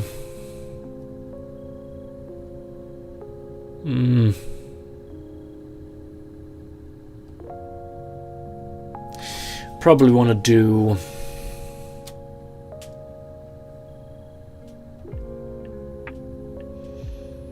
So right now everything moves in the positive X or Y direction in tangent space. We might want to make it possible to go in the negative direction as well.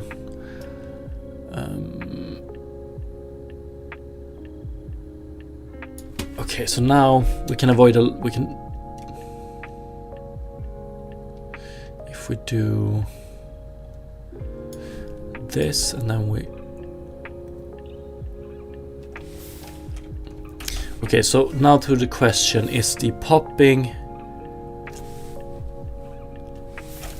Yeah, the popping is still... Let's see.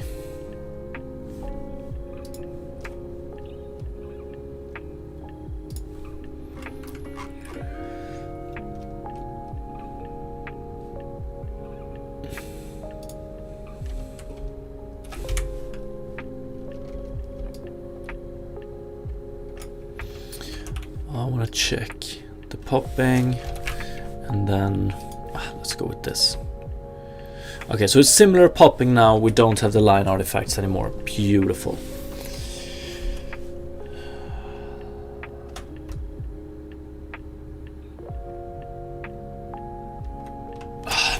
Don't like this popping. But like, we know how to solve it, we just need to implement it. Or know how to implement it. Okay, so there's a lot of things that are not very clean about this solution, I would say. So right now we calculate the offset. We define it in tangent space, then we transfer it to world space. And that's because we want to offset it, so we're gonna have uneven ground, so we want to be able to offset the grass straw perfectly, even though the ground might be a slope in world space. So we just want to make sure that we offset it in tangent space. But it should be possible to make sure that without relying on this multiplying with tangent to world. I'm not a big fan of that. So we do work with barycentric coordinates. And we do need to rely on the center barycentric coordinate.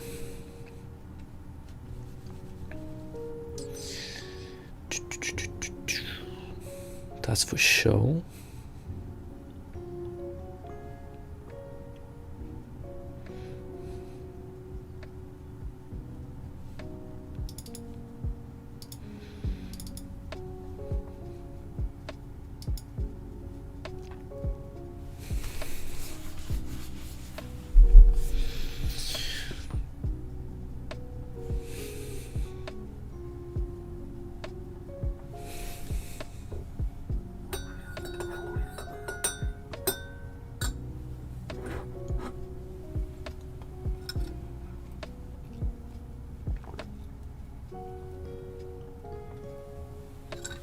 So, first of all, let's jump into util random and let's keep that one. But I want to do float random float between 0 and 1. Can we change this one to? Ooh. Frac HLSL, fractional or decimal part of x. Oh yeah.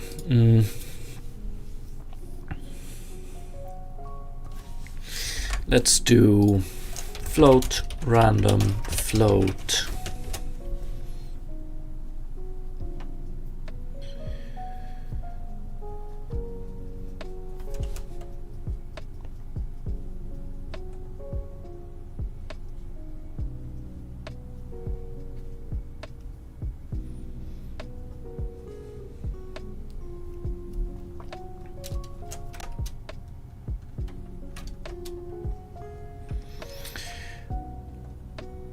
random float 1 or minus 1 to 1.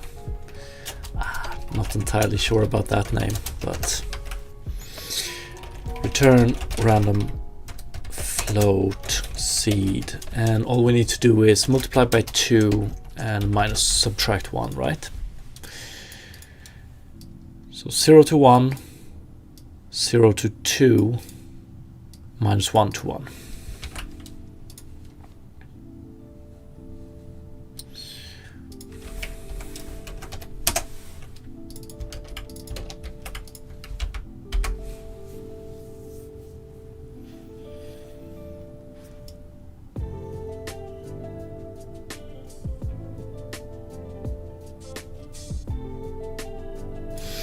Great.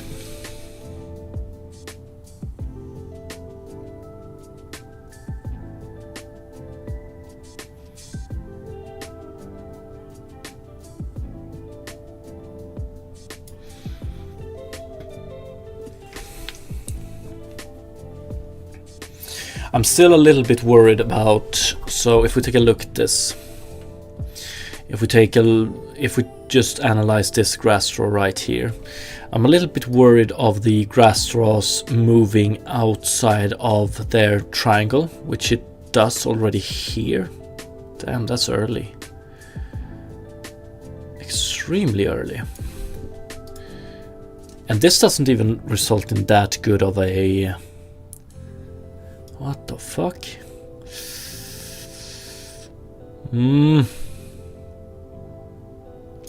Yeah, I'm worried about grass straws going outside of their triangle, because if we're working with a terrain that is with extreme slopes, then you're gonna have, then you might be getting grass blades that move outside of their triangle and thereby outside of their slope. So you have either grass blades going through the ground, which I'm totally fine with, but you might have floating grass, or you might get floating blades of grass, and that sucks.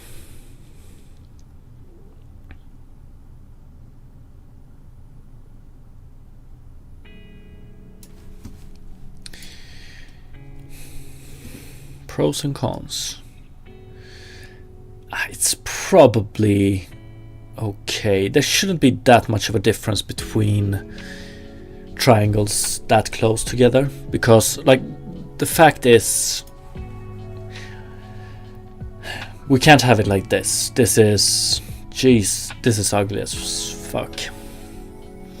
But if we add a little bit of randomization, like a little bit of an offset, just a tiny bit, it becomes so much better.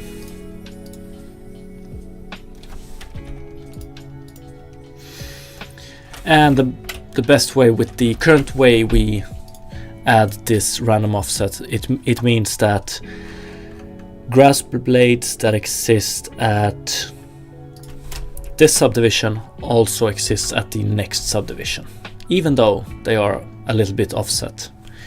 So that's very nice.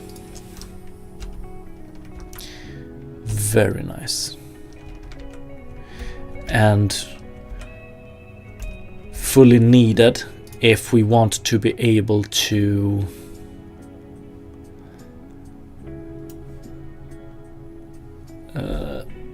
reduce the popping by scaling the grass blades. Although I wonder...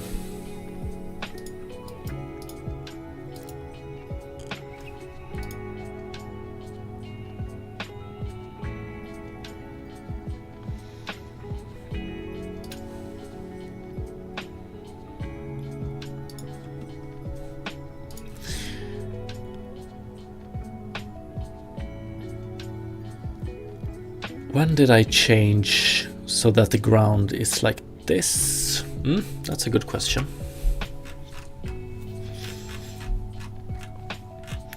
I think we did it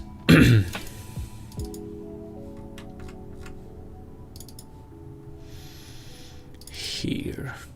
So the color we send in here is,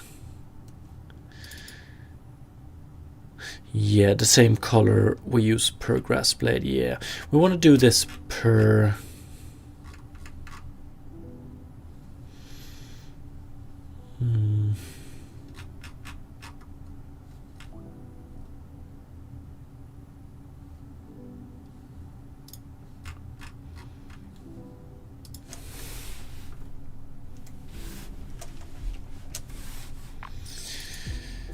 do we want to do that in here?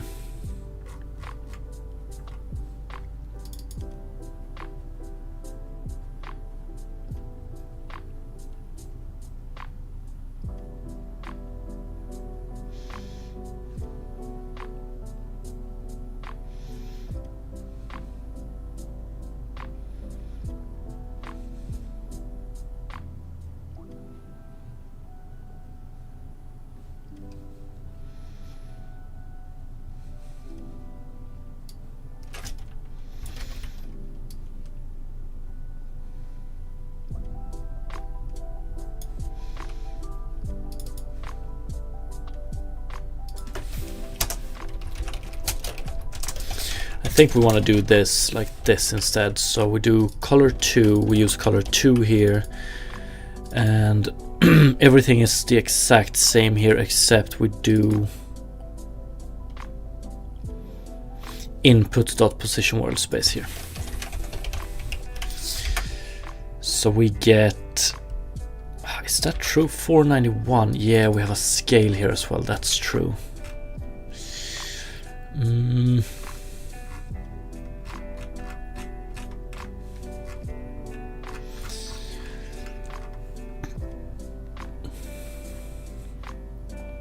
Okay, let's just do, I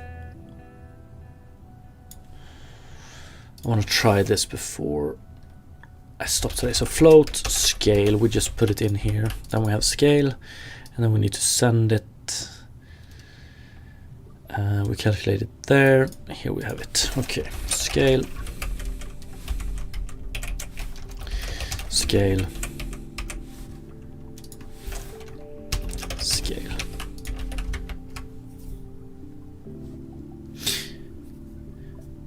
$492.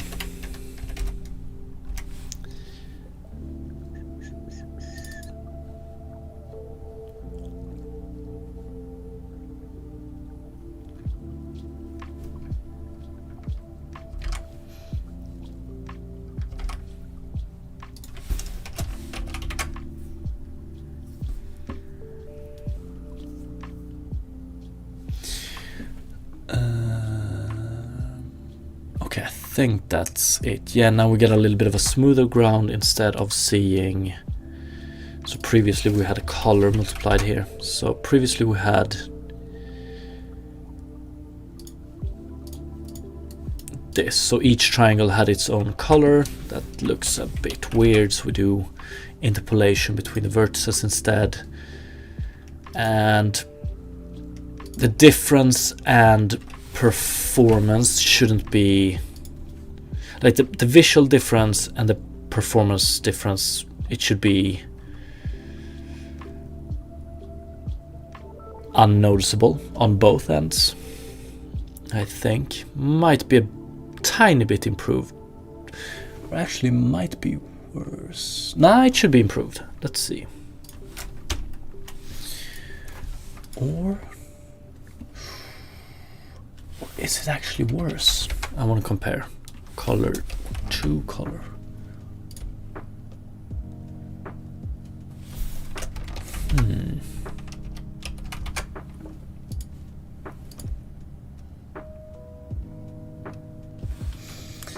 Hard to see.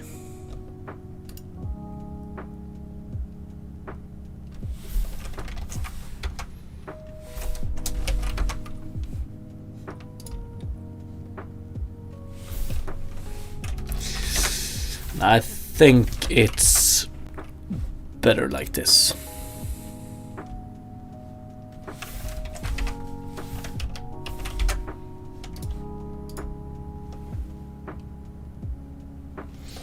Yeah, pretty sure. pretty sure.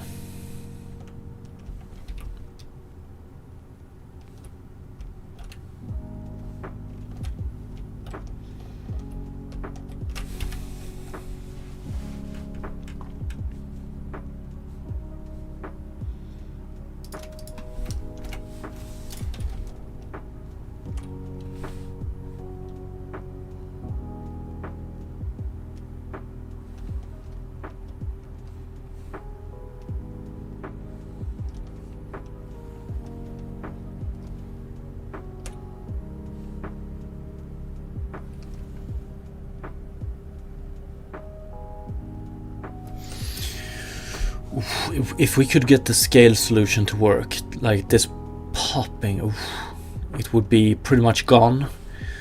So we would have like these visuals, but without any extremely apparent popping. It would be a dream come true, almost.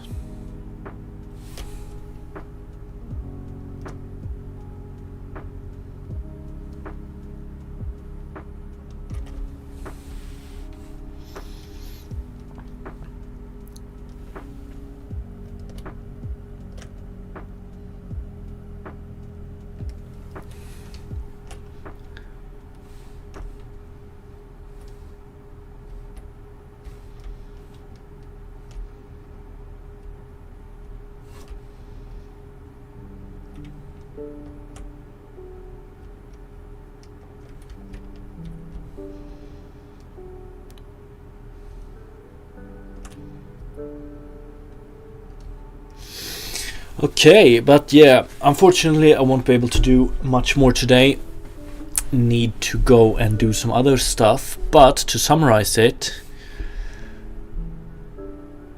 I think we managed to do some very nice stuff today. Reduce the popping effect, reduce the, or like improve how the grass looks extremely far from the camera, so it now looks like an endless field of grass instead of a plot of grass and just green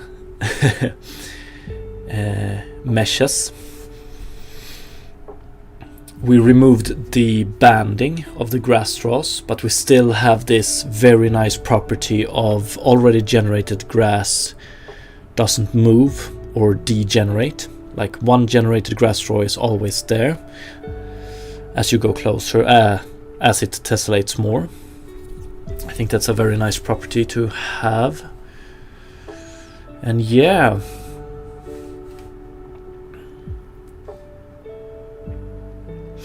going to continue with both the optimization and visual experience of this grass tomorrow.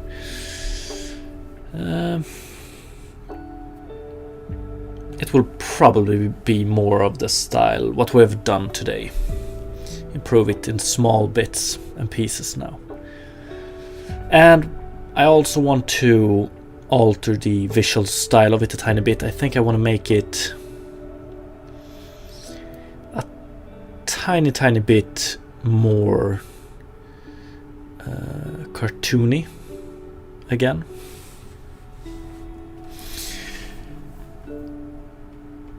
Yeah, so thank you so much for watching, everybody. Hopefully I will see you tomorrow again, and have a great rest of the day. Peace.